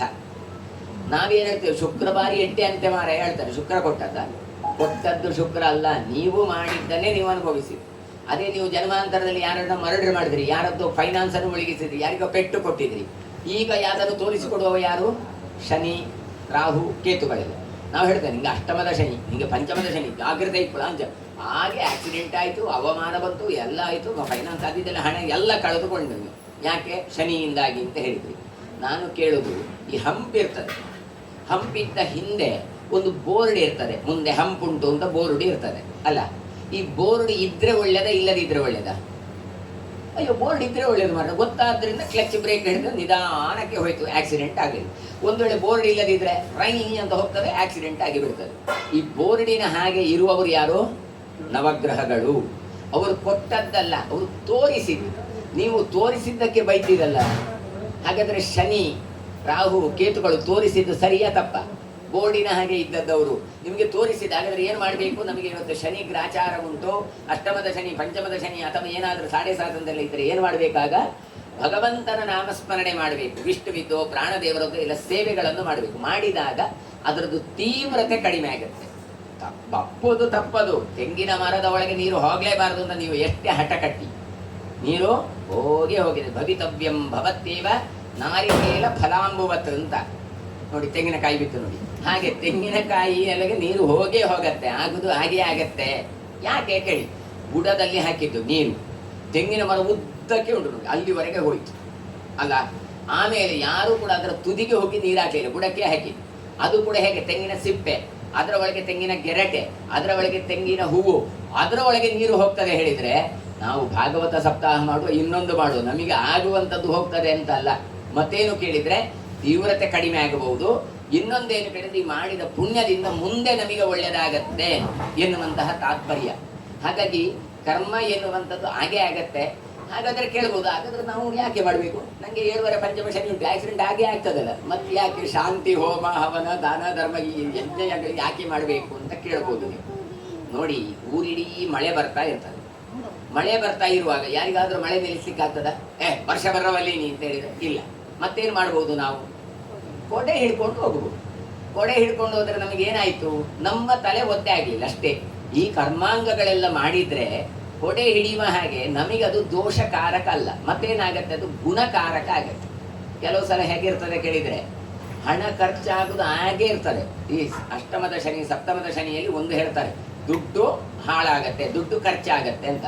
ನೀವೇನು ಮಾಡ್ತೀರಿ? ಹೋಮ ಹವನ ಇತ್ಯಾದಿಗಳೆಲ್ಲ ಮಾಡಿ ಹಣ ಖರ್ಚು ಮಾಡುವುದಕ್ಕೂ ಹಾಗೆ ಗಂಟೆ ಇಡೋದಕ್ಕೂ ವ್ಯತ್ಯಾಸ ಉಂಟು. ನೀವೇನಾಗತ್ತೆ? ಎಲ್ಲಿ ಹೋಗುವಾಗ ಆಕ್ಸಿಡೆಂಟ್ ಆಗತ್ತೆ. ಆಕ್ಸಿಡೆಂಟಲ್ಲಿ ಆಗಿ ಆಸ್ಪತ್ರೆಗೆ ಹೋಗ್ತೀರಿ, ಅಲ್ಲಿ ಬಿಲ್ಲು ಬರ್ತದೆ 50,000 75,000 ಬರುತ್ತೆ. ಅಲ್ಲಿ ಖರ್ಚು ಮಾಡಿದ್ರೆ ಹಣ ಖರ್ಚು ಆಯ್ತೇ. ಯಾವುದು ಒಳ್ಳೆಯದು? ವ್ಯತ್ಯಾಸ ನೋಡಿ. ಆಕ್ಸಿಡೆಂಟ್ ಆಗಿ ಹಾಸ್ಪಿಟಲಲ್ಲಿ 70,000 80,000 ಬಿಲ್ ಆಯಿತು. ಅವರಿಗೆ ಡಾಕ್ಟರ್ ಹತ್ರ ಹೇಳ್ತವೆ, ಯಾರ್ಯಾರ್ದು ಇನ್ಫ್ಲುಯೆನ್ಸ್ ಮಾಡ್ತೇವೆ, ಎಂಚಿನ ಮಾರ ಮೂಜಿ ದಿನ ಇತ್ತು ಮಾರ 80,000 ಚೂರು ಕಡಿಮೆ ಎಂಪ್ಲೆ ಅಂತ ಆಯ್ತಪ್ಪ ಅಂತೇಳಿ 10,000 ಕಡಿಮೆ ಮಾಡಿ 70,000 ಬಿಲ್ ಮಾಡಿದ. ನೀವು ಹೊರಗೆ ಬಂದು ಯಾರಾದರೂ ಹೇಳ್ತೀರ, ನನಗೆ 80,000 ಇತ್ತು ಮಾರ, ಅವರೆಲ್ಲ ಬಿಟ್ಟು 70,000 ಆಯ್ತದ ಅಷ್ಟೇ ಆದದ್ದು ಅಂತ. ಇಲ್ಲ, ನೀವೆಂತ ಹೇಳ್ತೀರಿ? ಎಂಥದ್ದು ಮಾರೆ 3 ದಿನ ಇದ್ದದ್ದು ಮಾರೆ 80,000 ಖರ್ಚಾಯಿತು ಮಾರೆ, 3 ದಿನ ಇದ್ದದ್ದು 70,000 ಖರ್ಚಾಯಿತು, ಪಾಪ ಅವ ಬಿಟ್ಟದ್ದು ವೇಸ್ಟಿ. ನೀವು ಮತ್ತೂ ಕೂಡ ಕಾಸ್ಟ್ಲಿ ಅಂತ ಹೇಳ್ತಾ ಬಂದ್ರಿ ನೀವು. ಇದರ ಜೊತೆಗೆ ಹಣ ಹೋದದ್ದು ಮಾತ್ರ ಅಲ್ಲ, ಎಷ್ಟು ಹಿಂಸೆ ಅಂತ ನೋಡಿ. ಆಕ್ಸಿಡೆಂಟ್ ಆದಮೇಲೆ ಆ ನೋವನ್ನು ಅನುಭವಿಸ್ತಾ ಇರಬೇಕು. ಆಮೇಲೆ ನಿಮಗೆ ಮಾತ್ರ ಅಲ್ಲ, ನಿಮ್ಮ ಮನೆಯವರಿಗೆ ಸಮಸ್ಯೆ, ಅವರಿಗೆ ಪಾಪ ಊಟ ಕಳಿಸಬೇಕು. ಆಸ್ಪತ್ರೆಯಲ್ಲಿ ಅವರ ಒಟ್ಟಿಗೆ ಇನ್ನೊಬ್ರು ಇರಬೇಕು. ಇವರು ಕೊಂಡೋಗ್ತಾರೆ ಹೇಳಿದ್ರೆ ಅಡಿಗೆ ಮಾಡುವವರು ಬೇಕು. ಎಷ್ಟು ಖರ್ಚು, ಎಷ್ಟು ಹಿಂಸೆ ಅಂತ ಆಲೋಚನೆ ಮಾಡಿ. ಅದೇ ನೀವು ಒಂದು ಚಂಡಿಕಾ ಹೋಮ ಮಾಡಿದ್ರಿ ನಿನ್ನೆ, ನಿಮಗೆ ಏನೋ ದೂರಾದೇವ ಫಲಹಾಯಂತೆ ಸ್ಮರಿತಾಶ್ಚರ್ಯ, ನಿಮಗೆ ಹಣ ಖರ್ಚಾಗುದಿತ್ತು ಒಂದು 70,000 80,000. ನೀವೇನು ಮಾಡಿದ್ರಿ? ಚಂಡಿಕಾ ಹೋಮ ಮಾಡಿದ್ರಿ. ಹೋಮ ಮಾಡಿ ಬಂದವರೆಲ್ಲ ಊಟ ಹಾಕಿಸಿದ್ರಿ, ಆಮೇಲೆ ದಾನ ದಕ್ಷಿಣೆ ಎಲ್ಲ ಕೊಟ್ರಿ. ಇದೆಲ್ಲ ಆದ ನಂತರ ಎಷ್ಟಾಯ್ತು ಖರ್ಚು ಹೇಳಿ? ಅವಳು 70,000 ಖರ್ಚಾನ. ಅದೇ ಒಂದು ವೇಳೆ ದಕ್ಷಿಣ ಕೊಡುವಾಗ ಅವರಿಗೆ ಸ್ವಲ್ಪ ಕಡಿಮೆ ಆಯ್ತು ಕಡೆ, ಹೌದಾ ಕೂಡಲೇ ಕೊಡ್ತೀರಿ ನೀವು ಅಲ್ಲ. ಅದೇ ಡಾಕ್ಟರ್ ಹತ್ರ ಆಗುವಾಗ 70,000 80,000 ಆದರೆ ಚೂರು ಕಡಿಮೆ ಆಗಲಿ, ಚೂರು ಕಡಿಮೆ ಬಂದಿದೆ. ಇಲ್ಲಿ ಆಗುವಾಗ ನೀವೇ ಕೈ ಎತ್ತಿ ವಾಪಸ್ 10 ರೂಪಾಯಿ 20 ರೂಪಾಯಿ ಕೊಡ್ತೀರಿ. ಇಷ್ಟಾದ ನಂತರ ಮನಸ್ಸಿಗೆ ಸಮಾಧಾನ, ಇವತ್ತು ಭಾಗವತ ಸಪ್ತಾಹ ಮುಗೀತು, ಒಂದಿಷ್ಟು ಲಕ್ಷ ಗಟ್ಟಲೆ ಖರ್ಚಾಯಿತು. ಆದರೂ ಕೂಡ ಏನುಂಟು ಹೇಳಿ? ವೇಸ್ಟ್ ಅಂತ ಅನಿಸತ್ತ? ಇಲ್ಲ. ಹಾಗಾದರೆ ಯಾವುದು ಒಳ್ಳೆಯದು? ಹಣ ಖರ್ಚು ಆಗುದೇ. ನೀವು ಇವತ್ತು ಇದಕ್ಕೆ ಖರ್ಚು ಮಾಡದೇ ಇದ್ರೂ ಇನ್ನೊಂದು ಕಡೆ ಅದು ಹೋಗ್ತಾ ಇತ್ತು. ಆದರೆ ಇದು ತಿಳಿದು ನೀವು ಕೊಟ್ಟದ್ದು, ಖುಷಿಯಿಂದ ಕೊಟ್ಟದ್ದು. ಹಾಗಾಗಿ ನಿಮಗೆ ಇದು ಸಮಾಧಾನದ ಜೊತೆಗೆ ಪುಣ್ಯವೂ ಬಂತು. ಅದು ಏನೂ ಅಲ್ಲ, ಅದು ಪುಣ್ಯ ಇಲ್ಲ, ಪುರುಷಾರ್ಥ ಇಲ್ಲ. ಹಾಗಾದರೆ ಸಮಸ್ಯೆಗಳು, ಕರ್ಮದ ಫಲಗಳು ಬಂದೇ ಬರ್ತದೆ. ಆದರೆ ಜಾತಕ ವಿಮರ್ಶೆ ಮಾಡಿ ಅವರು ಸೂಚನೆ ಮಾಡಿದ್ರಿಂದ, ಇಂತಹ ಕರ್ಮಗಳನ್ನು ಮಾಡಿದ್ರಿಂದ ಯಾರಿಗೆ ಮೊದಲು ಥ್ಯಾಂಕ್ಸ್ ಹೇಳ್ಬೇಕು ಹೇಳಿ? ಶನಿಗೆ ಥ್ಯಾಂಕ್ಸ್ ಹೇಳಬೇಕು. ಶನಿ ಹಿಡಿದವ ಅಂತ ನಾವು ಬೈಯೋದಲ್ಲ, ಶನಿ ನೀನು ತೋರಿಸಿದ್ರಿಂದ ನಾವು ಇವತ್ತು ಜಾಗ್ರತೆ ಮಾಡಿದೆವು, ಈ ಸಂಪತ್ತನ್ನು ಸದ್ವಿನಿಯೋಗ ಆಗುವ ಹಾಗೆ ಮಾಡಿದ. ಹಾಗಾಗಿ ಎಲ್ಲ ಗ್ರಹಗಳಿಗಿಂತಲೂ ಕೂಡ ಮೊದಲು ನಾವು ಕೃತಜ್ಞತೆಯನ್ನು ಅವರಿಗೆ ಕೊಡಬೇಕು. ಆದರೆ ನಾವೇನು ಮಾಡ್ತೇವೆ? ಬೈಯುವುದೇ ಅವನಿಗೆ. ಪಾಪ ನಿಷ್ಠೂರಕ್ಕೆ ಕೃಷ್ಣ ಭಟ್ಟ ಅಂತಾರೆ. ಹಾಗಲ್ಲ. ಹಾಗಾಗಿ ಒಂದು ದಾನ ಧರ್ಮ ಮಾಡಬೇಕಾದ್ರೆ ಎಷ್ಟು ಎಚ್ಚರಿಕೆ ಇರಬೇಕು. ಕೊಟ್ಟದ್ದನ್ನು, ಅದನ್ನು ಹೇಳ್ತಾರೆ ದತ್ತಾಪಹಾರ. ಒಂದು ಸಲ ಕೊಟ್ಟದ್ದನ್ನು ಮತ್ತೆ ತಾನು ಯಜಮಾನ ತೆಕ್ಕೊಳ್ಬಾರ್ದು. ನಮ್ಮಲ್ಲಿ ಏನಾದ್ರು ದಾನ ಕೊಟ್ಟದ್ದನ್ನು ಮಾರಬಾರದು ಅಂತ ಹೇಳಿದ್ರು, ದಾನ ಕೊಟ್ಟದ್ದನ್ನು ಇನ್ನೊಬ್ಬರಿಗೆ ಕೊಡಬಾರದು ಅಂತ ಹೇಳಿದ್ರು. ಹಾಗೆ ಅಲ್ವೇ ಅಲ್ಲ ಇದು. ನಾನು ಹೇಳೋದು, ನನಗೆ ದಿನ ಒಂದೊಂದು ಗೋಣಿ ಅಕ್ಕಿ ಕೊಡ್ತೀರಿ ಅಂತ ಇಟ್ಟುಕೊಳ್ಳೋದು. ನಾನು ಅಕ್ಕಿಯನ್ನು ಮಾತ್ರ ಊಟ ಮಾಡ್ಲಿಕ್ಕಾಗತ್ತಾ? ಅದಕ್ಕೆ ರಾಗಿ ಬೇಳೆ ಗೋಧಿ ಜೋಳ ಅಥವಾ ಇದೆಲ್ಲ ಬೇಡವಾ? ತಿನ್ಲಿಕ್ಕೆ ಮೆಣಸು ಎಲ್ಲ ಬೇಡವಾ? ಬೇಕು. ಏನು ಮಾಡ್ತೇನೆ ಆಗ? ಈ ಒಂದು ಗೋಣಿ ಅಕ್ಕಿಯನ್ನು ಮಾರಿ ಅದಕ್ಕೆ ಬೇಕಾದಂಥ ಮೆಣಸು, ಸಕ್ಕರೆ, ಉಪ್ಪು, ಬೆಲ್ಲ ಇಟ್ಕೊಂಡು ಬರ್ತೇನೆ. ಹಾಗಾಗಿ ನೀವು ಕೊಟ್ಟ ದಾನವಾಗಿ ತಗೊಂಡ ವಸ್ತುವನ್ನು ಮಾರಬಾರದು ಅಂತ ಎಲ್ಲಿಯೂ ಇಲ್ಲ. ನನಗೆ ಬಂದ ಮೇಲೆ ಅದು ನನ್ನ ಸ್ವಾಯತ್ತ. ನೀವೇ ಒಂದು ವೇಳೆ ಇವತ್ತು ಕೊಟ್ರಿ ಅಂತ ಇಟ್ಟುಕೊಳ್ಳುವ ಒಂದು ವಸ್ತುವನ್ನು ನಾನು ನಿಮಗೆ ನಾನಾಗಿ ಕೊಡ್ಬೋದು. ನಿಮಗೆ ನೀವು ದಾನ ಕೊಟ್ಟದ್ದಿರ್ಬೋದು, ಬಂದ ನಂತರ ನನ್ನ ವಸ್ತು ಆಯಿತು, ನಾನಾಗಿ ಕೊಡ್ಬೋದು. ಆದರೆ ನೀವಾಗಿ ಕಿತ್ತುಕೊಳ್ಬಾರ್ದು. ಇಲ್ಲಿ ದನ ಹಾಗಲ್ಲ, ತಾನಾಗಿ ತೆಕೊಂಡದ್ದು ಪುನಃ ತಾನಾಗಿಯೇ ಕೊಟ್ಟದ್ದು. ಇದು ದತ್ತಾಪಹಾರ. ಹಾಗಾದರೆ ಎಂಥದ್ದು ಅಂತ ಆಲೋಚನೆ ಮಾಡಿ. ನಾವು ಇವತ್ತೆಂಥದ್ದು ಮಾಡ್ತಾ ಇದ್ದೇವೆ? ವೀಳ್ಯದೆಲೆ, ಒಂದು ತಟ್ಟೆಯಲ್ಲಿ ವೀಳ್ಯದೆಲೆ ಇಟ್ಟಿರ್ತೇವೆ, ಅದರಲ್ಲಿ ನವಗ್ರಹ ದಾರಿ ಹೇಳ್ತೇವೆ, ತಾಂಬೂಲಂ ಶ್ರೀಕರಂ ಭದ್ರಂ ಅಂತ ಮಂತ್ರ ಹೇಳ್ತಾರೆ, ಮತ್ತೆ ಕೊಂಡು ಹೋಗ್ಬೇಕು. ಅವಿಜಿಲೆ ಕಾಲಿನಲ್ಲಿ ಮಾತ್ರ ಗೆದ್ದು ಮೂಲೆ ಹೇಳಿದ್ರು, ಪುನಃ ಎರಡನೇವರಿಗೆ ಕೊಟ್ಟು, ಪುನಃ ಮೂರನೇವರಿಗೆ ಕೊಟ್ಟು. ಹಾಗಾದ್ರೆ ಏನು ತಪ್ಪಲ್ವಾ ಕೇಳುದು. ಅದಕ್ಕೆ ಒಬ್ಬರು ಪುರೋಹಿತರು ಅದಕ್ಕೆ ಎಕ್ಸ್ಪ್ಲನೇಷನ್ ಕೊಟ್ಟರು. ಅದು ಗೌರವ. ಈಗ ಹರಿವಾಣದಲ್ಲಿ ಇಟ್ಟು ಇನ್ನೊಂದು ತಟ್ಟೆ ಇಟ್ಟು ಕೊಡ್ತೀರಿ, ಹರಿವಾಣ ತಕೊಂಡು ಹೋಗ್ತೀರಾ? ಇಲ್ಲ, ತಟ್ಟೆ ಮಾತ್ರ ತಕೊಂಡು ಹೋಗ್ತೀರಿ. ಅದು ಯಾಕೆ ಕೊಟ್ಟದ್ದು ಹರಿವಾಣ? ಅದು ಕೈಯಲ್ಲಿ ಹಾಗೆ ಕೊಡ್ಲಿಕ್ಕೆ ಆಗೋದಿಲ್ಲಲ್ಲ, ಅದಕ್ಕೊಂದು ಪಾತ್ರದಲ್ಲಿ ಕೊಟ್ಟದ್ದು. ನಿಮಗೆ ಬಾಯಾರಿಕೆ ಆಗ್ತದೆ ಅಂತ ಹೇಳಿ ಶರ್ಬತ್ತು ಕೊಟ್ಟಾಗೆ ನೀವು ಲೋಟ ನನಗೆ ಕೊಟ್ಟಿದ್ದಾರೆ ಅಂತ ತಿಳ್ಕೊಗ್ತೀರಿ? ಇಲ್ಲಲ್ಲ, ಶರ್ಬತ್ತು ಕುಡಿತೀರಿ, ಲೋಟ ಇಟ್ಟು ಹೋಗ್ತೀರಿ. ಹಾಗೆ ಇದು ಕೂಡ ವೀಳ್ಯದೆಲೆ ಗೌರವ ಸೂಚಕ, ಅದನ್ನು ಕೊಟ್ಟದ್ದಲ್ಲ ಅಂತ. ಹಾಗಾದ್ರೆ ತಾಂಬೂಲಂ ಶ್ರೀಕರಂ ಭದ್ರಂ ಅಂತ ಮಂತ್ರ ಹೇಳಬಾರ್ದು ಅಲ್ಲ. ಹಾಗಾದ್ರೆ ಏನು, ಒಂದು ವೇಳೆ ಅವರಿಗೆ ವೀಳ್ಯದೆಲೆ ಕೊಡಬೇಕು ಅಂತ ಇಚ್ಛೆ ಇದ್ರೆ ತಾಂಬೂಲಂ ಶ್ರೀಕರದ ಕೊಡಬೇಕು, ಇನ್ನೊಂದು ಪಟ್ಟಿ ಕೊಡಬೇಕು. ಇಲ್ಲ, ಪಟ್ಟಿ ಇಲ್ಲ. ನಿಮಗೆ ಹೇಳಲಿಕ್ಕೆ ಸುಲಭ, ಪ್ರಾಕ್ಟಿಕಲ್ ತುಂಬಾ ಸಮಸ್ಯೆಗಳುಂಟು. ನೀವು ಪುರೋಹಿತಕ್ಕೆ ಬಂದ್ರೆ ಗೊತ್ತಾಗುತ್ತೆ. ಅಲ್ಲಿ ಇರುದು 4-5 ವೀಳ್ಯದೆಲೆ ಇರ್ತದೆ, 25 ಜನರಿಗೆ ಕೊಡುವುದು ಹೇಗೆ? ಮತ್ತೆ ಗೌರವ ಸೂಚಕವಾಗಿ ತಟ್ಟೆಯಲ್ಲಿ ಇಡುದು. ಅವನಾದ್ರೂ ಕೊಂಡೋದವ ತಿಂತಾನ, ಅವನು ಇಲ್ಲ, ಅವ ಅಲ್ಲಿ ಇಲ್ಲೆಲ್ಲ ಬಿಸಾಡಿ ಹೋಗ್ತಾನೆ. ಅದರ ಬದಲು ಸ್ವಲ್ಪ ಗೌರವ ಸೂಚಕವಾಗಿ ಇಟ್ಟದ್ದು ಅಂತಾದ್ರೆ ಆ ವಸ್ತುವನ್ನು ಮಾತ್ರ ಕೊಟ್ಟದ್ದು. ಹಾಗೆ ಒಂದು ಕ್ರಿಯೆಯಲ್ಲಿ ಹೇಗೆ ನಾವು ತಿಳ್ಕೊಳ್ತೇವೆ ಆ ರೀತಿಯಾಗಿ ಹೋಗ್ತದೆ. ಒಂದು ವಸ್ತುವನ್ನು ಕೊಟ್ಟು ಇನ್ನೊಬ್ಬರಿಗೆ ಅದೇ ವಸ್ತುವನ್ನು ನಾವಾಗಿ ಕೊಡಬಾರದು. ಕೊಟ್ರೆ ಎಂಥದ್ದು, ಇಂತಹ ನೃಗನಾಗಿ ಇರುವಂತಹ ಒಂದು ಓತಿಖ್ಯಾತನಾಗಿ ಹುಟ್ಟಿಕೊಳ್ತಾನೆ. ಹಾಗಾಗಿ ಒಂದು ದಾನ ಕೊಡಬೇಕಾದ್ರೆ ಅಷ್ಟು ಜಾಗ್ರತೆ ಇರಬೇಕು ಎನ್ನುವಂಥದ್ದನ್ನು ತೋರಿಸಿಕೊಡ್ತಾರೆ ನೃಗನ ಉಪಾಖ್ಯಾನದಿಂದ. ಆದರೆ ನೋಡಿ, ಎಲ್ಲ ತಪ್ಪು ಮಾಡೇ ಮಾಡ್ತೇವೆ. ಕೆಲವು ಗೊತ್ತಿದ್ದು ಮಾಡ್ತೇವೆ, ಕೆಲವು ಗೊತ್ತಿಲ್ಲದೆ ಮಾಡ್ತೇವೆ. ನಮಗೆ ಗೊತ್ತಿಲ್ವ, ಶುದ್ಧ ದನದ ತುಪ್ಪವೇ ಬೇಕು ಅಂತ ಗೊತ್ತುಂಟು, ಆದರೆ ಏನು ಮಾಡುವ ಇಲ್ಲ. ಮತ್ತೆ ಶುದ್ಧ ದನದ ಚಿತ್ರ ಇರುವುದಾದ್ರೂ ಮಾಡ್ತೇವೆ ಕೆಲವು ಸಲ. ಹಾಗಾದ್ರೆ ಇದು ಗೊತ್ತಿದ್ದು ಮಾಡ್ತೇವೆ. ಹಾಗಾದ್ರೆ ಏನು ಮಾಡಬಹುದಾಗ? ಅದಕ್ಕೆ ಹೇಳಿದ್ರು, ಎಲ್ಲ ಪಾಪಗಳಿಗೂ ಕೂಡ ಹರಿನಾಮ ಸ್ಮರಣೆಯನ್ನು ಮಾಡಿ ಪಾಪ ಪರಿಹಾರ ಆಗತ್ತೆ. ಕೃಷ್ಣ ಸ್ಪರ್ಶ ಆದ್ರೆ ಸಾಕು. ನೋಡಿ, ದೇವರ ಸ್ಪರ್ಶ ಆಯ್ತಾ, ಅದು ನಿಮಗೆ ಪುಣ್ಯಜನಕ. ದೇವರದ್ದು ಕಾಂಟ್ಯಾಕ್ಟ್ ಆಗ್ಲಿಲ್ಲ, ಅದೇ ನಿಮಗೆ ಪಾಪಜನಕ. ಹೋಟ್ಲಲ್ಲಿ ಊಟ ಮಾಡಿದ್ರೆ ಅದೇ ಪಾಪ, ಅದೇ ಊಟವನ್ನು ದೇವಸ್ಥಾನದಲ್ಲಿ ಮಾಡಿದ್ರೆ ಅದೇ ಪುಣ್ಯ. ಏನು ವ್ಯತ್ಯಾಸ? ಹೋಟ್ಲಲ್ಲಿ ಹೈಜಿನಿಕ್ ಇರುತ್ತೆ, ಕ್ಲೀನ್ ಇರುತ್ತೆ, ಹೋಟ್ಲಲ್ಲಿ ತುಂಬಾ ರುಚಿಯಾಗಿರುತ್ತೆ, ಎಲ್ಲವೂ ಇರುತ್ತೆ. ಆದ್ರೆ ದೇವರಿಗೆ ಸಮರ್ಪಣೆ ಆಗಲಿಲ್ಲ, ಹಾಗಾಗಿ ಪಾಪ ಬಂತು. ದೇವಸ್ಥಾನಗಳಿಗೆ ನೋಡಿ, ಧರ್ಮಸ್ಥಳ ಹೋಗಿ, ಸುಬ್ರಹ್ಮಣ್ಯ ಹೋಗಿ, ಕೊಲ್ಲೂರು ಹೋಗಿ, ಅಯ್ಯೋ ಮಾರ ಭೋಜನ ಶಾಲೆದ ಸಾರು ಮಂಡಕ ಸಾರು ಮಾರ ಇನ್ನಿಂದಲೂ ಪರಿಮಳ ಬರ್ಕೊಂಡು ಅಂತ ಹೇಳ್ತೀವಿ. ಹಾಗಾದ್ರೆ ಏನು, ಅಲ್ಲಿ ಹೈಜಿನಿಕ್ ಇಲ್ವಾ, ಅಲ್ಲಿ ಕ್ಲೀನ್ ಇಲ್ವಾ? ಎಲ್ಲವೂ ಇದೆ. ಆದ್ರೆ ಏನಾಯ್ತು, ಅದರ ಜೊತೆಗೆ ಭಗವಂತನಿಗೆ ಸಮರ್ಪಣೆ ಮಾಡಿ ಕೊಟ್ಟದ್ರಿಂದ ರುಚಿಯೂ ಜಾಸ್ತಿ, ಆಮೇಲೆ ಪುಣ್ಯ ಬಂತು. ಹಾಗಾದ್ರೆ ಪುಣ್ಯ ಪಾಪಕ್ಕೆ ಕಾರಣ ಯಾರು? ಭಗವಂತನ ಸ್ಪರ್ಶ, ಭಗವಂತ. ಹಾಗಾಗಿ ಮಾಡಿದ ಎಲ್ಲ ಪಾಪಗಳು ಕೂಡ ಅವನಿಗೆ ಪರಿಹಾರ ಆಗಿದೆ. ನಾವು ಏನು ಮಾಡುವ ಕೇಳಿದ್ರೆ, ದೇವರನ್ನು ನೆನೆದಂತಾಯಿದ್ರೆ ಖಂಡಿತ ನಮ್ಮೆಲ್ಲ ಪಾಪಗಳು ಪರಿಹಾರ ಆಗತ್ತೆ ಎನ್ನುವುದನ್ನು ಇಲ್ಲಿ ತೋರಿಸಿಕೊಡ್ತಾರೆ.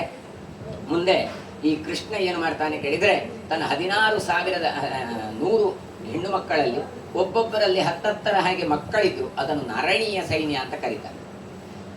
ಇತ್ತ ಕಡೆಯಿಂದ ಪಾಂಡವರಿಗೆ ಕೌರವರಗಳಿಗೆ ಯುದ್ಧ ಆಗತ್ತೆ, ಯುದ್ಧ ಘೋಷಣೆ ಆಗುತ್ತೆ, ಕೃಷ್ಣ ಸಂಧಾನಕ್ಕೆ ಹೋಗ್ತಾನೆ. ಅದೆಲ್ಲ ಫಲಿಸೋದೇ ಇಲ್ಲ. ಕೊನೆಗೆ ಯುದ್ಧ ಆಗುದು ಅಂತ ಡಿಕ್ಲೇರ್ ಆಗಿ ಬಿಡ್ತದೆ. ಕೃಷ್ಣನ ಹತ್ರ ಬಂದು ಕೃಷ್ಣನ ಹತ್ರ ಮಿಲಿಟರಿಯನ್ನು ಕೇಳಬೇಕು ಎನ್ನುವ ಇಚ್ಛೆ, ಅವನದ್ದು ಸಹಾಯವನ್ನು ಕೇಳಬೇಕು ಅಂತ ದುರ್ಯೋಧನನ ಇಚ್ಛೆ. ಅರ್ಜುನನಿಗೂ ಹಾಗೆ ಕೃಷ್ಣನ ಸಹಾಯವನ್ನು ಪಡಿಬೇಕು ಅಂತ ಅವನಿಗೂ ಇಚ್ಛೆ. ಹಾಗಾಗಿ ಇಬ್ರು ಬರ್ತಾರೆ. ಕೃಷ್ಣ ಮಲಗಿದ್ದಾನೆ. ನೋಡಿ, ಕೃಷ್ಣ ನಾಟಕ ಮಾಡ್ತಾನೆ. ಕೃಷ್ಣ ಮಲಗಿದ್ದಾನೆ. ಕೃಷ್ಣನ ತಲೆಯ ಬುಡದಲ್ಲಿ ಬಂದು ದುರ್ಯೋಧನ ಮೊದಲು ಬಂದವ. ಅವ ಏನು ಮಾಡ್ತಾನೆ ಕೇಳಿದ್ರೆ, ನೇರವಾಗಿ ತಲೆಯ ಹತ್ರ ಕೂತ್ಕೊಳ್ತಾನೆ. ಯಾಕೆ, ನಾನು ಅವನ ಕಾಲಲ್ಲಿ ಕೂತ್ಕೊಳ್ಬೇಕಂತ. ಎಷ್ಟೋ ಜನರಿಗೆ ಹಾಗೆ, ಅವನ ಕೆಳಗೆ ಕೂತ್ಕೊಳ್ಳೋದಿಲ್ಲ, ನಾನು ಮೇಲೆ ಕೂತ್ಕೊಳ್ಳೋದು ಅಂತ. ಅದಕ್ಕೋಸ್ಕರ ಎಷ್ಟೆಷ್ಟು ಗಲಾಟೆ ಎಲ್ಲ ಆಗತ್ತೆ. ಅವನಿಗೆ ಕೆಳಗೆ ಕೂತ್ಕೊಳಿಸಿದ್ರಿ, ನನಗೆ ಅಲ್ಲಿ ಕೂತ್ಕೊಳಿಸಿದ್ರಿ ಅಂತೇಳಿ. ಹಾಗಾಗಿ ತಾನು ತಲೆಯ ಬುಡದಲ್ಲಿ ಕೂತ್ಕೊಳ್ತಾನೆ. ಅರ್ಜುನ ಬಂದದ ಕಾಲ ಬುಡದಲ್ಲಿ ಕೂತ್ಕೊಳ್ತಾನೆ. ಇವನಿಗೆ ಎಚ್ಚರಾಗಿ ಮೊದಲು ಎದ್ದು ಮಾತಾಡಿಸ್ತಾನೆ. ಯಾರ ಹತ್ರ ಕೇಳಿದ್ರೆ, ಅರ್ಜುನನ ಹತ್ರ ಮಾತಾಡಿಸ್ತಾನೆ. ಓ, ಅರ್ಜುನ ಏನು ಅಂತ ಯಾವಾಗಲೇ ಹಾಗೆಲ್ಲ. ಮತ್ತೆ ತಿರುಗಿ ನೋಡ್ತಾನೆ, ದುರ್ಯೋಧನ. ಏನು ದುರ್ಯೋಧನ ಬಂದದ್ದು ಅಂತ. ಆಗ ಇಬ್ಬರು ಹೇಳ್ತಾರೆ, ನನಗೆ ನಿಮ್ಮ ಸಹಾಯ ಬೇಕು, ಅದಕ್ಕೆ ನಾವು ಬಂದದ್ದು ಅಂತ. ಅರ್ಜುನ ಹೇಳ್ತಾನೆ, ಮೊದಲು ನನ್ನ ಹತ್ರ ಬೇಡಿಕೆ ಈಡೇರಿಸಬೇಕು ಅಂತ. ದುರ್ಯೋಧನ ಹೇಳ್ತಾನೆ, ಮೊದಲು ನನ್ನದು ಅಂತ. ಇವ ಆಲೋಚನೆ ಮಾಡಿ ಹೇಳ್ತಾನೆ, ಏನು, ಮೊದಲು ನೋಡಿದ ನಾನು ಅರ್ಜುನನ. ಹಾಗಾಗಿ ಮೊದಲು ಅರ್ಜುನನ ಹತ್ರ ಕೇಳ್ತಾನೆ, ನಿಂಗೇನು ಬೇಕು ಅಂತ. ಏನು, ನನ್ನ ಹತ್ರ 2 ಮಾಡ್ತೇನೆ. ಒಂದು ಕಡೆ ನಿರಾಯುಧನಾಗಿ, ಆಯುಧವೂ ಇಲ್ಲದೆ ಯುದ್ಧವೂ ಮಾಡದ ಕೃಷ್ಣ ಇರ್ತಾನೆ, ಅಂದ್ರೆ ನಾನಿರ್ತೇನೆ. ಇನ್ನೊಂದು ಕಡೆ ನನ್ನ ಲಕ್ಷಗಟ್ಟಲೆ ಇರುವಂತಹ ಸೈನ್ಯ ಇದೆ, ನಾರಾಯಣೀಯ ಸೈನ್ಯ ಇದೆ. ಯಾವುದಾಗುವುದು ನಿಮಗೆ, ಮಿಲಿಟರಿ ಫೋರ್ಸಾ ನಾನಾ ಅಂತ ಕೇಳಿ ಅರ್ಜುನ ಹತ್ರ ಕೇಳ್ತಾನೆ. ಈ ದುರ್ಯೋಧನಿಗೆ ಎಲ್ಲಿ ಈ ಮಿಲಿಟರಿ ಫೋರ್ಸ್ ಎಲ್ಲ ತಕೊಂಡು ಹೋಗ್ತಾನ ಅಂತ ತಲೆ ಬಿಸಿ ಆಗ್ತಾ ಇತ್ತು. ಅರ್ಜುನ ಏನು ಕೇಳಿದ ಗೊತ್ತಾ? ಕೃಷ್ಣ, ನೀನು ಸಾಕು, ನಿರಾಯುಧನಾದ್ರೂ ತೊಂದರೆ ಇಲ್ಲ, ನಿನ್ನ ಮಿಲಿಟರಿ ಯಾವುದು ನಮಗೆ ಬೇಡ. ಕೃಷ್ಣ ನೀನಿದ್ರೆ ನಮಗೆ ಅದು ದೊಡ್ಡ ಬಲ, ನೀನು ನನ್ನೊಟ್ಟಿಗೆ ಬಾ ಅಂತ ಕರೀತಾನೆ. ಇಷ್ಟೊತ್ತಿಗೆ ಇವನಿಗೆ ಭಾರಿ ಖುಷಿ ಆಯ್ತು ದುರ್ಯೋಧನ. ಅವ ಕೂಡಲೇ ಹೇಳ್ತಾನೆ, ನಿನ್ನ ಸೈನ್ಯ ಎಲ್ಲ ನನಗೆ ಇರಲಿ ಅಂತ ಹೇಳಿದ. ನೋಡಿ ಏನು ಪ್ರಯೋಜನ. ಭಗವಂತ ಬೇಡ, ಅವನಲ್ಲಿರುವ ವಸ್ತುಗಳು, ಸಂಪತ್ತುಗಳು, ಲಕ್ಷ್ಮಿ ಇತ್ಯಾದಿಗಳೆಲ್ಲ ಬೇಕು, ಭಗವಂತ ಬೇಕು, ಬೇರೆ ಯಾವುದು ಬೇಡ ಅಂತ ಇದ್ದ. ಆದರೆ ಯಾವುದು ಧರ್ಮಕ್ಕೆ ಮತ್ತೆ ಜಯ ಆಯಿತು ಕೇಳಿದ್ರೆ, ಯತ್ರ ಪಾರ್ಥ ಕೃಷ್ಣ ಇದ್ದಾನೆ, ಯತ್ರ ಯೋಗೇಶ್ವರೋ ಕೃಷ್ಣ ತತ್ರ ಪಾರ್ಥೋ ಧನುರ್ಧರ ತತ್ರ ಶ್ರೀ ವಿಜಯೀಭೂತ ಧ್ರುವಾನೇತಿರ್ಮಮ್ಯಮ ಅಂತ ಹೇಳುವಂಥ ಮಾತನ್ನು ಕೃಷ್ಣ ಸಾಧಿಸಿಕೊಡ್ತಾನೆ. ಇದರಿಂದ ನಮಗೆ ಕೊಡುವ ಏನು ಗೊತ್ತಾ, ನಾವು ಇವತ್ತೆಲ್ಲ ಬ್ರಾಹ್ಮಣರು ಏನು ಆಲೋಚನೆ ಮಾಡ್ತೇವೆ, ಅಕ್ಲಿಗೆ ಬೋಟ್ನ ತುಲ್ಯ ಅಷ್ಟು ಗೊತ್ತಿದೆ ಮುಖ್ಯನ ನಮಗೆಲ್ಲ ಹೀಗೆ ಕಾಣುತ್ತೆ. ನಮ್ಮಲ್ಲಿರುವ ಸಂಪತ್ತು ನಿಮಗೆ ಗೊತ್ತಾಗುತ್ತಾ ಇಲ್ಲ. ಒಂದು ಆಲೋಚನೆ ಮಾಡಿ, ಇಡೀ ಜಗತ್ತಿನಲ್ಲಿ ಯಾರನ್ನು ಹೆಚ್ಚು ಬ್ಲೇಮ್ ಮಾಡ್ತಾರೆ ಹೇಳಿ? ಬ್ರಾಹ್ಮಣರನ್ನು. ಯಾಕೆ? ನಮ್ಮ ಹತ್ರ ಒಂದು ಎಕ್ಸ್ಟ್ರೀಮ್ ಆದಂಥ ಒಂದು ಸಾಮರ್ಥ್ಯ ಉಂಟು, ನಮಗೆ ಅದು ಬೇಡ. ಇವತ್ತು ನೋಡಿ, ಎಲ್ಲರೂ ಬ್ರಾಹ್ಮಣನಾಗ್ಲಿಕ್ಕೆ ಟ್ರೈ ಮಾಡ್ತಾರೆ, ಎಲ್ಲರೂ ಜಪ ಪೂಜೆ ಮಾಡಬೇಕು, ಉಪನಯನ ಮಾಡಬೇಕು, ಅದು ಮಾಡಬೇಕು, ಇದು ಮಾಡಬೇಕು ಅಂತ. ಯಾರು ಹೊರಗಿನವರಿಲ್ಲ. ನಮಗೆ ಬೇಡ ಆಗಿದೆ, ಅವರಿಗೆಲ್ಲ ಅದು ಬೇಕಾಗಿದೆ. ಯಾಕೆ ಕೇಳಿದ್ರೆ ಅವರಿಗೆ ಗೊತ್ತು ಇದು ಅತ್ಯಂತ ಶ್ರೇಷ್ಠವಾದದ್ದು. ಅದೇ ಒಂದು ವೇಳೆ ನಾವು ಯಾರಾದರೂ ಟ್ರೈ ಮಾಡ್ತೇವೆ, ಯಾರಾದರೂ ಶುರು ಮಾಡಿದ್ದಾರೆ, ಏನು ಶೂದ್ರನೊಟ್ಟಿಗೆ ಅಶನಮ್ನ, ಏನು ಶೂದ್ರರ ಕನೇ ಬದುಕುಣ ಅಂತೇಳಿ ಯಾರಾದರೂ ಹೇಳ್ತಾರೆ. ಹಾಗಾದರೆ ಏನಾದ್ರದ್ದು ತಾತ್ಪರ್ಯ? ನಮ್ಮಲ್ಲಿ ಒಂದು ನಡೆದ ಘಟನೆ ಹೇಳ್ತಾನೆ, ಒಂದು ದೈವದ ಕೋಲ. ನಮ್ಮಲ್ಲಿ ಈ ಹೊಳೆ ಬದಿಯಲ್ಲಿ ಒಂದು ಊಟ ಅಂತ ಉಂಟು, ಈ ಭಾಗದಲ್ಲಿ ಕಾಣಲಿಲ್ಲ, ಕಾಣ್ತದೆ, ಸುದೇವಣಸು ಅಂತ. ಅಂದರೆ ಈಗ ನೋಡಿ, ಅರಣ್ಯದಲ್ಲಿ ಊಟ ಆಗೋದು ಕಾಣ್ತೀರಿ ನೀವು, ವನಭೋಜನ ಅಂತ. ಬೆಳದಿಂಗಳಲ್ಲಿ ಊಟ ಆಗೋದು ಕಾಣ್ತೀರಿ. ಹಾಗೆಯೇ ಹೊಳೆ ಬದಿಯಲ್ಲಿ ಅಲ್ಲಿಯೇ ಒಂದು ದೇವಿ ಇದೆ. ಹೇಗೆ ನಿಮ್ಮ ಖಡ್ಗೇಶ್ವರಿ ಉಂಟ, ಹಾಗೆ ಒಂದು ದೇವಿ. ಆ ದೇವಿಗೆ ಪೂಜೆ ಮಾಡಿ ಆ ಹೊಳೆ ಬದಿಯಲ್ಲಿ ಎಲೆ ಹಾಕಿ ಅಲ್ಲೇ ಊಟ ಮಾಡಬೇಕು. ಅವತ್ತು ಅಡಿಗೆ ಕೂಡ ಅಲ್ಲೇ ಮಾಡಲಿಕ್ಕೆ, ಆಮೇಲೆ ಪೂಜೆ ಎಲ್ಲ ಆಗುತ್ತೆ. ಈ ಆಗುವಾಗ ಏನು ಕೇಳಿದರೆ, ಬ್ರಾಹ್ಮಣರಿಗೆ ಒಂದು ಪಂಕ್ತಿ ಬೇರೆ, ಹೊರಗಿನವರಿಗೆ ಒಂದು ಪಂಕ್ತಿ ಅಂತ. ಹೊರಗಿನವರದ್ದು ಶುರುವಾಯ್ತಲ್ಲ, ಹೌದಾನೆ, ಭಟ್ರನಾಗ್ಲಿಕ್ಕೆ ಪೂರ ಬೇತನೆ, ಎಂಕ್ಲದ್ದು ಡೊನೇಷನ್ ಕೊರ ಪೂಜಾ, ಎಂಕ್ಲಿಗ್ಲು ಅದರನ್ನೊಟ್ಟಿಗೆ ಉಣಸು ಮಾಡುವುದು ಅಂತೆಲ್ಲ ಶುರುವಾಯಿತು, ಗಲಾಟೆ ಇಲ್ಲ. ಅದೇ ಸಂದರ್ಭದಲ್ಲಿ ನೋಡಿ, ಭಗವಂತನ ಸಂಕಲ್ಪಕ್ಕೆ ಆ ಊರಿನ ಒಬ್ಬ ಗೌಡ ಇದ್ದ. ಆ ಗೌಡನ ಮಗನಿಗೆ ಮದುವೆ. ಆ ಮದುವೆ ಅವ ಸ್ವಲ್ಪ RSSನವ. ಇದು ನಡೆದ ಘಟನೆ, ನನ್ನದೇ ಕ್ಲಾಸ್ಮೇಟ್ ಅವ. ಆಗ ಏನಾಯಿತು ಕೇಳಿದ್ರೆ, ಅವ ಎಲ್ಲರನ್ನೂ ಕರೆದ. ಈ ಗೌಡರೆಲ್ಲ ಆಲೋಚನೆ ಮಾಡಿದ್ರು, ಮಿನಿ ST SC ಬರೋಡು, ನಮ್ಮ ಪೂರ ಲಕ್ಕದು ಪೋಡು, ಇವ್ರದೆಲ್ಲ ಮೀಟಿಂಗ್ ಆಗಿದೆ. ಇವನ ಮದುವೆ ಹೊನೆಯಲ್ಲಿ ಏನಾಗಿದೆ, ಮದುವೆ ಹೊತ್ತಿಗೆ ಆಗುವಾಗ ಎಲ್ಲರೂ ಬರ್ತಾರಲ್ಲ, ಒಬ್ಬ ST SC ಬಂದ ವೇದಿಕೆಗೆ. ಬಂದದ್ದೇ ತರ ಅಷ್ಟು ಗೌಡರು ಇತರ ಜನರು ಎದ್ದು ಎಲ್ಲ ಮನೆಗೆ ಹೋಗಿ ಬಿಟ್ಟು.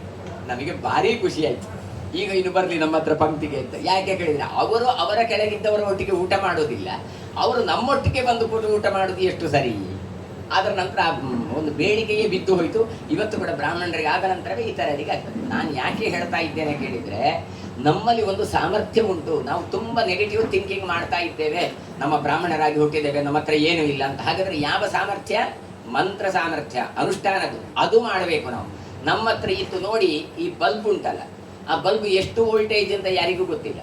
ಇನ್ನೊಂದು ಬಲ್ಬ್ ಇರ್ತದೆ 40 ವೋಲ್ಟೇಜ್, 30 ವೋಲ್ಟೇಜ್ ಅಂತ. ಅದರದ್ದು ಬೆಳಕು ಯಾವಾಗ ಗೊತ್ತಾಗತ್ತೆ ಹೇಳಿ? 60 ವೋಲ್ಟೇಜ್ 40 ವೋಲ್ಟೇಜ್ ಎಲ್ಲ ವರ್ಕಿಂಗ್ ಕಂಡೀಷನಲ್ಲಿ ಇದ್ರೆ ಗೊತ್ತಾಗುತ್ತೆ. ಇಲ್ಲದಿದ್ದರೆ ಬಲ್ಬ್ ಬರ್ನ್ ಆದರೆ ಎಲ್ಲವೂ ಒಂದೇ. ಇವತ್ತು ನಾವು ಬಲ್ಬ್ ಬರ್ನ್ ಆದ ಸ್ಥಿತಿಯಲ್ಲಿ ಇದ್ದೇವೆ. ನಾವು ಉರಿಯುವ ಬಲ್ಬ್ ಆಗಬೇಕು, ಆಗ ಬೆಳಕು ಕೊಡುವಾಗ ಗೊತ್ತಾಗತ್ತೆ ಇವ್ರದ್ದು ವ್ಯಾಲ್ಯೂ. ಇದು 100 ವೋಲ್ಟೇಜ್ ಇದ್ದು ಬಲ್ಬ್ ಮಾರಾಯ ಅಂತ. ಒಂದು ಕೆಂಡ ಇರ್ತದೆ, ಮಸಿ ಕೆಂಡ, ಅದರಲ್ಲಿ ಬಿದ್ದುಕೊಂಡಿರ್ತದೆ. ಏನು ಮಾಡ್ತೀರಿ ನೀವು? ತುಳ್ಕೊಂಡು ಹೋಗ್ತೀರಿ. ಅದೇ ಅದು ನಿಗಿ ಕೆಂಡ ಇರಲಿ ಅಂತೆ, ಹೋಮದ ಕೆಂಡ ಅಲ್ಲಿ ಬಿದ್ದಿದೆ, ನಿಗಿ ಬೆಂಕಿ ಇರುದು. ಏನು ಹೇಳ್ತೀರಿ? ಬರೋದ್ರ ಬರ್ತೀವಿ, ಕೆಂಡ ಉಂಟು. ಏನು? ಕೆಂಡ, ಉರಿಯುವ ಕೆಂಡವನ್ನು ಮುಟ್ಟಿದ್ರೆ ನಿಮ್ಮ ಕಾಲೇ ಸುಡತ್ತೆ. ನಾವು ಸುಡುವ ಕೆಂಡ ಆಗಬೇಕು, ನಾವು ಆರಿದ ಮಸಿ ಕೆಂಡ ಆಗೋದಲ್ಲ. ಹಾಗಾದ್ರೆ ಹೇಗೆ ಉರಿಬೇಕು ಕೇಳಿದ್ರೆ, ನಿತ್ಯ ಜಪ, ಪೂಜೆ, ಅನುಷ್ಠಾನ, ಪ್ರಾಮಾಣಿಕ ಜೀವನ, ಇದು ಮಾಡಿದಾಗ ನಮ್ಮಲ್ಲಿ ಒಂದು ಶಕ್ತಿ ಇರುತ್ತೆ. ಆ ಶಕ್ತಿಯಿಂದಾಗಿಯೇ ಕೊಟ್ಟಂತಹ ದಾನ ಯಾವುದೇ ಇರಲಿ ಅದನ್ನು ಅರಗಿಸಿಕೊಳ್ಳುವ ಸಾಮರ್ಥ್ಯ ಭಗವಂತ ನಮಗೆ ಕೊಡ್ತಾನೆ. ಇದೆಲ್ಲವನ್ನು ಈತ ತೋರಿಸಿಕೊಡ್ತಾ ಇದ್ದಾನೆ, ಕೃಷ್ಣ. ಹಾಗಾಗಿ ಕೃಷ್ಣನನ್ನು ತಾನು ಪಡಿತಾನೆ ಅರ್ಜುನ, ಮುಂದೆ ತಾನು ಯುದ್ಧದಲ್ಲಿ ತಾನು ಜಯವನ್ನು ಪಡಿತಾನೆ ಕೃಷ್ಣ ಇದ್ದಾಗ. ಆದ್ದರಿಂದ ನಮಗೆ ಭಗವಂತ ಇರಬೇಕು ಹೊರತು ಭಗವಂತ ಬಂದಾಗ ಉಳಿದೆಲ್ಲವೂ ಕೂಡ ನಮ್ಮನ್ನು ಹಿಂಬಾಲಿಸತ್ತೆ ಎನ್ನುವಂಥದ್ದನ್ನು ಪರೀಕ್ಷಿತ ರಾಜರಿಗೆ ತಾನು ಪರಿಚಯವನ್ನು ಮಾಡಿಸ್ತಾ ಇದ್ದಾನೆ. ಇಷ್ಟೆಲ್ಲ ಆದ ನಂತರ ಈ ಯುದ್ಧಗಳೆಲ್ಲ ಆಗತ್ತೆ, ಕೃಷ್ಣ ತಾನು ಉಪದೇಶಗಳನ್ನು ಕೊಡ್ತಾನೆ. ಅಲ್ಲಿಂದ ತಾನು ಒಂದಲ್ಲ ಒಂದು ದಿನ ತನ್ನ ರೂಪವನ್ನು ನಿರ್ಯಾಣ ಮಾಡಿಕೊಳ್ಬೇಕು ಅಂತ ಆಲೋಚನೆ ಮಾಡ್ತಾನೆ. ಹಾಗಾಗಿ ಕೃಷ್ಣ ಏನು ಮಾಡ್ತಾನೆ ಕೇಳಿದ್ರೆ, ಅದಕ್ಕೊಂದು ವೇದಿಕೆಯನ್ನು ನಿರ್ಮಾಣ ಮಾಡಿಕೊಳ್ತಾನೆ. ಇದೇ ಸಾಂಬ ಇದ್ದಾನಲ್ಲ, ಅವ ತನ್ನ ಹೊಟ್ಟೆಗೆ ಬಟ್ಟೆಯನ್ನೆಲ್ಲ ಕಟ್ಟಿಕೊಂಡು ಸ್ತ್ರೀ ವೇಷವನ್ನು ಹಾಕಿಕೊಂಡು ಅಲ್ಲಿ ಈ ಪ್ರಭಾಸ ಕ್ಷೇತ್ರ ಅಂದರೆ ಈ ದ್ವಾರಕಾದ ಪಕ್ಕದಲ್ಲಿ ಇರುವಂಥದ್ದು, ಈ ದ್ವಾರಕ್ಕಿಂತ ಅನತಿ ದೂರದಲ್ಲಿ ಇರುವಂಥದ್ದು ಸಮುದ್ರದ ತಟ. ಪ್ರಭಾಸ ಕ್ಷೇತ್ರದಲ್ಲಿ ಒಬ್ಬರು ಋಷಿಗಳು, ವಿಶ್ವಾಮಿತ್ರಾದಿ ಋಷಿಗಳು ಬಂದಿರ್ತಾರೆ. ಹಾಗಾಗಿ ಅವರ ದರ್ಶನಕ್ಕೆ ಅಂತ ಹೇಳಿ ಇವರೆಲ್ಲ ಹೋಗ್ತಾರೆ. ಇವರನ್ನು ಸ್ವಲ್ಪ ಟೆಸ್ಟ್ ಮಾಡುವ ಅಂತ ಹೇಳಿ ಹುಡುಗಾದಿದ್ದವ ಸ್ತ್ರೀ ವೇಷ ಮಾಡಿ ಹೊಟ್ಟೆಗೆ ಬಟ್ಟೆಯನ್ನೆಲ್ಲ ಕಟ್ಟಿಕೊಂಡು ಹೋಗ್ತಾರೆ. ಹೋಗಿ ಅವರ ಹತ್ರ ಕೇಳ್ತಾರೆ, ಅಲ್ಲ ಇವನಿಗೆ ಗಂಡ ಆಗ್ತದ ಹೆಣ್ಣಾಗ್ತದ ಅಂತ ಕೇಳ್ತಾರೆ. ಇವರು ಏನು ಹೇಳಬೇಕು? ಕೆಲವೆಲ್ಲ ಜ್ಯೋತಿಷರ ಹತ್ರ ಬಂದು ಹೇಳ್ತಾರೆ, ಇಂಚಿನ ಬಾಲೆ ಹಾಪಣು ಪಳ್ಳೆ ಸೂಕ ಅಂತ. ಹಾಗೆ ಇವರು ಹೇಳ್ತಾರೆ ಆಂಜೋ ಆಪಣು ಅಂತ ಹೇಳ್ತಾರೆ. ಅದು ಮಗು ಗಂಡ ಆಯಿತು ಅಂತ ಇಟ್ಟುಕೊಳ್ಳುವ ಹಾಗೆ ಏನು ಪಡ್ತಾರೆ, ಏನು ಆನ ಆಪಣು ಅಂತ. ಅದು ಜೇವ ಅಂತ ತಿಳಿಸಿದ್ರೆ ಏನು ಜೇವು ಅಂತ ಪಡ್ತೇನೆ. ಹಾಗಾಗಿ ಆಂಜೋ ಅಂತ ಹೇಳಿಬಿಟ್ರೆ ಹೇಗೂ ತಿರುಗಿಸ್ಲಿಕ್ಕೆ ಬರುತ್ತೆ ಅಂತ. ಆದರೆ ಇವರು ಹಾಗೆ ಹೇಳಲಿಲ್ಲ. ನೀವು ಗರ್ಭಿಣಿಯೇ ಅಲ್ಲ, ನೀನು ಹುಡುಗನಾಗಿದ್ದಿ, ಆದರೂ ಕೂಡ ಹೀಗೆ ನಾಟಕ ಮಾಡಿ ನನಗೆ ಅವಮಾನವನ್ನು ಮಾಡ್ತಾ ಇದ್ದೀಯಪ್ಪ. ಆದ್ದರಿಂದ ನಿನ್ನ ಹೊಟ್ಟೆಯಲ್ಲಿ ಒಂದು ಕಬ್ಬಿಣ ಹುಟ್ಟಿಕೊಳ್ಳಿ ಅಂತ ಹೇಳಿದರು. ಮುಸಲ ಅಂದರೆ ಒಜ್ಜೆ ಒಣಕೆ, ಅದು ಕಬ್ಬಿಣದ ಒಣಕೆ ಹುಟ್ಟಿಕೊಳ್ಳಿ ಅಂತ ಹೇಳ್ತಾರೆ. ನೋಡ್ತಾರೆ ಮನೆಗೆಲ್ಲ ಬಟ್ಟೆ ನೋಡ್ತಾರೆ, ತೆಗುವಾಗ ಅದರೊಳಗೆ ಕಬ್ಬಿಣದ ತುಂಡು. ಏನು ಮಾಡೋದು? ಆಗ ಉಗ್ರಸೇನನ ಹತ್ರ ಹೋಗಿ ಕೇಳಿದ್ರಂತೆ ಎಂತ ಮಾಡಬೇಕು ಅಂತ. ಆಗ ಉಗ್ರಸೇನ ಹೇಳಿದಂತೆ, ಇದನ್ನು ಪುಡಿ ಪುಡಿ ಪುಡಿ ಪುಡಿ ಮಾಡಿ ಸಮುದ್ರಕ್ಕೆ ಬಿಸಾಡಿ ಅಂತ. ಯಾಕೆ ಕೇಳಿದರೆ, ಈ ಯಾವ ಕಬ್ಬಿಣದ ಒಣಕೆ ಉಂಟು ಅದರಿಂದ ಇಡೀ ಯದುವಂಶ ಎನ್ನುವಂಥದ್ದು ನಾಶ ಆಗತ್ತೆ ಅಂತ ಶಾಪ ಕೊಟ್ಟಿದ್ರು. ಹಾಗಾಗಿ ಇದು ಇದ್ರೆ ಡೇಂಜರ್ ಅಂತೇಳಿ ಅದನ್ನೆಲ್ಲ ಪುಟ್ಟಿ ಪುಡಿ ಪುಡಿ ಪುಡಿ ಪುಡಿ ಮಾಡ್ತಾರೆ. ಆಮೇಲೆ ಅದೆಲ್ಲವನ್ನು ಕೂಡ ನೀರಿಗೆ ಬಿಸಾಡ್ತಾರೆ. ಈ ಕುಟ್ಟಿ ಪುಡಿ ಮಾಡಿದ ನಂತರ ಒಂದು ತುಂಡು ಮಾತ್ರ ಹಾಗೆ ಉಳಿದು ಬಿಡತ್ತೆ. ಅದು ಹೇಗೆ ಕೇಳಿದರೆ, ಹೆಣ್ಣು ಮಕ್ಕಳಿಗೆ ಗೊತ್ತುಂಟು. ಈ ತುರಿತೇವೆ ನೋಡಿ, ಸೌತೆ ಇರ್ಬೋದು ಅಥವಾ ಕ್ಯಾರೆಟ್ ಇರ್ಬೋದು, ತುರಿದ ನಂತರ ಒಂದು ಚಿಕ್ಕ ತುಂಡು ಉಳಿದು ಬಿಡ್ತದೆ. ಯಾಕಂದ್ರೆ ತುರಿಲಿಕ್ಕಾಗುದಿಲ್ಲ. ನೀವೇನು ಮಾಡ್ತೀರಿ, ಅದನ್ನು ತೆಗೆದು ಬಾಯಿಗೆ ಹಾಕೊಂಡು. ಇವಳು ಬಾಯಿಗೆ ಹಾಕೊಳ್ಳಿಲ್ಲ, ಕಬ್ಬಿಣದ ತುಂಡಾದದ್ದು ಸಮುದ್ರಕ್ಕೆ ಬಿಸಾಡಿ. ಈ ಸಮುದ್ರದಲ್ಲಿ ಬಿಸಾಡಿದ ಕಬ್ಬಿಣದ ತುಂಡನ್ನು ಒಂದು ಮೀನು ನುಂಗಿತು. ಮೀನು ತುಂಗಿ ಒಬ್ಬ ಬೇಟೆಗಾರ ಇದ್ದ, ಜರಾವ್ಯಾಥ ಅಂತ, ಅವನಿಗೆ ಅದು ಬಲೆಗೆ ಸಿಗ್ತದೆ. ಅವ ಏನು ಮಾಡ್ತಾನೆ ಕೇಳಿದ್ರೆ, ಮೀನು ಕೊಯ್ಯುವಾಗ ಅದರಲ್ಲಿ ಕಬ್ಬಿಣದ ತುಂಡುಂಟು. ಇದು ವೇಸ್ಟ್ ಮಾಡೋದು ಬೇಡ ಅಂತ. ಇವು ಸ್ವಲ್ಪ ಓಲ್ಡ್ ಮ್ಯಾನ್, ಹಳೆಯವ ಕಾಣುತ್ತೆ. ನೀವು ಗಮನಿಸಿದೀವಿ, ನಮಗೆ ಎಲ್ಲೇ ಹೋದ್ರಿ ಬೈತಡಕ್ಕಾತ ಎಲ್ಲ ಬಿಸಾಡ್ತೇವೆ. ಹಳೆಯವರಿದ್ರೆ ಯಾವುದೂ ಬಿಸಾಡುವುದಿಲ್ಲ. ಅವು ಬೋಡ ಹಾಕುದು ಅಂತ ಎಲ್ಲ ಹಾಕೊಂಡು ಹೋಗಿರ್ತಾರೆ. ಹಾಗೆ ಇವನು ಕೂಡ ಅದು ಬೇಕಾಗತ್ತೆ. ಏನು ಮಾಡ್ತಾರೆ, ಕಬ್ಬಿಣದ ತುಂಡನ್ನು ತನ್ನ ಬಾಣದ ತುದಿಗೆ ಸಿಕ್ಕಿಸ್ತಾರೆ. ಇರ್ಲಿಯಪ್ಪ ಶಾರ್ಪ್ ಉಂಟಲ್ಲ, ಅದು ಬಾಣದ ತುದಿಗೆ ಸಿಕ್ಕಿಸಿದ್ದಾರೆ. ಈ ಕಡೆಯಿಂದ ಇವರು ಏನು ಮಾಡಿದ್ದಾರೆ, ಬಿಸಾಡಿದ್ದಾರೆ ಕಬ್ಬಿಣದ ಚೂರು. ಆ ಐರನ್ ಕಂಟೈನರ್ ಹೋಗಿ ಎಲ್ಲ ಜುಂಡು ಹುಲ್ಲಿಗೆ ಹತ್ತಿದೆ. ಅಂದರೆ ನಾವೀಗ ದರ್ಬೆ ಹುಲ್ಲು ಅಂತ ಏನು ಹೇಳ್ತೇವೆ, ಅದೇ ಟೈಪ್ ಇದು ಒಂದು ಹುಲ್ಲು ಹೊಳೆ ಬದಿಯಲ್ಲಿರುವಂಥದ್ದು, ಸಮುದ್ರದ ಬದಿಯಲ್ಲಿ, ಅದರಲ್ಲೆಲ್ಲ ಅಂಟಿಗಳು. ಇವರು ಏನು ಮಾಡಿದ್ದಾರೆ, ಪ್ರಭಾಸದಲ್ಲಿ ಒಂದಿನ ಇವರೆಲ್ಲ ಪಾರ್ಟಿ ಮಜಾ ಮಾಡುವ ಅಂತ ಎಲ್ಲ ಕೂತ್ಕೊಂಡು ಎಲ್ಲ ಡ್ರಿಂಕ್ಸ್ ಮಾಡ್ತಾ ಇದ್ದಾರೆ. ಎಲ್ಲ ಕುಡಿದು ಟೈಟ್. ಆ್ಯಕ್ಚುಲಿ ಉಗ್ರಸೇನ ಮೊದಲೇ ಆಜ್ಞೆ ಕೊಟ್ಟಿದ್ದ, ಯಾರೂ ಕೂಡ ಮದ್ಯಪಾನ ಮಾಡಬಾರದು ಅಂತ.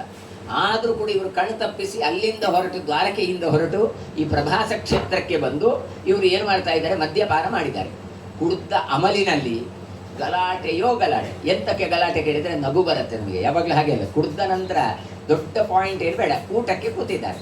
ಊಟಕ್ಕೆ ಕೂತ್ಕೊಳ್ಳುವಾಗ ಈ ಕುಡಿಯುವವರಿಗೆ ಹಾಗೆ ಬಾಯೆಲ್ಲ ಚಪ್ಪೆ ಚಪ್ಪೆ ಆಗ್ತದೆ. ಮಧ್ಯದಲ್ಲಿ ಒಂದು ಕಡಲೆಯೋ ಉಪ್ಪಿನಕಾಯಿ ಏನಾದರೂ ಬೇಕಾಗಿ ಒಬ್ಬ ಮೆಲ್ಲ ಉಪ್ಪಿನಕಾಯಿ ನಕ್ಕಿ ಹೇಳಿದಂತೆ, ಭಾರಿ ಟೇಸ್ಟ್ ಮಾರಾಯ ಹೇಳಿದ. ಹಾಗಾದರೆ ಉಪ್ಪಿನಕಾಯಿ ಎಲ್ಲ ಮಾರೆ, ಅದು ಚಟ್ನಿ ರುಚಿ ಹೇಳಿದಂತೆ. ಇನ್ನೊಬ್ಬ ಅದಲ್ಲ ಮಾರಾಯ ಪಲ್ಯ ರುಚಿ ಹೇಳಿದ. ಇಷ್ಟಕ್ಕೆ ಗಲಾಟೆ. ಓ ಗಲಾಟೆ ಆಯ್ತಾಯ್ತು, ಸಿಟ್ಟು ಬಂತು. ಎಂಥದ್ದು ಹುಡಿಲಿಕ್ಕೆ ಎಂತ ಸಹ ಬೇಕು ಅಂತಿಲ್ಲ. ಸಿಟ್ಟು ಬರುವಾಗ ಏನು ಅಂತ ಕಾಣೋದಿಲ್ಲ. ನಮ್ಮಲ್ಲಿ ಕೈಯಲ್ಲಿ ಮಾತಾಡ್ತಾರೆ, ಸಿಟ್ಟು ಬಂದರೆ ಮೊಬೈಲೇ ಬಿಸಾಡೋದು, ಓದದ್ದಿ ಆದರೂ ಸಿಟ್ಟಿನ ಬರದಲ್ಲಿ ಬಿಸಾಡೋದು. ಹಾಗೆ ಇವರು ಏನು ಮಾಡಿದ್ರು, ಅಲ್ಲೇ ಇದ್ದ ಹುಲ್ಲಿತ್ತಲ್ಲ ಅದನ್ನು ತೆಗೆದು ಅದರಲ್ಲೇ ಹೊಡ್ಕೊಂಡ್ರು. ಅದರಲ್ಲಿ ಕಬ್ಬಿಣದ ಅಂಶ ಇತ್ತು. ಶಾಪದ ಕಾರಣದಿಂದಾಗಿ ಅಷ್ಟೂ ಪ್ರಭಾಸ ಕ್ಷೇತ್ರದಲ್ಲಿದ್ದ ಯಾದವರು ಸತ್ತು ಬೀಳ್ತಾರೆ. ಕೃಷ್ಣ ಆಲೋಚನೆ ಮಾಡ್ತಾನೆ, ಇದೆಲ್ಲ ಆಗಬೇಕು ಅಂತ ತನ್ನ ಇಚ್ಛೆ. ಹಾಗಾಗಿ ತನ್ನ ವಂಶದವರು ಹೋದರು.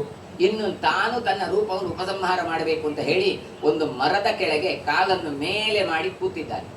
ಈ ಜರಾವ್ಯಾಧ ಏನಿದ್ದಾನೆ ಅವನು ಬರ್ತಾ ಇದ್ದಾನೆ, ದೂರದಲ್ಲಿ ನೋಡ್ತಾ ಇದ್ದಾನೆ. ಅವನ ಕಾಲು ಕೆಂಪಗೆ ಕಾಣ್ತಾ ಉಂಟು. ಓ ಇದು ಯಾವುದು ಹಕ್ಕಿ ಅಂತ ತಾನು ಭ್ರಮೆಗೆ ಒಳಗಾಗಿ ಅದನ್ನು ಗುರಿಯಾಗಿಟ್ಟುಕೊಂಡು ಬಾಣ ಪ್ರಯೋಗ ಮಾಡ್ತಾನೆ. ಆ ಉಳಿದ ಕಬ್ಬಿಣದ ಚೂರು ಕೃಷ್ಣನ ಪಾದಕ್ಕೆ ತಾಗತ್ತೆ. ರಕ್ತ ಬಳಬಳ ಅಂತ ಬರುತ್ತದೆ.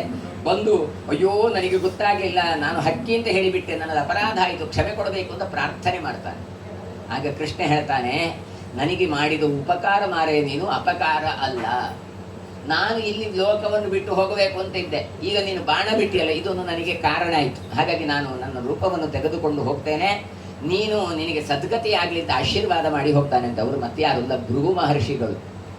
ಕೃಷ್ಣನ ಎದೆಗೆ ಒದ್ದವರು, ವಿಷ್ಣುವಿನ ಎದೆಗೆ ಒದ್ದವರಾದದ್ದರಿಂದ ಅವರು ಈಗ ಅವನ ಕಾಲಿಗೆ ಬಾಣವನ್ನು ಬಿಟ್ಟು ಅವನಿಗೆ ರೂಪೋಪಸಂಹಾರಕ್ಕೆ ಕಾರಣೀಕರ್ತರಾಗಿ ಬಿಡ್ತಾರೆ. ಹಾಗಾಗಿ ಕೃಷ್ಣ ತಾನು ಹೋಗ್ತಾನೆ ಅಲ್ಲಿಂದ. ಹೇಗೆ ಹೋದ? ಈ ದೇಹವನ್ನು ಹೊತ್ತುಕೊಂಡೇ ಹೋಗುದು. ಇವತ್ತು ಯಾವುದೋ ವಾಟ್ಸಪ್ ಗ್ರೂಪ್ಗಳಲ್ಲೆಲ್ಲ ಬರುತ್ತೆ, ಏನು ಕೃಷ್ಣನ ದೇಹ ಇತ್ತಂತೆ, ಕೃಷ್ಣನ ಆತ್ಮ ಇತ್ತಂತೆ, ಅದು ಪುರಿಯಲ್ಲಿತ್ತಂತೆ, ಹಾಗಂತೆ ಹೀಗಂತೆಂದ ಅಲ್ಲ. ಭಗವಂತನದ್ದು ದೇಹ ಚಿನ್ಮಯಾಕೃತಿಯಾದ ದೇಹ, ನಮ್ಮ ನಿಮ್ಮ ಹಾಗೆ ಪಾಂಚಭೌತಿಕ ದೇಹ ಅಲ್ಲ. ಹಾಗಾಗಿ ಸಶರೀರವಾಗಿ ಭಗವಂತ ಹೋಗುದು. ಆದ್ರೆ ಹೋಗುವಾಗ ಏನು ಮಾಡಿದ, ನಿಮಗೆಲ್ಲ ಭ್ರಾಂತಿ ಆಗಬೇಕಲ್ಲ, ಅದಕ್ಕೋಸ್ಕರ ಇನ್ನೊಂದು ಡುಪ್ಲಿಕೇಟ್ ದೇಹವನ್ನು ಅಲ್ಲಿ ತಾನು ನಿರ್ಮಾಣ ಮಾಡಿ ತಾನು ಅಲ್ಲಿಂದ ತಾನು ರೂಪವನ್ನು ತೆಗೆದುಕೊಂಡು ರೂಪಕ್ಕೆ ಹೋಗ್ತಾನೆ, ಮೂಲ ರೂಪಕ್ಕೆ. ಇಲ್ಲಿ ಈ ದೇಹವನ್ನು ಕಂಡಾಗ ಅಯ್ಯೋ ಕೃಷ್ಣ ಸತ್ತಿದ್ದಾನೆ ಅಂತ ಹೇಳಿ ಅವನ ಅಷ್ಟ ಮಹಿಷಿಯರು ಕೂಡ ಅಗ್ನಿಯನ್ನು ಪ್ರವೇಶ ಮಾಡ್ತಾರೆ ಕೃಷ್ಣನ ಈ ಇದನ್ನು ಮಾಡುವಾಗ. ಏತನ ಮಧ್ಯದಲ್ಲಿ ದಾರುಕಾಂತ ಮಂತ್ರಿ ಇದ್ದ, ದಾರುಕಾಂತ ತನ್ನ ಸಾರಥಿ, ಅವರಿಗೆ ಕರೆದು ಕೃಷ್ಣ ಹೇಳಿರ್ತಾನೆ, ನಾನಿನ್ನು ಹೋಗ್ತೇನೆ ಮಾರಾಯ, ನೀನೇನು ಮಾಡು, ನನ್ನ ಉಳಿದ 16,000 ಹೆಣ್ಮಕ್ಳಿದ್ದಾರಲ್ಲ ಅವರನ್ನೆಲ್ಲ ಕರ್ಕೊಂಡು ನೀನು ಪಾಂಡವರ ಬಳಿಗೆ ನೀನು ತೆರಳಬೇಕು ಅಂತ. ಹಾಗಾಗಿ ಅರ್ಜುನನಿಗೆ ಹೇಳಬೇಕು ಅಂತ. ಇತ್ತ ಕಡೆಯಿಂದ ಅರ್ಜುನನಿಗೆ ವಾರ್ತೆ ಬರುತ್ತೆ, ಕೃಷ್ಣ ತಾನು ರೂಪ ಉಪಸಂಹಾರ ಮಾಡಿದ್ದಾನೆ ಅಂತ ಹೇಳಿ. ಹಾಗಾಗಿ ಅರ್ಜುನ ಬರ್ತಾನೆ, ಈ 16,000 ಹೆಣ್ಣುಮಕ್ಕಳನ್ನು ಕರ್ಕೊಂಡು ಹೋಗ್ತಾನೆ. ಹೋಗುವಾಗ ದಾರಿ ಮಧ್ಯದಲ್ಲಿ ಆಕ್ರಮಣ ಆಗತ್ತೆ. ಯಾರದು? ಕಳ್ಳಕಾಕರದ್ದು, ದಸ್ಯುಗಳದ್ದು, ಕಾಡಿನಲ್ಲಿ ಇರುವಂತಹ ಬೇಟೆಗಾರರದೆಲ್ಲ ಆಕ್ರಮಣ ಆಗುತ್ತೆ. ಆಕ್ರಮಣ ಆಗಿ ಅಷ್ಟೂ ಹೆಣ್ಣು ಮಕ್ಕಳ ಜೊತೆಗೆ ಯುದ್ಧ ಮಾಡಿದ್ರು ತಾನು ಸೋತು ಹೋಗ್ತಾನೆ. ಇವರ ಒಟ್ಟಿಗೆ, ಕಳ್ಳಕಾಕರರೊಟ್ಟಿಗೆ ಅಷ್ಟು ಹೆಣ್ಣು ಮಕ್ಕಳನ್ನು ರಕ್ಷಣೆ ಮಾಡ್ಲಿಕ್ಕಾಗೋದಿಲ್ಲ. ಅವರೆಲ್ಲ ಉಪಭೋಗ ಮಾಡಿ ಅವರನ್ನೆಲ್ಲ ಹಾಳು ಮಾಡಿಬಿಡ್ತಾರೆ. ಕೊನೆಗೆ ತಾನು ದುಃಖಿತನಾಗಿ ಹೊರಗೆ ಬರ್ತಾನೆ. ಆಗ ಮಾತು ಹೇಳ್ತಾನೆ ಅವ, ಅಲ್ಲ ಕೃಷ್ಣ ಇರುವಾಗಲೂ ಈಗ ಇರುವಾಗಲೂ ಏನು ಡಿಫರೆನ್ಸ್? ಅದೇ ರಥ, ಅದೇ ಬಾಣ, ಅದೇ ಅರ್ಜುನ, ಎಲ್ಲವೂ ಅದೇ. ಆದ್ರೆ ಏನು, ಅಲ್ಲಿ ಈಶ್ವರನಾದ ಕೃಷ್ಣ ಇದ್ದ ಯುದ್ಧ ಭೂಮಿಯಲ್ಲಿ ಆಗುವಾಗ. ಈಗ ಈಶ್ವರನಾದ ಕೃಷ್ಣ ಇಲ್ಲ. ಹಾಗಾಗಿ ತಾನು ಒಂದು ಕಳ್ಳಕಾಕರನ್ನು ಎದುರಿಸ್ಲಿಕ್ಕಾಗದೆ ಹೋದೆ ಅಂತ ತಾನು ಮಾತನ್ನು ಹೇಳ್ತಾನೆ. ಇದು ನಮಗೆ ಕೊಡುವ ಎಚ್ಚರಿಕೆ. ನಿಮ್ಮ ಹತ್ರ ಎಷ್ಟೇ ಸಂಪತ್ತಿರಲಿ, ಏನೇ ಇರಲಿ, ದೇವರ ದಯ ಇಲ್ವಾ ಅದೆಲ್ಲವೂ ವ್ಯರ್ಥವಾಗಿ ಹೋಗುತ್ತೆ. ದೇವರ ದಯ ಅಂತ ಇತ್ತ, ಅನುಗ್ರಹ ಇತ್ತ, ನಾವು ಏನನ್ನು ದಾಟಬಹುದು ಎನ್ನುವುದನ್ನು ತೋರಿಸಿಕೊಡ್ತಾನೆ. ಹೀಗೆ ತಾನು ಬಂದು ಧರ್ಮರಾಜನಿಗೆಲ್ಲ ಹೇಳ್ತಾನೆ. ಧರ್ಮರಾಜಾದಿಗಳಿಗೆ ಬಹಳ ದುಃಖ ಆಗುತ್ತೆ. ಇನ್ನು ನಾವು ಯಾಕೆ ಬದುಕಬೇಕು? ಕೃಷ್ಣನೇ ಇಲ್ಲ. ಕೃಷ್ಣ ಇಲ್ಲ ಅಂತ ಹೇಳಿದ ಕೂಡ ಕಲಿ ಪ್ರವೇಶ ಆಗತ್ತೆ. ಹಾಗಾಗಿ ನಾವು ಕೂಡ ಈ ದೇಹವನ್ನು ತ್ಯಾಗ ಮಾಡುವ ಅಂತ ಮಾತುಕತೆಯನ್ನು ಮಾಡ್ತಾರೆ. ಏತನ ಮಧ್ಯದಲ್ಲಿಯೇ 36 ವರ್ಷಗಳ ಹಿಂದೆಯೇ ವಿದುರ ತಾನು ಏನು ಮಾಡ್ತಾನೆ, ತನ್ನ ರೂಪವನ್ನು ಉಪಸಂಹಾರ ಮಾಡಿದ್ದ. ಇದಾದ ನಂತರ ವಿದುರ ಒಂದು ದಿನ ಮರದ ಬುಡದಲ್ಲಿ ತಾನು ಕೂತ್ಕೊಂಡಿರುವಾಗ ಅವನಿಗೆ ಯಮ ಬಂದು ಮಾತಾಡ್ತಾನೆ. ಹಾಗೆ ತಾನೇ ಯಮರೂಪ ಆದದ್ರಿಂದ ತಾನು ಇವರನ್ನೆಲ್ಲ, ಯಾರನ್ನು ಹೇಳಿದರೆ ಗಾಂಧಾರಿ, ಆಮೇಲೆ ಧೃತರಾಷ್ಟ್ರ, ಇವರನ್ನೆಲ್ಲ ಕರ್ಕೊಂಡು ಕಾಡಿಗೆ ಹೋಗ್ತಾನೆ. ಅದು ನೋಡಿ ಗಮ್ಮತ್ತು ನೋಡಿ, ದುರ್ಯೋಧನನ ಮಗ, ದುರ್ಯೋಧನನ ಅಪ್ಪ ಧೃತರಾಷ್ಟ್ರ ರಾಜ್ಯಕ್ಕೋಸ್ಕರ, ಮೋಹಕ್ಕೋಸ್ಕರ ಇಷ್ಟೆಲ್ಲ ಮಾಡಿದ. ಕೊನೆಗೆ ಏನಾಯಿತು, ಮನ್ನ ಕಣ್ಣೆದರಲ್ಲಿ 100 ಜನವೂ ಸತ್ತು ಹೋಯಿತು, ಎಲ್ಲವೂ ನಷ್ಟ ಆಯಿತು. ಎಲ್ಲ ನಷ್ಟ ಆದ ನಂತರ ಇವ ಎಲ್ಲಿದ್ದ ಗೊತ್ತಾ, ಊಟ ಮಾಡಿಕೊಂಡು ಧೃತರಾಷ್ಟ್ರ ಮತ್ತೆ ಗಾಂಧಾರಿ ಇದೇ ಪಾಂಡವರ ಮನೆಯಲ್ಲಿದ್ದರು. ಯಾರು ಕೊಂದಿದ್ದಾರೋ, ಯಾರು ಶತ್ರುಗಳು, ಅವರ ಮನೆಯಲ್ಲೇ ಊಟ ಮಾಡ್ತಾ ಇದ್ರು. ಯಾಕೆ ಕೇಳಿದ್ರೆ ಊಟಕ್ಕೆ ತೊಂದರೆ ಇಲ್ಲಲ್ಲ, ಪಂಚಭಕ್ಷ ಬರವನವು, ಅವನಸಲು ತೊಂದರೆ ಇದೆಯಂತ ಅಂತ. ಅಂದ್ರೆ ಊಟದ್ದೇ ಪ್ರಧಾನ ಅವನಿಗೆ. ಈ ಭೀಮಸೇನ ಪ್ರತಿನಿತ್ಯ ಬಡಿಸುವಾಗ ಬೈಯುದಂತೆ ಅವನಿಗೆ, ನಾಯಿ ಜನ್ಮ ನಿನ್ನದು, ನಿನಗೆ ಪಿಂಡ ಹಾಕ್ತಾ ಇದ್ದೇನೆ, ನೀನು ತಿಂದು ಹಾಗೆ ಹೀಗಂತ. ಆಗ ಧರ್ಮರಾಜ ಹೇಳ್ತಾನೆ, ಎಂತಕ್ಕೆ ಮರ ಹಾಗೆಲ್ಲ ಬೈತಾ ಇದ್ದೀನಿ, ಒಂದ ಕೊಡಬಾರ್ದು, ಕೊಡುದು ಹೇಳಿದ್ರೆ ಬೈಬಾರ್ದು. ಅದು ಕೆಲವೆಲ್ಲ ನಮ್ಮದು ಹಾಗೆ ಅಲ್ಲ, ಎಂತದ್ದು ಕೊಡ್ಲಿಕ್ಕೆ ಡೊನೇಷನ್ ಎಲ್ಲ ಎಳ್ದು ಕೊಡ್ತಾರೆ, ಆದ್ರೆ ಕೊಡುವ ಹಿಂದೆ ಮಾತ್ರ ಸಾಕಷ್ಟು ಬೈತಾರೆ. ಮಗಳು ಮಾರ ಕೊಡಲ್ಲ ಬಾಬು ಮತ್ತೆ ಕೊಡುದು ಯಾಕೆ, ಒಂದ ಬೈಬಾರ್ದು, ಒಂದ ಕೊಡಬಾರ್ದು. ಇವ ಬೈತಾನು ಇದ್ದ, ಕೊಡ್ತಾನೂ ಇದ್ದ, ಈಗೆಲ್ಲ ಕೊಡ್ತಾನೆ. ಒಟ್ಟಿಗೆ ಆಗುವಂತ ಭೀಮಸೇನ ಹೇಳ್ತಾರೆ, ಯಾಕೆ ಗೊತ್ತುಂಟ, ಅವನಿಗೆ ವೈರಾಗ್ಯ ಇನ್ನೂ ಬರಲಿಲ್ಲ. 100 ಮಕ್ಕಳನ್ನು ಕಳ್ಕೊಂಡಿದ್ದಾನೆ, ತನ್ನ ಅಪರಾಧ ಆಗಿದೆ, ಇನ್ನು ಜೀವನ ನಶ್ವರ ಅಂತ ಬರಬೇಕಿತ್ತಲ್ಲ, ಕಣ್ಣಿಲ್ಲ, ರಾಜ್ಯ ಇಲ್ಲ, ಏನೂ ಇಲ್ಲ. ಆದ್ರೂ ಕೂಡ ಊಟ ಮಾಡಿ ಬದುಕುವಂತೆ ಆಸೆ ಉಂಟಲ್ಲ, ಅವರಿಗೆ ವೈರಾಗ್ಯ ಬರಲಿ ಅಂತ ಬೇಕು ಅಂತಲೇ ಬೈದದ್ದು ಅಂತ ಹೇಳಿದ. ಕೊನೆಗೆ ಇವರಿಗೆ ಒಂದು ದಿನ ವಿದುರ ಎಲ್ಲ ಕರ್ಕೊಂಡು ಹೋಗ್ತಾರೆ ಕಾಡಿಗೆ, ಬೇಡ ನಮಗೆ ಈ ಜೀವನ ಅಂತ ಹೇಳಿ. ಹಾಗಾಗಿ ಕಾಡಿಗೆ ಕರ್ಕೊಂಡು ಹೋಗ್ತಾರೆ. ಅಲ್ಲಿ ಅಗ್ನಿ ಕಾಡಿಗಿಚ್ಚಿಗೆ ತುತ್ತಾಗಿ ಅವರು ಸಾಯ್ತಾರೆ. ಅಂದ್ರೆ ರೂಪವನ್ನು ಉಪಸಂಹಾರ ಮಾಡಿಕೊಳ್ತಾರೆ ಅವರೆಲ್ಲ. ಹಾಗಾಗಿ ಧರ್ಮರಾಜನಿಗೆ ಈಗ ನಾನು ಹೋಗಬೇಕು, ಎಲ್ಲ ಹೋಗಿಯಾಗಿದೆ, ಇನ್ನು ನಾನಿದ್ದು ಪ್ರಯೋಜನ ಇಲ್ಲ ಅಂತ ಹೇಳಿ ತನ್ನ ಮೊಮ್ಮಗನಾದಂತಹ ಈ ಪರೀಕ್ಷಿತ ರಾಜನಿಗೆ ರಾಜ್ಯಾಭಿಷೇಕವನ್ನು ಮಾಡಿ ತಾವು ಉತ್ತರ ಬದರಿ ಕಡೆಗೆ ಹೋಗ್ತಾರೆ. ಸಾಯುವುದಕ್ಕೆ ಸುಮಾರು ವಿಧಾನಗಳಿದ್ದಾವೆ. ಹಾಗಾಗಿ ಏನು, ನಡ್ಕೊಂಡು ಹೋಗಿ ಎಂತ ತಿನ್ಲಿಕ್ಕಿಲ್ಲ, ಉಣ್ಲಿಕ್ಕಿಲ್ಲ, ಎಲ್ಲಿ ಬಿದ್ರೋ ಅಲ್ಲಿ ದೇಹವನ್ನು ಬಿಟ್ಟು ಬಿಡು.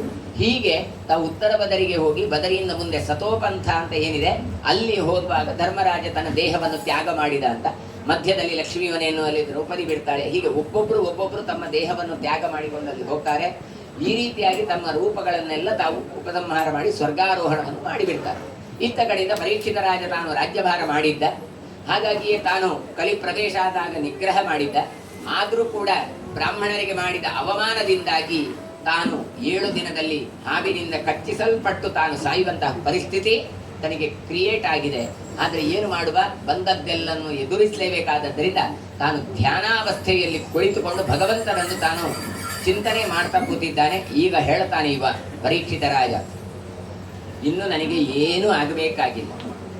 ಜೀವನ ಅಂದ್ರೆ ಏನು ಅಂತ ಗೊತ್ತಾಯ್ತು, ಲೋಕ ಅಂದ್ರೆ ಏನು ಅಂತ ಗೊತ್ತಾಯ್ತು, ಭಗವಂತ ಅಂದ್ರೆ ಏನು ಗೊತ್ತಾಯ್ತು. ಹಾಗಾಗಿ ಶುಕಾಚಾರ್ಯರೇ, ನೀವು ಮಾಡಿದ ಮಹದುಪಕಾರ ಆಯಿತು ಅಂತ ಹೇಳಿ ತಾನು ಧ್ಯಾನಕ್ಕೆ ತೊಡಗುತ್ತಾನೆ. ನೋಡಿ, ನಿಜವಾಗಿ ಗೊತ್ತಾದ್ರೆ, ಜ್ಞಾನ ಇದ್ರೆ ಆತ ಸಾಯಲಿಕ್ಕೆ ಹೆದರೋದಿಲ್ಲ.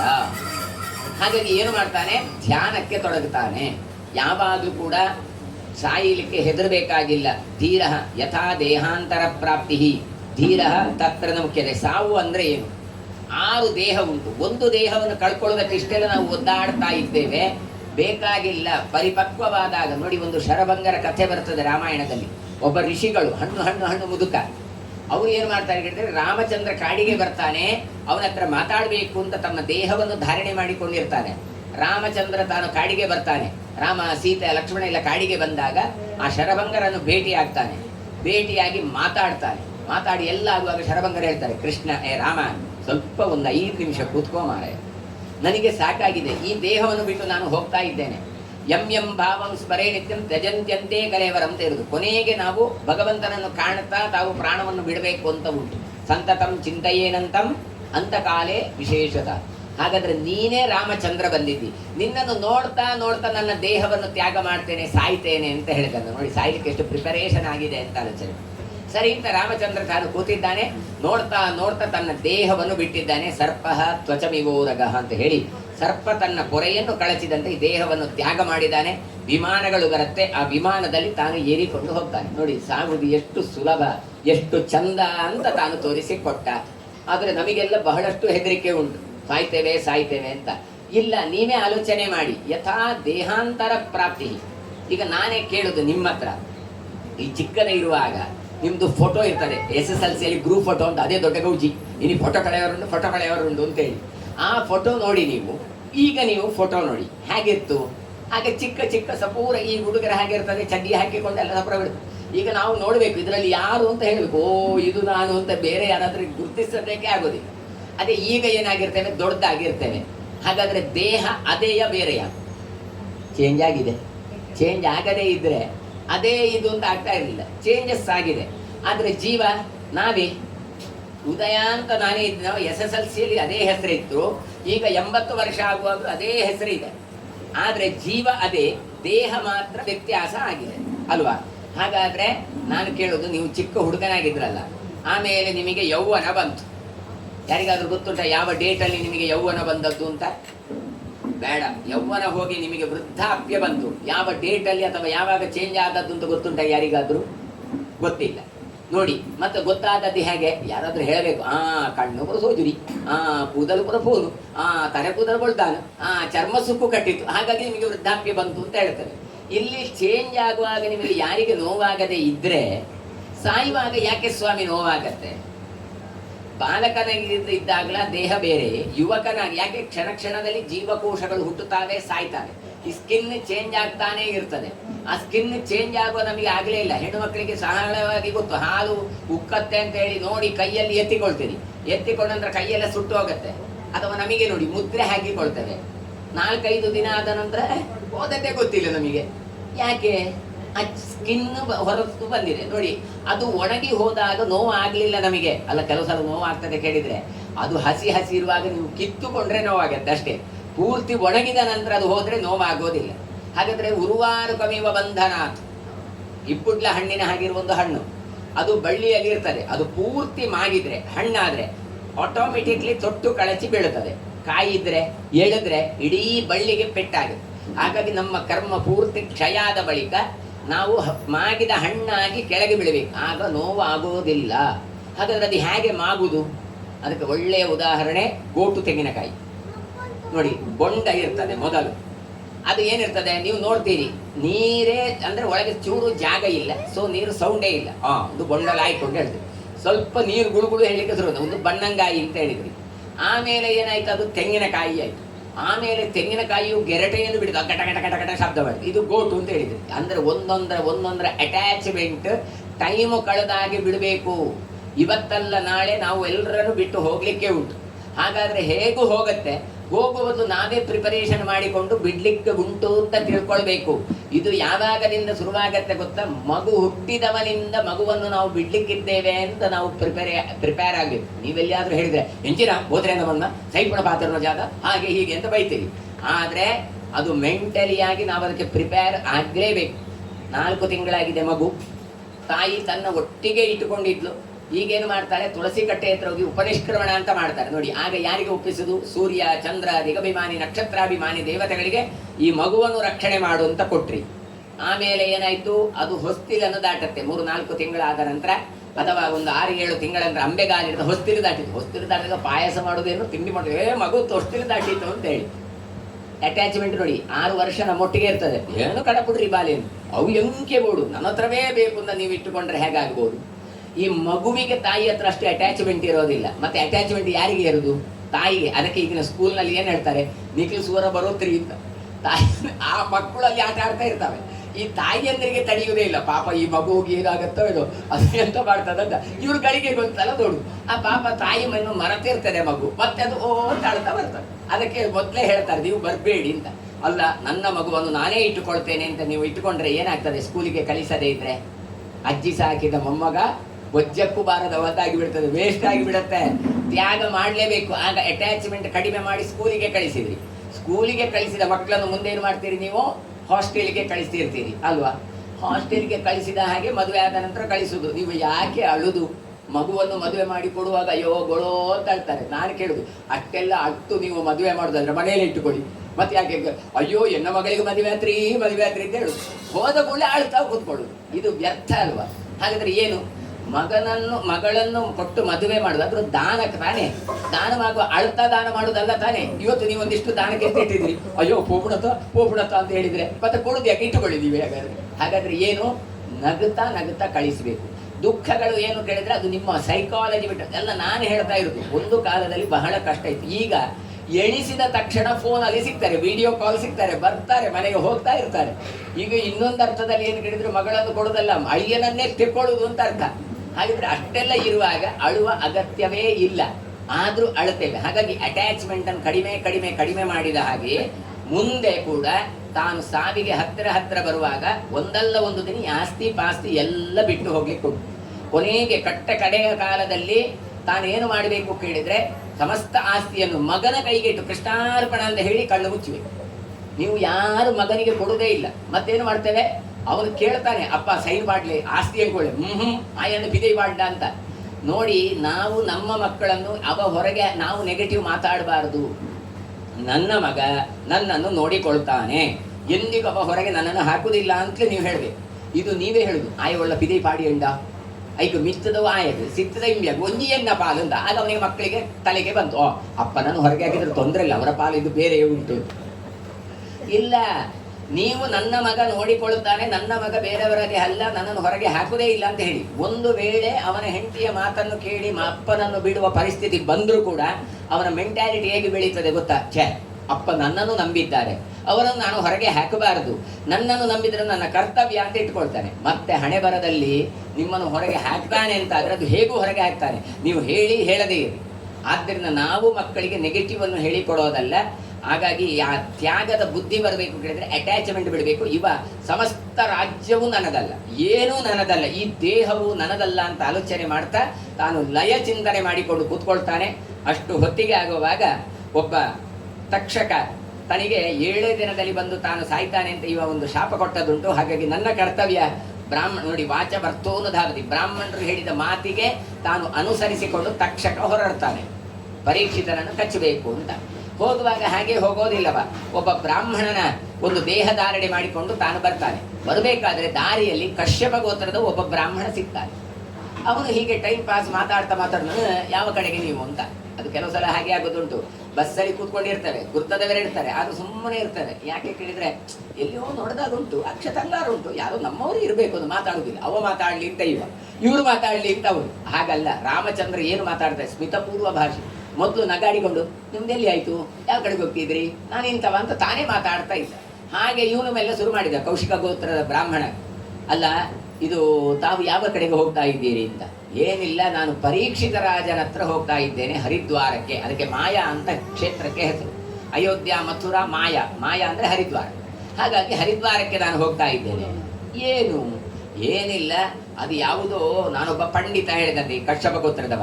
ನಾನೊಬ್ಬ ಪಂಡಿತ, ನನ್ನ ಹತ್ರ ಮಂತ್ರವಿದ್ಯೆ, ತಂತ್ರವಿದ್ಯೆ ಎಲ್ಲವೂ ಉಂಟು. ಯಾವುದೋ ಒಂದು ಹಾವು ಬಂದು ಅವನನ್ನು ಕಚ್ಚುತ್ತದಂತೆ.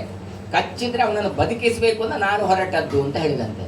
ಆಗ ಇವ ಮಾತಾಡ್ತಾ ಹೇಳಿದೆ, ಅದು ಯಾವ ಹಾರು ಗೊತ್ತುಂಟ? ಗೊತ್ತಿಲ್ಲ, ತಕ್ಷಕಂತೆ. ಅದು ನಾನೇ ಹೇಳಿದೆ. ಹೌದಾ, ಹಾಗಾದ್ರೆ ಇಲ್ಲೇ ಪರೀಕ್ಷೆ ಮಾಡುವ. ಏನು? ಇಲ್ಲಿ ಒಂದು ಹಸಿ ಮರ ಉಂಟು, ಇದನ್ನು ನಾನು ಕಚ್ಚುತ್ತೇನೆ. ಕಚ್ಚಿದ ಕೂಡಲೇ ಆ ಮರ ಸುಟ್ಟು ಹೋಗುತ್ತೆ, ನನ್ನ ವಿಷ ಅಷ್ಟು ಸ್ಟ್ರಾಂಗ್ ಹೇಳಿದೆ. ಹೌದಾ, ನೋಡು, ಬದುಕಿಸ್ತೀಯ ನೀನು ಕೇಳಿದೆ. ಹೌದಪ್ಪ, ನನ್ನ ಹತ್ರ ಮಂತ್ರಶಕ್ತಿ ಎಲ್ಲ ಉಂಟು, ನಾನು ಬದುಕಿಸ್ತೇನೆ ಹೇಳಿದೆ. ಸರಿ ಅಂತ ಹೇಳಿ ಆ ಮರವನ್ನು ಕಚ್ಚುತ್ತಾನೆ. ಕಚ್ಚಿದ ಕೂಡಲೇ ಮರ ಕರಕಲಾಗಿ ಭಸ್ಮ ಆಗಿ ಬಿಡುತ್ತೆ. ನೋಡಿ ಎಷ್ಟು ವಿಷ ಉಂಟು ಅಂತ ನೋಡಿ. ಅಷ್ಟು ಪೊಲ್ಯೂಷನ್ ಇವತ್ತು ಆಗಲಿಲ್ಲ, ಅಂತಹ ಒಂದು ವಿಷ ಅದರಲ್ಲಿ ಇತ್ತು. ಆಗ ಬ್ರಾಹ್ಮಣ ಏನು ಮಾಡ್ತಾನೆ ಕೇಳಿದ್ರೆ, ಕೈಯಲ್ಲಿ ಮಂತ್ರ ನೀರಿಟ್ಕೊಳ್ತಾನೆ. ಔಷಧೇಯ ಸಂವಾದಂತೆ ಸೋಮೇನ ಧರಾಜ್ ಅಂತ ಹೇಳಿ ಏನೋ ಮಣಮಣ ಅಂತ ಮಂತ್ರ ಹೇಳಿದ. ನೀರನ್ನು ಪ್ರೋಕ್ಷಣೆ ಮಾಡಿದ್ದೆ ತಡ ಮರ ಮತ್ತೆ ಚಿಗುರಿತು. ಇದನ್ನು ಆಚಾರ್ಯ ಮಧ್ವರು ತೋರಿಸಿದ್ರು. ಒಣಗಿದ ಕಡ್ಡಿಯನ್ನು ಇಟ್ಟು ಮಂತ್ರವನ್ನು ಹೇಳಿ ಅದು ಮತ್ತೆ ಚಿಗುರುವ ಹಾಗೆ ಮಾಡಿ ನೋಡಿದ. ಹಾಗಾದ್ರೆ ಮಂತ್ರಕ್ಕೆ ಸಾಮರ್ಥ್ಯ ಉಂಟಾ ಇಲ್ವಾ? ಮಂತ್ರಕ್ಕೆ ಸಾಮರ್ಥ್ಯ ಉಂಟು. ಸಾಮರ್ಥ್ಯ ಇಲ್ಲದ ಯಾರಿಗೆ? ನಮಗೆ. ನಾವು ಸರಿ ಕಟ್ಟಿ ಹೇಳಲಿಲ್ಲ, ಅನುಷ್ಠಾನ ಮಾಡಲಿಲ್ಲ. ಖಂಡಿತ ಮಂತ್ರಕ್ಕೆ ಸಾಮರ್ಥ್ಯ ಉಂಟು. ಹಾಗಾಗಿ ಮಂತ್ರ ಹೇಳಿದ್ದೆ ತಡ ಮತ್ತೆ ಜೀವಕೋಶಗಳು ಸೇರಿಕೊಂಡಿದ್ದಾವೆ, ಗಿಡ ಬದುಕತ್ತೆ. ಆಗ ಇವ ಆಲೋಚನೆ ಮಾಡಿದಂತೆ ತಕ್ಷಕ, ಈ ಭಟ್ಟನನ್ನು ಬಿಟ್ರೆ ಇನ್ನು ನನ್ನ ಕೆಲಸ ಕೆಡತ್ತೆ, ನನಗೆ ಇವನನ್ನು ಕೊಲ್ಲಿಕ್ಕಾಗೋದಿಲ್ಲ, ಪರೀಕ್ಷಿತ ರಾಜನನ್ನು. ಕೊನೆಗೆ ಕೇಳಿದಂತೆ, ಅಲ್ಲ, ನೀನು ಇಷ್ಟೆಲ್ಲ ಕಲ್ತಿದ್ಯಲ್ಲ, ಮಂತ್ರ ತಂತ್ರ ಅದೆಲ್ಲ ಉಂಟಲ್ಲ ನಿನ್ನ ಹತ್ರ, ಪಂಡಿತ ಅಲ್ವಾ? ಹಾಗಾದ್ರೆ ನೀನಲ್ಲಿ ಹೋಗಿ ಅವನನ್ನು ಬದುಕಿಸಿದ್ದಿ ಅಂತ ಇಟ್ಟರು, ನಿನಗೇನು ಲಾಭ, ಯಾಕೆ ಹೋಗ್ತಾ ಇದ್ದಿ ಅಂತ. ಆಗ ಅವ ಹೇಳಿದಂತೆ, ನನಗೆ ಮೇನ್ ಎಂತ ಗೊತ್ತು, ನಾವು ಬೇಕಾದಷ್ಟು ಸಂಪತ್ತು ಕೊಡ್ತಾರೆ, ಮತ್ತೆ ಒಂದು ಕೀರ್ತಿ ಬರ್ತದೆ. ಓ ನೋಡಿ, ಮೋದಿಗೆ ಅಡಿಗೆ ಮಾಡ್ಲಿಕ್ಕೆ ಹೋದವರು ಅಂತ ಹೇಳಿದಾಗೆ ಇವನನ್ನು ಬದುಕಿಸಿದವರು ಅಂತ ನನಗೊಂದು ಬರ್ತದ ಇಲ್ವಾ? ಅದಕ್ಕೋಸ್ಕರ ನಾನು ಹೋಗ್ತೇನೆ ಹೇಳಿದ್ದು. ಓ ಅಷ್ಟಕ್ಕೆ ಯಾಕೆ ಹೇಳಿದಂತೆ, ಏನು ಇಲ್ಲಿ ಬೇಕಾದಷ್ಟು ನಿಧಿ ಉಂಟು ಅಂತ ತಾನು ಒಂದು ನಿಧಿಯನ್ನು ತೋರಿಸ್ತಾನೆ. ಪ್ರಭೂತವಾದ ಹಣದ ಸಂಪತ್ತು. ನೀನು ಇದನ್ನೇ ತೆಕ್ಕೊಂಡೋಗುವ, ನೀನು ಅಲ್ಲಿಗೆ ಯಾಕೆ ಬರ್ತೀನಿ, ನಿಂಗೆ ಹಣಕ್ಕೋಸ್ಕರ ಅಲ್ವಾ, ನಾನು ಕೊಡ್ತೇನೆ ಅಂತ ಹೇಳಿ ಕೊಟ್ಟಂತೆ ಆ ಸಂಪತ್ತನ್ನು ತಗೊಂಡು ಬ್ರಾಹ್ಮಣ ಅಲ್ಲಿಂದ ತೆರಳ್ತಾನೆ. ತಕ್ಷಕ ತಾನೊಬ್ಬರೇ ತಾನು ಹರಿದ್ವಾರಕ್ಕೆ ತೆರಳುತ್ತಾರೆ. ಈ ಕಥೆ ಕೇಳಿದ್ರೆ ಭಟ್ರುಗಳಿಗೆಲ್ಲ ಎಷ್ಟು ಆಸೆ, ಪುರೋಹಿತನದು ದುಡ್ಡಿದ್ರೆ ಎಂಚಿನಲ್ಲ ಬೇರೆ ಅಂತ ನೀವು ಹೇಳ್ತೀವಿ. ಅಲ್ಲ, ಇದರ ಹಿನ್ನೆಲೆ ಇನ್ನೊಂದು ಹೇಳ್ತಾರೆ. ಈ ಪರೀಕ್ಷಿತ ಇವನು ಕೇಳ್ತಾನಲ್ಲ ತಕ್ಷಕ, ನಿಮ್ಗೆ ಏನು ಬೇಕು, ಹಣ ಬೇಕಾ ಅಂತ. ಇವ ಹೇಳ್ತಾನೆ, ಆಲೋಚನೆ ಮಾಡ್ತಾನೆ, ನಂಗೆ ಹಣ ಬೇಡ. ಒಬ್ಬ ರಾಜನನ್ನು ಬದುಕಿಸಿದ ಪುಣ್ಯದ ಎದುರುಗಡೆ ಈ ಹಣ ಯಾವುದು, ಕೀರ್ತಿ ಯಾವುದು ಇಲ್ಲ, ನಾನು ಅವನು ಬದುಕಿಸ್ತೇನೆ ಅಂತ ತಾನು ಹೊರಟಂತೆ. ಆಗ ಅವನಿಗೆ ಗೊತ್ತಾಯಿತು, ಇದು ವಿಧಿ ನಿಯಮ. ಒಬ್ಬ ಸಹಜವಾಗಿ ಇಷ್ಟ ಕಾಲಕ್ಕೆ ಸಾಯಬೇಕು ಅಂತ ಉಂಟು. ಆ ಶೃಂಗಿ ಕೊಟ್ಟ ಶಾಪ ಉಂಟು. ಅವ ಹೇಗೆ ಶಾಪ ಕೊಟ್ಟಿದ್ದಾನೆ, ನಾವದ್ರ ಸತೇ ಹೋಗಿ ಹೇಳ್ತಾ ಇದ್ದ, ಅವ ಹಾಗೆ ಕೊಡ್ಲಿಲ್ಲ. ಇಲ್ಲಿಂದ 7ನೇ ದಿನ ತಕ್ಷಕ ಬಂದು ಕಚ್ಚಿ ಈತ ಸಾಯಿಲಿ ಅಂತ ಹೇಳಿದ. ಹಾಗಾದ್ರೆ ಏನು, ಇಷ್ಟು ಪರ್ಫೆಕ್ಟ್ ಆಗಿ ಅವನ ಹಣೆ ಬರ ಇವನಿಗೆ ಗೊತ್ತಿತ್ತು. ಹಾಗಾಗಿ ಶಾಪ ಕೊಡುವಾಗ ನಾವು ಕೊಡುವ ಶಾಪಕ್ಕೂ ಋಷಿಗಳು ಕೊಡುವ ಶಾಪಕ್ಕೂ ಬಹಳ ವ್ಯತ್ಯಾಸ ಇದೆ. ಆಲ್ರೆಡಿ ಒಂದು ಸಲ ಶಾಪ ಬಂದಿರ್ತದೆ, ಅವರಿಗೆ ಅವರ ಕರ್ಮ ಗೊತ್ತು, ಹಾಗಾಗಿ ಈ ಶಾಪವನ್ನು ಕೊಟ್ಟಿರ್ತಾರೆ. ಇಡೀ ಯಾದವರ ನಾಶ ಆಗಲಿ, ಕಬ್ಬಿಣದ ಮುಸಳ ಬಂದು ಅಂತ ಹೇಳ್ತಾನೆ ಹೇಳಿದ್ರೆ, ಈ ಪರ್ಟಿಕ್ಯುಲರ್ ಹೇಳಬೇಕು ಕೇಳಿದ್ರೆ ಇದು ಹೀಗೆ ಆಗತ್ತೆ ಅಂತ ಭಗವತ್ ಸಂಕಲ್ಪ ಇದೆ. ಈ ಭಗವಂತ ಏನಿದೆ ಅಂತ ಗೊತ್ತಾದಕ್ಕೆ ಶಾಪ ಕೊಟ್ಟದ್ದು ಹೊರತು ಶಾಪ ಕೊಟ್ಟದ್ರಿಂದ ಆದದ್ದಲ್ಲ. ಹಾಗಾದ್ರೆ ಇವತ್ತು ಆ ಶೃಂಗಿ ಶಾಪ ಕೊಟ್ಟಿದ್ದಾನೆ ಅಂದ್ರೆ ಭಗವಂತನ ಸಂಕಲ್ಪವೇ, ಇವನ ಆಯುಷ್ಯವೇ ಇಷ್ಟು, ಯಾರ್ದು ಪರೀಕ್ಷಿತ ರಾಜರು. ಹಾಗಿರುವಾಗ ನಾನು ನನ್ನ ಕೀರ್ತಿಗೋಸ್ಕರ ಇವನನ್ನು ಬದುಕಿಸಿದ್ರೆ ದೇವರ ಒಂದು ಇಚ್ಛೆಗೆ ವಿರುದ್ಧವಾದ ಕೆಲಸ ಮಾಡಿದ ಹಾಗೆ ಆಗತ್ತೆ ಅಂತ ಹೇಳಿ ಬೇಡ ಅಂತ ಹೇಳಿ ಅಲ್ಲಿಂದ ತಾನು ಸಂಪತ್ತನ್ನು ತಗೊಂಡು ತಾನು ಹಿಂದೆ ಹೋಗುತ್ತಾನೆ. ಹಾಗಾಗಿ ನೋಡಿ, ಉಳಿದವರೆಲ್ಲ ಕಮೆಂಟ್ ಹೊಡಿತಾರೆ, ಅಗ್ಲಂಚಯ, ಮುಕ್ಳಿಂಚಯ, ಆ ಇಂಚಂತೆಯ, ಇಂಬೆ ಇಂಚಂತೆಯ ಅಂತ. ಆದ್ರೆ ನೀವು ಅವರ ಹತ್ರ ಹೋಗಿ ಕೇಳಬೇಕು, ನೀನು ಯಾಕೆ ಮಾಡಿದ್ಯಪ್ಪ, ಇದರ ಹಿನ್ನೆಲೆ ಏನಪ್ಪ ಅಂತ. ಆಗ ಆತ ಹೇಳ್ತಾನೆ, ಅದು ಹಿನ್ನೆಲೆ ಹೀಗೆ ಅಂತ. ಹಾಗೆ ಇಲ್ಲಿ ಕೂಡ ಪರೀಕ್ಷಿತ ರಾಜನನ್ನು ಕಚ್ಚಬೇಕು ಅಂತ ಹೇಳಿ ತಕ್ಷಕ ಬಂದಿದ್ದಾನೆ. ಹೂ ಹಣ್ಣುಗಳ ಮಧ್ಯದಲ್ಲಿ ಕ್ರಿಮಿ ಕೀಟವಾಗಿ ಕೂತಿದ್ದಾನೆ. ಹಣ್ಣನ್ನು ಹಿಡ್ಕೊಂಡು ಬಂದಿದ್ದಾರೆ, ಎತ್ಕೊಂಡು ನೋಡಿ, ಅದು ಕೂಡ ಹೇಗೆ ವಿಚಿತ್ರ ನೋಡಿ. ಇವಾಗ 7 ದಿನ ಉಪವಾಸ ಇದ್ದಲ್ಲ, ಏನೂ ತಿಳಿಲಿಲ್ಲ, ಮತ್ತೆ ಅವರಿಗೆ ಫ್ರೂಟ್ಸ್ ಯಾಕೆ? ಹಾಗಾದ್ರೆ ಏನು, ಇದೆಲ್ಲ ದೈವವಾದಂತಹ ವ್ಯವಸ್ಥೆ. ಆ ಫ್ರೂಟ್ಸಿನಲ್ಲಿ ಒಂದು ತಿಕ್ಕ ಕ್ರಿಮಿಯಾಗಿತ್ತು. ಇದು ಬಂದು ತಕ್ಷಕರ ಹತ್ರ, ಇವನ ಹತ್ರ ಪರೀಕ್ಷಿತ ರಾಜನ ಹತ್ರ ಕೊಡ್ತಾನೆ. ನೋಡ್ತಾ ಇರ್ತಾನೆ, ಅವನಿಗೆ ಅನಿಸತ್ತೆ, ಈ ಕ್ರಿಮಿ ಹಾವಾಗಿ ಬಂದು ನನ್ನನ್ನು ಕಚ್ಚಬಾರ್ದ, ನನ್ನ ರೂಪ ಇಲ್ಲಿಗೆ ಮುಗಿಬಾರ್ದ, ಕೃಷ್ಣನನ್ನು ಧ್ಯಾನ ಮಾಡಿ ಇಷ್ಟೆಲ್ಲ ಚರಿತ್ರೆಗಳಿದೆ, ಇನ್ನು ನಾನು ಯಾಕೆ, ಹಾಗಾದ್ರೆ ಭಗವಂತನ ಸಂಕಲ್ಪವೇ ನನಗೆ ಇಷ್ಟೇ ಆಯುಷ್ಯ ಅಂತ ಇರುವಾಗ ಅಂತ ಹೇಳಿ ತಾನು ಪ್ರಾಣದೇವರ ಹತ್ರ ಒಂದೊಂದೇ ಲಯ ಚಿಂತನೆ ಮಾಡ್ತಾನೆ. ಅಂದ್ರೆ ಕಾಲು ಕೈ ಇತ್ಯಾದಿಗಳೆಲ್ಲ ಹೋಗಿ ಹೋಗಿ ಹೋಗಿ ನಾವು ಪರಾಯಿ ಶ್ರೋತ್ರಾತ್ಮನೆ ದಿಗ್ದೇವತಾಭ್ಯೋ ನಮಃ ಚಕ್ಷುರಾತ್ಮನೆ ಸೂರ್ಯಚಂದ್ರ ಹೀಗೆಲ್ಲ ದೇವತೆಗಳಿದ್ದಾರೆ ಅಂತ ಆಲೋಚನೆ ಮಾಡ್ತಾರೆ. ಹಾಗೆ ಅದೆಲ್ಲ ಹೋಗಿ ಹೋಗಿ ಹೋಗಿ ಪ್ರಾಣದೇವರದ್ದಾಗಿ ಪ್ರಾಣದೇವರು ಲಕ್ಷ್ಮಿಯಲ್ಲಿ ಲಕ್ಷ್ಮೀ ನಾರಾಯಣನ ಹತ್ರ ಸೇರಿದ ಅಂತ ಆಲೋಚನೆ ಮಾಡುವಾಗ ಹಾವು ಕಚ್ಚತ್ತು. ಹಾವು ಕಚ್ಚಿ ತಕ್ಷಕ ಸತ್ತ, ನಾನು ಬುಸ್ಸಪ್ಪ ಸೇರಿ ಕೊಂದೆ ಅಂತ ಹೇಳಿದಾಗ ನಿಜವಾಗಿ ತಾನೇ ದೇಹವನ್ನು ತ್ಯಾಗ ಮಾಡಿದ್ದಾನೆ. ಅದೇ ಹೊತ್ತಿಗೆ ಹಾವು ಕಚ್ಚಿದೆ, ಎರಡೂ ಫಲಿತ ಆಗಿದೆ, ತನ್ನ ದೇಹವನ್ನು ತ್ಯಾಗ ಮಾಡಿದ್ದಾನೆ. ಹೇಳ್ತಾರೆ ಬೇಜೆ ಖಗೇಂದ್ರ ಧ್ವಜಪಾದ ಮೂಲಂ ಅಂತ. ಹಾಗಾಗಿ ತಾನು ಮೋಕ್ಷಕ್ಕೆ ಹೋಗಿದ್ದಾನೆ. ಇಲ್ಲದಿದ್ದರೆ ನಿಮ್ಮ ಲೆಕ್ಕದಲ್ಲಿ ಹಾವು ಕಚ್ಚಿದ್ರೆ ಒಳ್ಳೇದದು, ವ್ಯಾಳ ಮೃತ್ಯು, ಘೋರ ಮೃತ್ಯು, ಕ್ಷುದ್ರ ಮೃತ್ಯು ಅಂತ ಹೇಳ್ತೀರಿ. ಹಾವು ಕಚ್ಚಿದ್ರೆ ಅದು ದೋಷ ಅಂತ ಹೇಳ್ತೀರಿ. ಆದ್ರೆ ಇದು ದೋಷ ಅಲ್ಲ, ಗುಣ ಆಯ್ತು. ಯಾಕೆ? ತಾನು ಭಗವಂತನನ್ನು ಧ್ಯಾನ ಮಾಡಿದ್ರಿಂದ. ಹಾಗಾಗಿ ಕಡೆಯ ಕಾಲದಲ್ಲಿ ಭಗವಂತನನ್ನು ಧ್ಯಾನ ಮಾಡಿ ಪರೀಕ್ಷಿತ ರಾಜ ತಾನು ಮೋಕ್ಷಕ್ಕೆ ಹೋದ. ಭಾಗವತಕ್ಕೆ ಏನು ಮಹಿಮೆ ಅಂದ್ರೆ ಇದು. ಬೇರೆದ್ದೆಲ್ಲ ಚಿಕ್ಕ ಪುಟ್ಟದು, ದುಸ್ವಪ್ನ ಪರಿಹಾರ ಆಗ್ತದಂತೆ, ಪ್ರೇತ ಮೋಕ್ಷ ಆಗ್ತದೆ ಅಂತ, ಅದಂತೆ ಇದಂತೆ ಅಂತೆ. ನಮಗೆ ವಿಶೇಷವಾದಂಥ ಮೋಕ್ಷವನ್ನು ಭಾಗವತವನ್ನು ಕೇಳಿದಾಗ ಭಗವಂತ ಅನುಗ್ರಹ ಮಾಡ್ತಾನೆ. ಎಷ್ಟು ಭಾಗವತಕ್ಕೆ ಮಹತ್ವ ಹೇಳ್ತಾನೆ ಹೇಳಿದ್ರೆ, ಈ ಉದ್ಧವ ಮತ್ತೆ ವಿದುರನ ಹತ್ರ ಎಲ್ಲ ಹೇಳಿ ಕಳಿಸ್ತಾನೆ, ನಾನು ದೇಹವನ್ನು ತ್ಯಾಗ ಮಾಡಿ ಹೋಗ್ತೇನೆ ಅಂತ. ಆಗ ದಾರುಕ ಹೇಳ್ತಾನೆ, ಅಲ್ಲ ಮಾರಯ್ಯ, ನೀನು ಹೋದ್ರೆ ಇನ್ನು ಯಾರಿಗೆ ನಾವು ಪೂಜೆ ಮಾಡುದು? ಇಷ್ಟರವರೆಗೆ ನಿನ್ನ ಒಟ್ಟಿಗೆ ಇದ್ದೆವು, ತ್ವಯೋಪಭುಕ್ತ ಸೃಗಂಧ, ನೀನು ಊಟ ಮಾಡಿದ ಹಾಲು ಮೊಸರು ಬೆಣ್ಣೆ ಇದನ್ನೆಲ್ಲ ನಾವು ತಿಂತಾ ಇದ್ದೆವು, ಡ್ರೆಸ್ ಹಾಕೊಳ್ತಾ ಇದ್ದೆವು, ಹೂ ಹಾಕೊಳ್ತಾ ಇದ್ದೆವು, ಅನುಭವಿಸ್ತಾ ಇದ್ದೆವು. ಹಾಗಾಗಿ ನಮಗೆ ಒಳ್ಳೇದಾಗ್ತಾ ಇತ್ತು. ಈಗ ನೀನು ಹೋದ್ರೆ ನಾವು ಯಾರಿಗಿನ್ನು ಇದು ಮಾಡುದು ಅಂತ ಕೇಳಿದ್ರಂತೆ. ಅಯ್ಯ, ಅದಕ್ಕೆ ಯಾಕೆ ತಲೆಬಿಸಿ ಮಾಡ್ತೀನಿ ಅಂತ ಹೇಳಿ ಭಾಗವತ ಪುಸ್ತಕವನ್ನು ಕೊಟ್ಟಂತೆ. ಇದು ಹೇಗೆ ಸಾಲಿಗ್ರಾಮವು ಅದೇ ರೀತಿ ನನ್ನದೇ ಪ್ರತಿರೂಪ ಅಂತ ಹೇಳಿದಂತೆ. ಹಾಗಾಗಿ ಅಂತಹ ಭಾಗವತ ಗ್ರಂಥಕ್ಕೆ ಅಷ್ಟು ಮಹತ್ವ ಕೊಡ್ತಾರೆ. ಆ ಭಾಗವತ ಇತ್ತು ಹೇಳಿದ್ರೆ ಕೃಷ್ಣ ಅಲ್ಲಿಗೆ ಇರ್ತಾನೆ ಅಂತ ಅರ್ಥ. ಹಾಗಾಗಿ ಅಂತಹ ಕೃಷ್ಣನ ಚರಿತ್ರೆಯನ್ನು ಕೇಳಿದರೆ ನಮ್ಮ ಮರಣವನ್ನು ದಾಟಬಹುದು. ಹಾಗಾದ್ರೆ ಏನು, ಮತ್ತೆ ನಾವು ಹುಟ್ಟಿ ಬರದ ಹಾಗೆ ಮೋಕ್ಷಕ್ಕೆ ಕರ್ಕೊಂಡು ಹೋಗ್ತೇನೆ ಅಂತ. ಒಂದು ಸಲ ದೇವತೆಗಳೆಲ್ಲ ಬರ್ತಾರಂತೆ. ಒಂದು ಕಡೆಯಿಂದ ಭಾಗವತ ಪುಸ್ತಕ ಇತ್ತು, ಒಂದು ಕಡೆಯಿಂದ ಅಮೃತ ಕಲಶ ಇತ್ತಂತೆ. ದೇವತೆಗಳು ಹೇಳ್ತಾರಂತೆ ಇವ್ರ ಹತ್ರ, ಏನು ನೋಡಿ ಆ ಭಾಗವತ ಪುಸ್ತಕ ಈಚೆ ಕೊಡಿ, ಭಾಗವತ ಈಚೆ ಕೊಡಿ, ಅಮೃತ ನಿಮಗೆ ಕೊಡ್ತೇವೆ ಅಂತ. ಆಗ ಅವರು ಹೇಳ್ತಾರೆ, ಬೇಡಪ್ಪ, ಈ ಅಮೃತ ಕುಡಿದ್ರೆ ಈ ಜನ್ಮ 1-2 ದೇಹ ಮಾತ್ರ ಹಾಳಾಗುವಂಥದ್ದು ಉಳಿದೀತು. ಅದು ಕೂಡ ಹೇಗೆ, ಪರ್ಮನೆಂಟ್ ಅಲ್ಲ, ದೀರ್ಘಕಾಲ ಬರುತ್ತೆ ಅಂತ ಅರ್ಥ. ಕಲ್ಪದಲ್ಲಿ ಮತ್ತೆ ಎಲ್ಲ ಅಮೃತವೂ ವರ್ಕ್ಔಟ್ ಆಗ್ತದೆ, ಹೋಗಿ ಹೋಗ್ತದೆ, ಎಲ್ಲರೂ ಕೂಡ ಹೋಗ್ತಾರೆ. ಚತುರ್ಮುಖ ಬ್ರಹ್ಮನೇ ಹೋಗ್ತಾನಂತೆ, ಈ ಬ್ರಹ್ಮಾಂಡವೇ ಹೋಗ್ತದಂತೆ, ಇನ್ನು ಅಮೃತ ಕುಡಿದಂತ ದೇವತೆಗಳು ಇರ್ತಾರೆ. ಹಾಗಾದ್ರೆ ಏನು, ಪರ್ಮನೆಂಟ್ ಅಂದ್ರೆ ಪರ್ಮನೆಂಟ್ ಅಂತ ಅರ್ಥ ಅಲ್ಲ, ಅದೊಂದು ತಿಳ್ಕೊಳ್ಳಿ ನೀವು.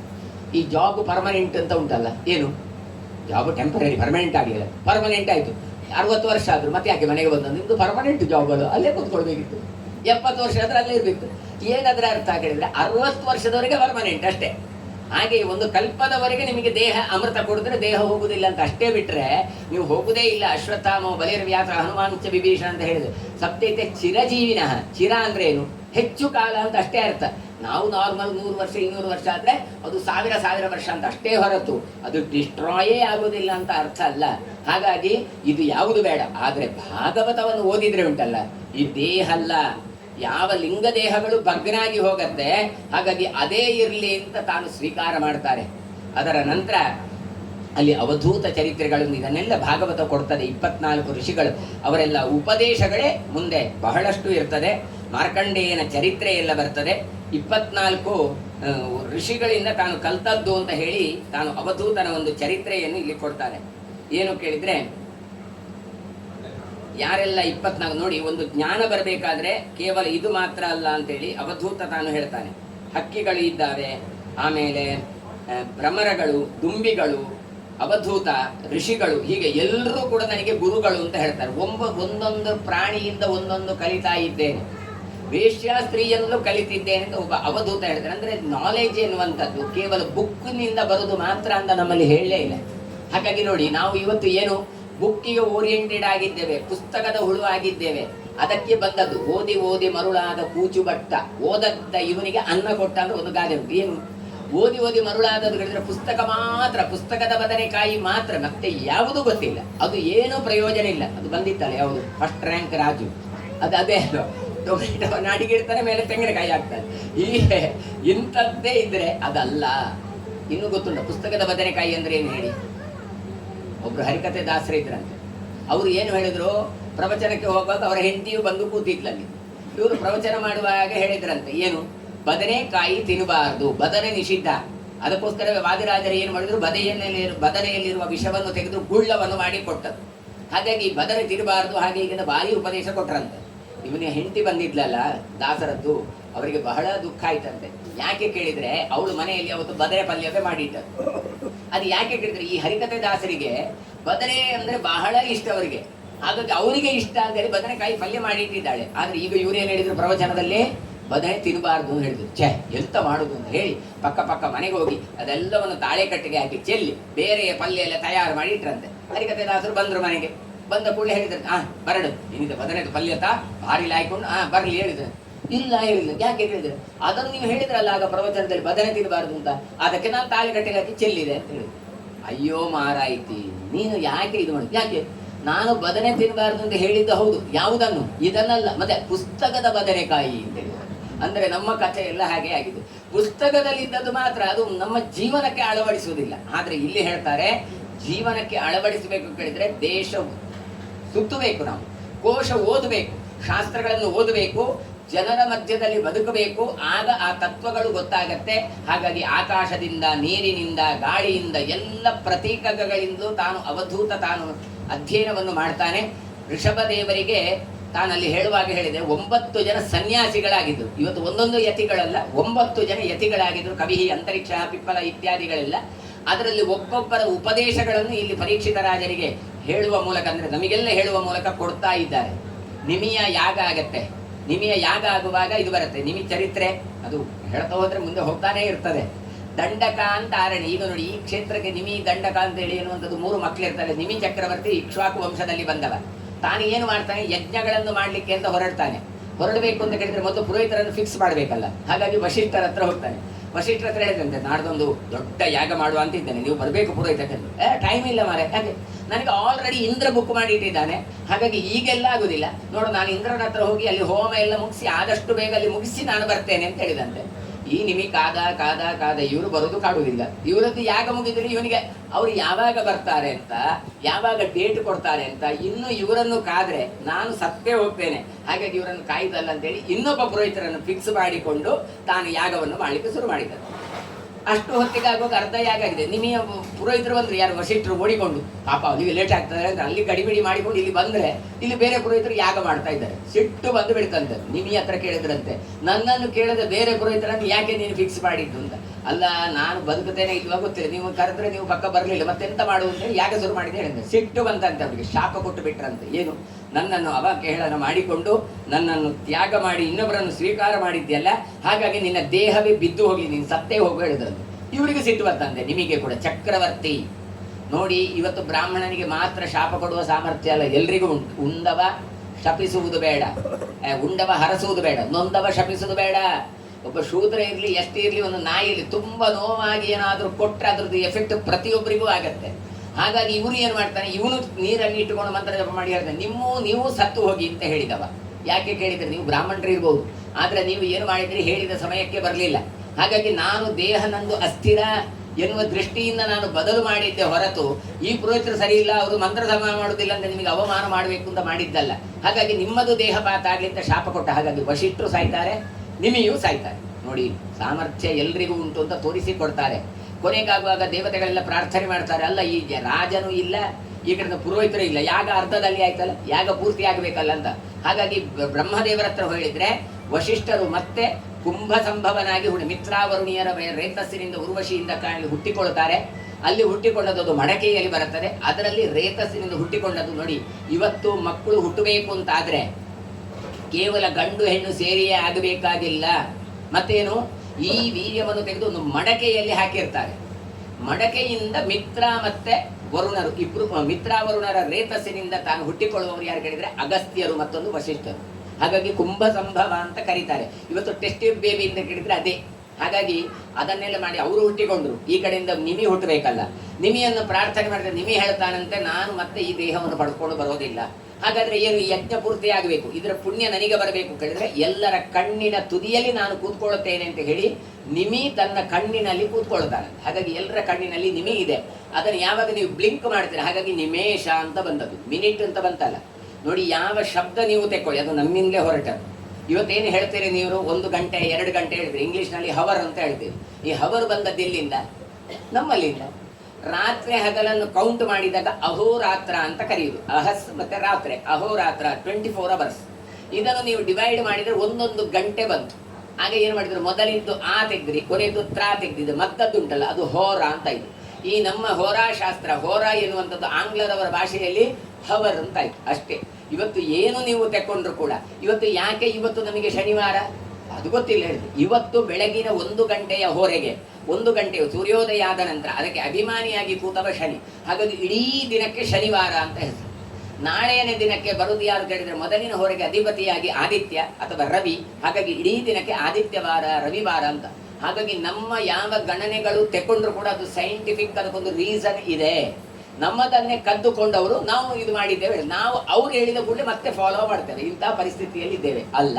ಹಾಗಾಗಿ ನಿಮಿ ಎನ್ನುವವನ ಚಕ್ರವರ್ತಿ ಯಾಗ ಮಾಡ್ತಾ ಇರುವಾಗ ಈ 9 ಅವಧೂತರು ಬರ್ತಾರೆ, ಋಷಿಗಳು ಬರ್ತಾರೆ. ಅಲ್ಲಿ ಸಂವಾದ ಆಗತ್ತೆ, ಒಂದೊಂದು ಮಂತ್ರವನ್ನು ಹೇಳ್ತಾರೆ.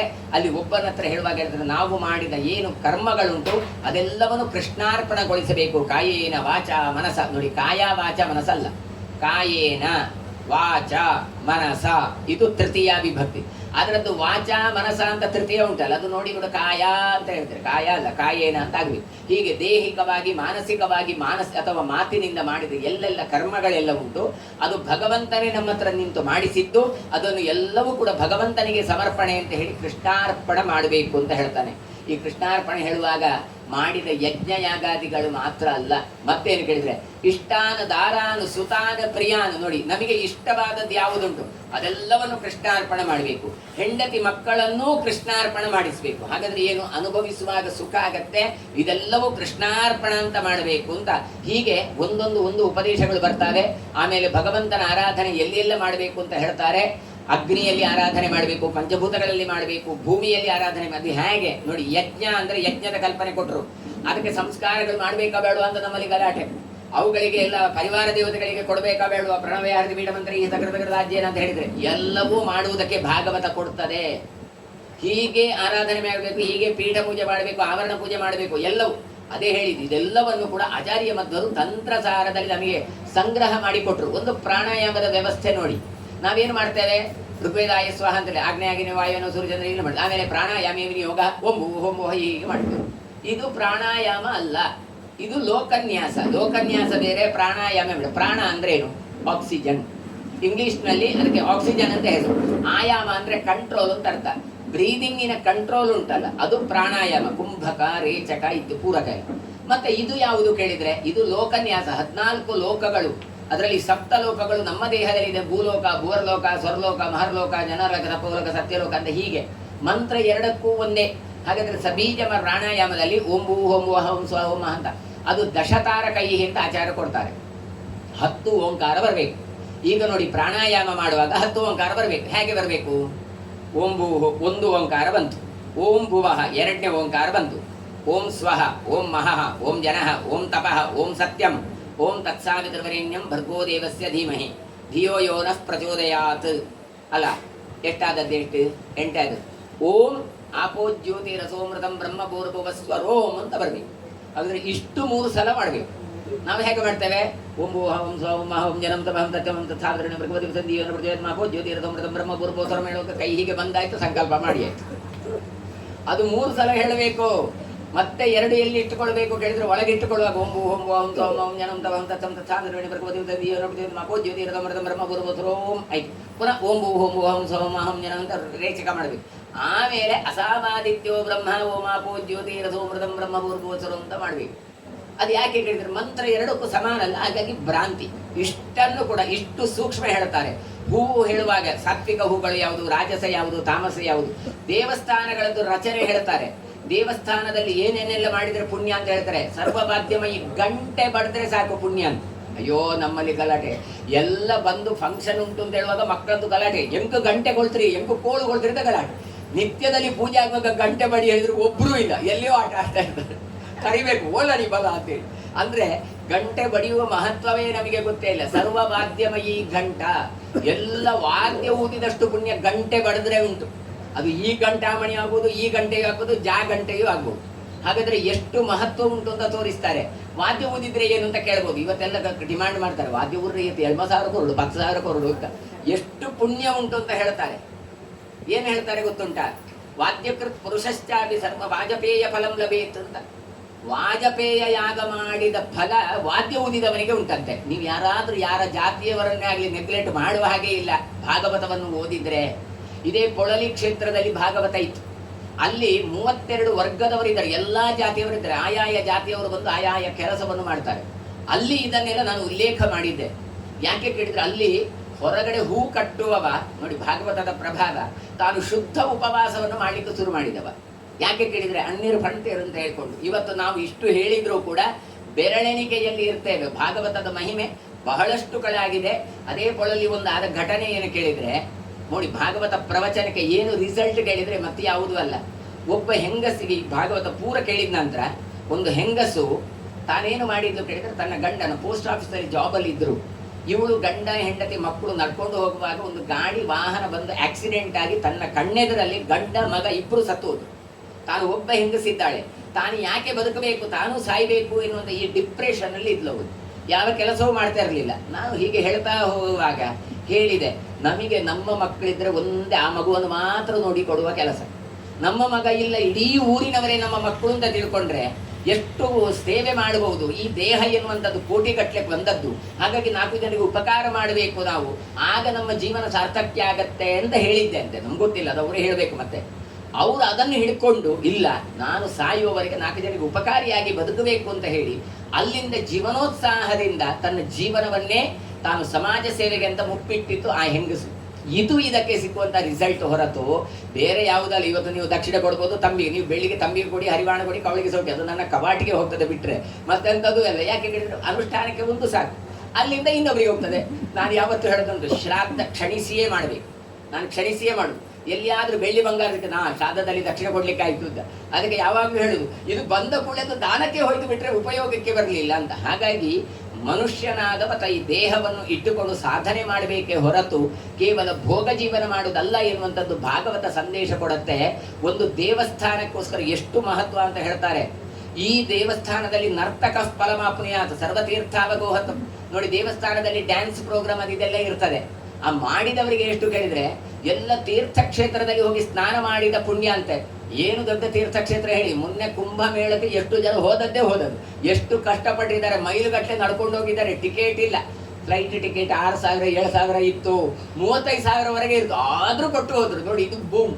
ಯಾಕೆ ಆಯ್ತು ಕೇಳಿದ್ರೆ ಕಾರಣ ಇಷ್ಟೇ, 144 ವರ್ಷ ಮತ್ತೆ ಇಲ್ಲ ಅಂತ ಹೇಳಿದ್ರು. ನಾನು ಆಲೋಚನೆ ಮಾಡಿದ್ದೆ, 144 ವರ್ಷಕ್ಕೊಂದು ಸ್ನಾನ ಇಲ್ಲ ಹೇಳಿದ್ರು, ಇಷ್ಟೆಲ್ಲ ಹೋಗಿ ಸ್ನಾನ ಮಾಡಿ ಬಂದೆವು ನಾವೆಲ್ಲ. 84 ಲಕ್ಷ ಆದ ನಂತರ ಈ ದೇಹ ಸಿಕ್ಕಿದ್ದು ಅಂತ ತಿಳ್ಕೊಂಡ್ರೆ ಹೇಗಿರಬೇಕು, ಈ ದೇಹವನ್ನು ಯೂಸ್ ಮಾಡಬೇಕು ಅಂತ ಆಲೋಚನೆ ಮಾಡಿ. ಇದೇ ನರೇಂದ್ರ ಮೋದಿ ಒಂದೇ ದಿನದಲ್ಲಿ ಏನು PM ಆದದ್ದಲ್ಲ. ತಾನು ಮೊದಲು ಕಾರ್ಯಕರ್ತನಾಗಿದ್ದ, ಆಮೇಲೆ ಸ್ಟೇಟಿಗೆ ಬಂದ, ಆಮೇಲೆ ಸೆಂಟ್ರಲ್ನಲ್ಲಿ ಬಂದು ಬಂದು ಬಂದು ಆಮೇಲೆ ಆ ಪೋಸ್ಟ್ ಸಿಕ್ಕಿತ್ತು. ಆ ಪೋಸ್ಟ್ ಸಿಕ್ಕಿದ ನಂತರ ಆರಾಮ ಇದ್ದ ಅಂತ ಹೇಳಿದ್ರೆ ನೀವೆಂತ ಹೇಳ್ತೀರಿ? ನೀನನ್ನು ಇಷ್ಟೆಲ್ಲ ಓಟು ಕೊಟ್ಟು ಇದೆಲ್ಲ ಮಾಡಿ ನೀನು ಕಳಿಸಿದ್ದು ಇದಕ್ಕೇನ? ನೀನು ಪ್ರಯತ್ನ ಪಡಬೇಕಲ್ಲ, ನೀನು ಸಾಧನೆ ಮಾಡಬೇಕು. ನೋಡಿ, ಅವನು ಏನು ಹೇಳ್ತಾನೆ ಅದಕ್ಕೋಸ್ಕರ, ನಾನು ನನ್ನ ಕರ್ತವ್ಯವನ್ನು ಮಾಡ್ತಾ ಇದ್ದೇನೆ, ನಾನು ಪ್ರಧಾನ ಸೇವಕ ಅಂತ ಹೇಳ್ತಾರೆ. ನಾನು ಕೆಲಸ ಮಾಡದಿದ್ರೆ ತಪ್ಪು, ಕೆಲಸ ಮಾಡಿದ್ರೆ ಇದೆಲ್ಲ ದೊಡ್ಡದಲ್ಲ ಅಂತ. ನಮಿಗೂ ಹಾಗೆಯೇ, ನಾವು ಅನುಷ್ಠಾನ ಮಾಡದೇ ಇದ್ರೆ, ದೇಹವನ್ನು ಉಪಯೋಗ ಮಾಡಿ ಸಾಧನೆಯನ್ನು ಮಾಡದಿದ್ರೆ ತಪ್ಪೇ ಹೊರತು ಮಾಡಿದ್ರೆ ಅಲ್ಲ. ಯಾಕೆ ಇದನ್ನು ಕೊಟ್ಟದ್ದೇ? ಯಾಕೆ ಎಂಜಾಯ್ ಮಾಡ್ಲಿಕ್ಕಿಂತ ಎಲ್ಲಿಯೋ ಹೇಳಿಲ್ಲ. ಬ್ರಾಹ್ಮಣಸ್ಯ ಚ ದೇಹೋಯಂ ಶುದ್ರ ಕಾಮಾಯನೇಶ್ಯತೆ ಕೃಚ್ರಾಯ ತಪಸೇ ಚೇಹ, ತಪಸ್ಸು ಮಾಡಲಿಕ್ಕೆ ಕಳಿಸಿದ್ದು. ಹಾಗಾಗಿ ನಾವು ಕಷ್ಟ ಬಿಡ್ಲಿಕ್ಕೆ ಇರುದು. ಅದು ಕಷ್ಟ ಅಂತ ತಿಳ್ಕೊಳ್ಬಾರ್ದು, ಮತ್ತೆ ಅದು ಸುಖ ಅಂತ ತಿಳ್ಕೊಳ್ಳಿ. ಇಷ್ಟೇ ತಿಳ್ಕೊಳ್ಳಿ, ನಮ್ಮ ಮೆಂಟ್ಯಾಲಿಟಿ ಕಾರಣ. ಸಣ್ಣ ಎಕ್ಸಾಂಪಲ್ ಕೊಡ್ತೇನೆ. ಮಧ್ಯಾಹ್ನದ ಹೊತ್ತು ಈ ಮಠ ಬಿಸಿಲುಂಟು, ಪ್ರಾಬ್ಲಮ್ ಆಯಿತು, ಮಕ್ಕಳು ಏನೋ ಗಲಾಟೆ ಮಾಡಿದ್ರು. ಈ ಮಗುವನ್ನು ಏನು ಮಾಡ್ತೇನೆ, ಹೊರಗಡೆ ನಿಲ್ಲಿಸ್ತೇನೆ ಬಿಸಿಲಲ್ಲಿ. 1 ಗಂಟೆ ನೀನು ನಿಲ್ಬೇಕು ಅಂತ. 10 ನಿಮಿಷ ಆದ ಕೂಡಲೇ ತಲೆ ತಿರುಗಿ ಮಗು ಬೀಳ್ತದೆ. ಅದೇ ಒಂದು ವೇಳೆ ಇದೇ ಮಗುವನ್ನು ಕ್ರಿಕೆಟ್ ಆಡ್ಲಿಕ್ಕೆ ಬಿಡ್ತೇವೆ, 10 ಗಂಟೆಗೆ ಬಿಟ್ಟಿದ್ದೇವೆ, 12 ಗಂಟೆಗೆ ಕರಿತೇವೆ, ಬಾ ಮಾರೆ ಊಟಕ್ಕೆ ಬಾ ಅಂತ. ಬರುವುದೇ ಇಲ್ಲ. ಮಧ್ಯಾಹ್ನ 3 ಗಂಟೆವರೆಗೂ ಆಟ ಆಡ್ತದೆ. ಹಸಿವೆ ಆಗುದಿಲ್ಲ, ಬಾಯಾರಿಕೆ ಆಗುದಿಲ್ಲ, ಬಿಸಿಲಿಲ್ಲ, ಏನಿಲ್ಲ. ಯಾಕೆ? ಅದೇ ಬಿಸಿಲಲ್ಲೇ ಇದ್ದದ್ದು. ಮೆಂಟ್ಯಾಲಿಟಿ ಅಲ್ವಾ? ಹಾಗಾದ್ರೆ ಆಟ ಆಡ್ತಾ ಆಡ್ತಾ ಇರುವಾಗ ಯಾವ ಬಿಸಿಲು ಸೆಕೆಯೂ ತಾಗಲಿಲ್ಲ. ಅದೇ ಒಂದು ವೇಳೆ ಶಿಕ್ಷೆ ಅಂತ ಆದ ಕೂಡಲೇ ಅದೇ ದೊಡ್ಡ ಸಂಗತಿ. ನಮಿಗೂ ಹಾಗೆಯೇ ಜಪ ಪೂಜೆ ಅನುಷ್ಠಾನ ಇದೆಲ್ಲ ನಮಗೆ ಸುಖ ಕೊಡುವಂಥದ್ದು ಅಂತ ನಮ್ಮ ಮನಸ್ಥಿತಿ ಬರಬೇಕೆ ಹೊರದು ಅಯ್ಯೋ ಜಪ ಅಂಪೋಡ, ಅಯ್ಯೋ ಪೂಜೆ ಅಂಪೋಡ ಅಂತ ಆಗಬಾರ್ದು. ಅದಕ್ಕೋಸ್ಕರ ಏನು ಹೇಳಿದ್ರು, ಕೌಮಾರ ಆಚರೇತ್ ಪ್ರಾಜ್ಞ, ಚಿಕ್ಕಂದಿನಿಂದ ಅವನಿಗೆ ಶಿಕ್ಷಣೆಯನ್ನು ಕೊಡಲಿಕ್ಕೆ ಮಾಡಿ ಅದು ಅಭ್ಯಾಸ ಆಗಬೇಕು, ಹ್ಯಾಬಿಟ್ ಆಗಬೇಕು, ಶೀಲ ಆಗಬೇಕು, ಕ್ಯಾರೆಕ್ಟರ್ ಆಗಬೇಕು. ಆದರೆ ಅದು ಕಷ್ಟ ಆಗುದಿಲ್ಲ. ಅದು ಆಗಿದಾಗ ಹೇಳಿದ್ರೆ ನಿಮಗೆಲ್ಲರಿಗೂ ಗೊತ್ತುಂಟು ಸ್ನಾನ. ಇವತ್ತಿಲ್ಲಿ ಸ್ನಾನ ಮಾಡಿದ ಬಂದವರು ಯಾರಾದ್ರೂ ಇದ್ದೀರಾ? ಯಾಕೆ ಸ್ನಾನ ಮಾಡಿದ್ದು? ಮಾಡದೆ ಬರ್ಬೋದಿತ್ತಲ್ಲ, ಅಥವಾ ಸಾಯಂಕಾಲ ಮಾಡ್ಬೋದಿತ್ತಲ್ಲ. ಅವನಿಗೆ ಪಕ್ಷರಲ್ಲಿ ಹಾಕಿದ್ದು ಮೀಯೋಡಪ್ಪ ಅಂತ. ಅದು ಎಲ್ಲಿಂದ ಶುರುವಾದದ್ದು? ಚಿಕ್ಕದಿರುವಾಗ ಶುರುವಾದದ್ದು. ಟ್ರೈನಲ್ಲಿ ಬರುವಾಗ ಒಂದು 10 ಗಂಟೆ ಆಗಿ ಎಲ್ಲಿಯಾದ್ರೂ ಬಂದರು ಶುರು ಕೊಂಜಿಬೋದು ಮೀಯೋಡು ಮಾರೆ ಅಂತ. ಕಾಫಿ ಕುಡಿಯೋದಿದ್ರೂ ತೊಂದರೆ ಇಲ್ಲ, ಒಂದು ಸ್ನಾನ ಮಾಡಿದ ನಂತರ ಹಬ್ಬ ಫ್ರೆಶ್ ಆಯಿತು ಅಂತ ಆಗುತ್ತೆ. ಯಾಕೆ ಸ್ನಾನ ಮಾಡದಿದ್ರೆ ಆಗುದಿಲ್ವಾ? ಅಂದ್ರೆ ನಮಗೆ ಸ್ನಾನ ಮಾಡದೆ, ಅಂದ್ರೆ ಸ್ನಾನ ಮಾಡುದು ನಮ್ದೊಂದು ಅಂಗ ಅಂತ ನಮ್ಮ ತಲೆಯಲ್ಲಿ ಕೂತ ಮೇಲೆ ಒಂದು ದಿನ ಸ್ನಾನ ಇಲ್ಲದೆ ಇದ್ರೂ ಕೂಡ ನಮಗೆ ಅದು ಆಗೋದಿಲ್ಲ. ಹೇಗೋ ಹಾಗೆ ಭಗವತ್ ಚಿಂತನೆ, ನಾವು ಮಾಡುವ ಅನುಷ್ಠಾನಗಳು ಎಲ್ಲವೂ ಕೂಡ ನಮಗೆ ಅದು ಸುಖವನ್ನು ಮುಂದೆ ತಂದು ಕೊಡುತ್ತೆ ಅಂತ ಅನುಷ್ಠಾನ ಮಾಡಬೇಕೆ ಹೊರತು ಯಾರದು ಒತ್ತಾಯಕ್ಕೋಸ್ಕರ ಅಲ್ಲ. ಹಾಗಾದ್ರೆ ಯಾರ ಆರಾಧನೆ ಮಾಡಬೇಕು ಕೇಳಿದ್ರೆ ಮಹಾವಿಷ್ಣುವಿನ ಆರಾಧನೆ ಮಾಡಬೇಕು ಅಂತ ಹರಿ ಸರ್ವೋತ್ತಮ ಎನ್ನುವಂಥ ಚಿಂತನೆಯನ್ನು ಕೊಡ್ತಾರೆ. ದೇವತೆಗಳದ್ದು ಒಂದು ವಿಚಾರ ಆಗತ್ತೆ. ವಿಚಾರ ಆಗೋ ಇದೆಲ್ಲ ದೇವತೆಗಳಿದ್ದಾರೆ, ಯಾರ ಪೂಜೆ ಮಾಡಬೇಕು ಅಂತ ಕ್ವಶನ್ ಬರುತ್ತೆ. ಬ್ರಹ್ಮನನ್ನು ಮಾಡಬೇಕೋ, ವಿಷ್ಣುವನ್ನು ಮಾಡಬೇಕೋ, ರುದ್ರನನ್ನು ಮಾಡಬೇಕು ಅಂತ ಅದಕ್ಕೆ ಟೆಸ್ಟ್ ಮಾಡ್ಲಿಕ್ಕೋಸ್ಕರ ಭೃಗು ಮಹರ್ಷಿಗಳನ್ನು ಕರೀತಾರೆ. ಭೃಗು ಮಹರ್ಷಿಗಳು ಹೋಗ್ತಾರೆ, ಮೊದಲು ಹೋಗ್ತಾರೆ ಶಿವನ ಹತ್ರ. ಶಿವ ತಾನು ಪಾರ್ವತಿ ಒಟ್ಟಿಗೆ ಕ್ರೀಡಿಸ್ತಾ ಇರ್ತಾನೆ. ಇವ ಹೋಳಿದ್ರೆ ಅವರನ್ನು ನೆಗ್ಲೆಕ್ಟ್ ಮಾಡಿ ಬಿಡ್ತಾನೆ. ಇವ ಹೋಗಿ ಅವರಿಗೆ ಜೋರು ಮಾಡಿ ಎಲ್ಲ ಗಲಾಟೆ ಮಾಡಿ ಬರ್ತಾನೆ. ಮುಂದೆ ಹೇಳಿಬಿಡ್ತಾರೆ, ನಿಮಗೆ ಲಿಂಗ ಪೂಜೆ ಆಗಲಿ ಹೊರತು ನಿಮಗೆ ಪೂಜೆ ಆಗದೆ ಇರಲಿ ಅಂತೆಲ್ಲ ಶಾಪವನ್ನು ಕೊಡ್ತಾರೆ. ಮುಂದೆ ಅಲ್ಲಿಂದ ಬ್ರಹ್ಮದೇವರ ಹತ್ರ ಬರ್ತಾರೆ. ಬ್ರಹ್ಮದೇವನು ಬಂದ್ರು ಹಾಗೆ ಈ ರುದ್ರದೇವರ ಇವನನ್ನು ಭೃಗುಗಳನ್ನು ಅಷ್ಟು ಪರಿಗಣಿಸೋದೇ ಇಲ್ಲ. ಮುಂದೆ ಹೋದಾಗ ಇವನನ್ನು ವಿಷ್ಣುವಿನ ಹತ್ರ ಹೋಗ್ತಾನೆ. ಏನು ಮಾಡ್ತಾನೆ? ನೇರವಾಗಿ ಹೋಗಿ ಅವನ ವಕ್ಷಸ್ಥಳಕ್ಕೆ ಓದಿತಾನೆ. ನಾವಾದ್ರೆ ಎಂತ ಮಾಡ್ತೇವೆ? ತೆಗ್ದು 2 ಬಿಡ್ತೇವೆ. ಆದ್ರೆ ಇವ ಹಾಗೆ ಮಾಡಲಿಲ್ಲ. ಆ ಕಾಲನ್ನು ಹಿಡಿದು ಅಯ್ಯೋ ಬ್ರಾಹ್ಮಣರ ಕಾಲು ಅಂತ ಹೇಳಿ ನೀರು ಹಾಕಿ ಕಾಲು ತೊಳೆದು ಅದರ ನೀರನ್ನು ಪ್ರೋಕ್ಷಣೆ ಮಾಡಿಕೊಳ್ತಾನೆ. ಆಗ ಹೇಳ್ತಾರೆ, ಎಂತದು ಕೇಳಿದ್ರೆ ನಿಜವಾಗಿ ದೇವರು ಯಾರು? ಹರಿ ಸರ್ವೋತ್ತಮ ಎನ್ನುವುದಕ್ಕೆ ಇದೇ ಕಾರಣ. ಪ್ರತಿಯೊಬ್ಬರಲ್ಲಿಯೂ ಕೂಡ ಗೌರವವನ್ನು ಕೊಟ್ಟು ತಾನು ಬ್ರಾಹ್ಮಣ ಪಾದ ಪಂಕಜಂ ನೋಡಿ, ವಿಪ್ರೌಗ ದರ್ಶನಾತ್ ಸದ್ಯ ಕ್ಷೀಯಂತೆ ಪಾಪರಾಶಯ. ಬ್ರಾಹ್ಮಣರನ್ನು ನೋಡಿದ್ರೆ ಸಾಕು ಪಾಪ ರಾಶಿ ನಾಶ ಆಗತ್ತೆ. ನಾವು ವಿತ್ತ ರಾಶಿ ಅಂತ ಹೇಳ್ತೇವೆ ಅಷ್ಟೇ. ಹಾಗಾದ್ರೆ ಅಂತಹ ಪಾಪ ನಾಶ ಆಗ್ಲಿಕ್ಕೆ ಬ್ರಾಹ್ಮಣರ ದರ್ಶನ ಕಾರಣ ಆಗತ್ತೆ, ಸ್ಪರ್ಶ ಕಾರಣ ಆಗತ್ತೆ. ನನ್ನನ್ನು ಮುಟ್ಟಿದ್ರಿಂದ ನಾನು ಪರಮ ಪುನೀತನಾದೆ ಅಂತ ಹೇಳ್ತಾರೆ. ಹಾಗಾಗಿ ಇದರಿಂದೆಲ್ಲ ತತ್ವದಿಂದ ಗೊತ್ತಾಗತ್ತೆ ದೇವರು ಒಬ್ಬರೇ, ಇತರರೆಲ್ಲ ದೇವತೆಗಳು ಅಂತ ತಾನು ಅಲ್ಲಿ ಪ್ರತಿಪಾದನೆ ಮಾಡ್ತಾರೆ. ಮುಂದೆ ಮಾರ್ಕಂಡೇಯರು ತಪಸ್ಸನ್ನು ಮಾಡ್ತಾರೆ. ಮೃಕಂಡು ಋಷಿಯ ಮಗ ನಾನು ಭಗವಂತ, ನನಗೆ ಲಯವನ್ನು ಕಾಣಬೇಕು ಅಂತ, ಪ್ರಳಯ ಅಂದ್ರೆ ಏನು ಅಂತ ನೋಡಬೇಕು ಅಂತ ಕೇಳ್ತಾರೆ. ಸರಿ ಅಂತ ಪ್ರಳಯವನ್ನು ತೋರಿಸುವುದಕ್ಕೋಸ್ಕರ ಅನುಗ್ರಹ ಮಾಡ್ತಾರೆ. ಇದ್ದಕ್ಕಿದ್ದಾಗೆ ಮಳೆ ಬರುತ್ತೆ. ಮಳೆ ಬಂದು ಪೂರ್ತಿ ಆಶ್ರಮ ನೀರಿನಲ್ಲಿ ಕೊಚ್ಚಿಕೊಂಡು ಹೋಗುತ್ತೆ. ಕೊಚ್ಚಿಕೊಂಡು ಹೋಗಿ ಹೋಗಿ ಕೊನೆಗೆ ಒಂದು ಆಲದೆಲೆ ಕಾಣುತ್ತೆ. ಆ ಆಲದೆಲೆಯಲ್ಲಿ ಕೃಷ್ಣ ಇರ್ತಾನೆ. ಆ ಕೃಷ್ಣನ ಏನೊಂದು ಗಾಳಿ ಶ್ವಾಸೋಚ್ಛ್ವಾಸ ಮಾಡ್ತಾನೆ. ಅವ ಗಾಳಿ ತೆಕ್ಕೊಳ್ಳುವಾಗ ಈ ಬಾಲಕನಾದಂಥ ಈ ಮೃಕಂಡುವಿನ ಮಗನ ಮಾರ್ಕಂಡೇಯ ಅವನ ಮೂಗಿನ ಹೊಳ್ಳೆಗೆ ಹೋಗ್ತಾನೆ, ಒಳಗೆ ಹೋದ. ಅಲ್ಲಿ ನೋಡಿದ್ರೆ ಮತ್ತೆ ಬೇಕಾದಷ್ಟು ನೀರು. ಅಲ್ಲಿ ನೀರಿನಲ್ಲಿ ನೋಡ್ತಾ ಇರುವಾಗ ತೇಲ್ತಾ ಬರುವಂತಹ ಒಂದು ವಟಪತ್ರ, ಗೋಳಿಯ ಮರದ ಎಲೆ. ಆ ವಟಪತ್ರದಲ್ಲಿ ಮಲಗಿದಂತಹ ಕೃಷ್ಣ, ಆ ಕೃಷ್ಣನ ನಾಸಾಪುಟ ಪುನಃ ಅಲ್ಲಿ ತಗೊಳ್ಳುವಾಗ ಅದರ ಒಳಗೆ ಹೋಗ್ತಾನೆ. ಹೀಗೆ 7 ಸಲ ಹೀಗೆ ಪ್ರವೇಶ ಮಾಡಿ ನೋಡ್ತಾನೆ. ಕಂಡುಬಿಟ್ಟು ನೋಡಿದ್ರೆ ತನ್ನ ಆಶ್ರಮದಲ್ಲಿ ಕೂತಿದ್ದ. ಅಂದ್ರೆ ಪ್ರಳಯ ಕಾಲದ್ದು ಏನು ಎನ್ನುವಂಥ ವಿಷನ್ ಅವನಿಗೆ ಮಾರ್ಕಂಡೇಯನಿಗೆ ಕೊಡ್ತಾರೆ. ಹೀಗೆ ಒಂದೊಂದನ್ನು ಹೇಳ್ತಾ ಕಟ್ಟ ಕಡೆಗೆ ಹೇಳ್ತಾರೆ, ಮನುಷ್ಯ ಏನೇ ಮಾಡಿ ಹರಿನಾಮ ಸಂಕೀರ್ತನೆಯನ್ನು ಮಾಡಬೇಕು. ಬಹಳಷ್ಟು ತತ್ವಗಳನ್ನು, ಭವಿಷ್ಯದ ದೃಷ್ಟಿಗಳನ್ನು ಕೊಡ್ತಾರೆ. ಕಲಿಯುಗ ಏನು ಅಂತ ಎಕ್ಸ್ಪ್ಲೈನ್ ಮಾಡ್ತಾರೆ. ಇದನ್ನು ಹೆಚ್ಚು ಹೇಳಬೇಕಾಗಿಲ್ಲ, ಯಾಕೆ ನಾವು ಇವತ್ತು ಅನುಭವಿಸ್ತಾ ಇರ್ತೇವೆ. ಗಾಳಿ ಇದ್ರೂ ಕೂಡ ಆರದ ದೀಪ ಬರುತ್ತೆ. ದೇಹ ಎನ್ನುವಂಥದ್ದು ಬಹಳ ಹ್ರಸ್ವಾಗಿ ಹೋಗುತ್ತೆ. 10-20 ವರ್ಷ ಮಾತ್ರ ಮನುಷ್ಯ ಬದುಕುತ್ತಾನೆ. ಆ 10 ವರ್ಷದ 7-8 ವರ್ಷದಲ್ಲಿ ಮೈ ಇದಾಗುತ್ತೆ, ದೊಡ್ಡದಾಗುತ್ತಾರೆ, ಗರ್ಭಿಣಿ ಆಗುತ್ತಾರೆ. ಹಣ ಇದ್ದವರದ್ದೇ ಕಾರುಬಾರುಗಳು ಎಲ್ಲ. ಹಾಗಾಗಿ ಗೌರವ ಎಲ್ಲ ಅವರಿಗೆ ಕೊಡ್ತಾರೆ. ಬ್ರಾಹ್ಮಣರಿಗೆ ಬೆಲೆ ಎನ್ನುವಂಥದ್ದೇ ಇರೋದಿಲ್ಲ. ಹೀಗೆ ಒಂದೊಂದು ಹೇಳಿ ಕೊನೆಗೆ ಶಂಬಲ ಎನ್ನುವ ಗ್ರಾಮದಲ್ಲಿ ಕಲ್ಕಿ ಎನ್ನುವನು ಅವತಾರ ಮಾಡಿ ಈ ಎಲ್ಲ ಅಸುರರನ್ನು ನಾಶ ಮಾಡಿ ಮತ್ತೆ ಧರ್ಮವನ್ನು ಪ್ರತಿಷ್ಠೆ ಮಾಡ್ತಾನೆ ಅಂತ ಹೇಳ್ತಾರೆ. ಏತರ ಮಧ್ಯದಲ್ಲಿ ಬೌದ್ಧಾವತಾರದ ಚರಿತ್ರೆಗಳನ್ನು ಕೊಡ್ತಾರೆ. ಶೌದ್ಧೋತ್ತನಿಯ ಮಗನಾದಂಥ ಬುದ್ಧ ಬಂದು ತಾನು ಎಲ್ರಿಗೂ ಮೋಹಕವಾದ ಶಾಸ್ತ್ರಗಳನ್ನು ಕೊಡ್ತಾನೆ ಅಂತ. ಹೀಗೆ ದಶಾವತಾರದ ಚಿಂತನೆಯ ಜೊತೆಗೆ ಹರಿನಾಮ ಸ್ಮರಣೆ ಮಾಡಿದ್ರೆ ಎಲ್ಲ ಪಾಪಗಳು ಪರಿಹಾರ ಆಗತ್ತೆ ಅಂತ ಈ ಭಾಗವತವನ್ನು ತಾವು ವೇದವ್ಯಾಸರು ತಾವು 18,000 ಶ್ಲೋಕದಲ್ಲಿ ಹೇಳ್ತಾರೆ. ಕೊನೆಗೆ ಹೇಳ್ತಾರೆ, ನಾಮ ಸಂಕೀರ್ತನಂ ಯಸ್ಯ ಸರ್ವಪಾಪ ಪ್ರನಾಶನಂ ಪ್ರಣಾಮೋ ದುಃಖಮನಸ್ಥಂ ತಂ ಹರಾಮಿ ನಮಾಮಿ ಹರಿಂ ಪದಂ. ಹಾಗಾಗಿ ನಾಮಸ್ಮರಣೆ ಮಾಡಿದರೆ ಎಲ್ಲ ದುಃಖಗಳು ನಾಶ ಆಗತ್ತೆ ಅಂತ ಹೇಳ್ತಾರೆ. ಹಾಗಾಗಿ ಇಂತಹ ಭಾಗವತ ಪ್ರವಚನ, ಭಾಗವತ ಚಿಂತನೆ, ಒಂದೊಂದು ಶ್ಲೋಕದ ಚಿಂತನೆಯು ಕೂಡ ಈ ಮನೆಯಲ್ಲಿ ಆಗಲಿ, ಬಂದವರಿಗೆಲ್ಲರಿಗೂ ಕೂಡ ಭಗವಂತ ಅನುಗ್ರಹ ಮಾಡಲಿ ಅಂತ ಹೇಳ್ತಾ ನನ್ನ ಮಾತನ್ನು ಮಂಗಳಗೊಳಿಸ್ತೇನೆ. ಶ್ರೀಕೃಷ್ಣಾರ್ಪಣಮಸ್ತು. ಕಾಯೇನ ವಾಚಾ ಮನಸೇಂದ್ರಿಯೇರ್ವಾ ಬುದ್ಧ್ಯಾತ್ಮನಾ ವಾನುಸೃತ ಸ್ವಭಾವಂ ಕರೋಮಿ ಯದ್ಯ ಸಕಲಂ ಪರಸ್ಮೈ ನಾರಾಯಣಾಯೇತಿ ಸಮರ್ಪಯಾಮಿ. ಶ್ರೀಕೃಷ್ಣಾರ್ಪಣಮಸ್ತು. ಇಷ್ಟೇ ಭಾಗವತ ಅಂತ ತಿಳ್ಕೊಳ್ಬೇಡಿ, ಹೇಳಿದ್ದಿಷ್ಟೇ ಅಂತ.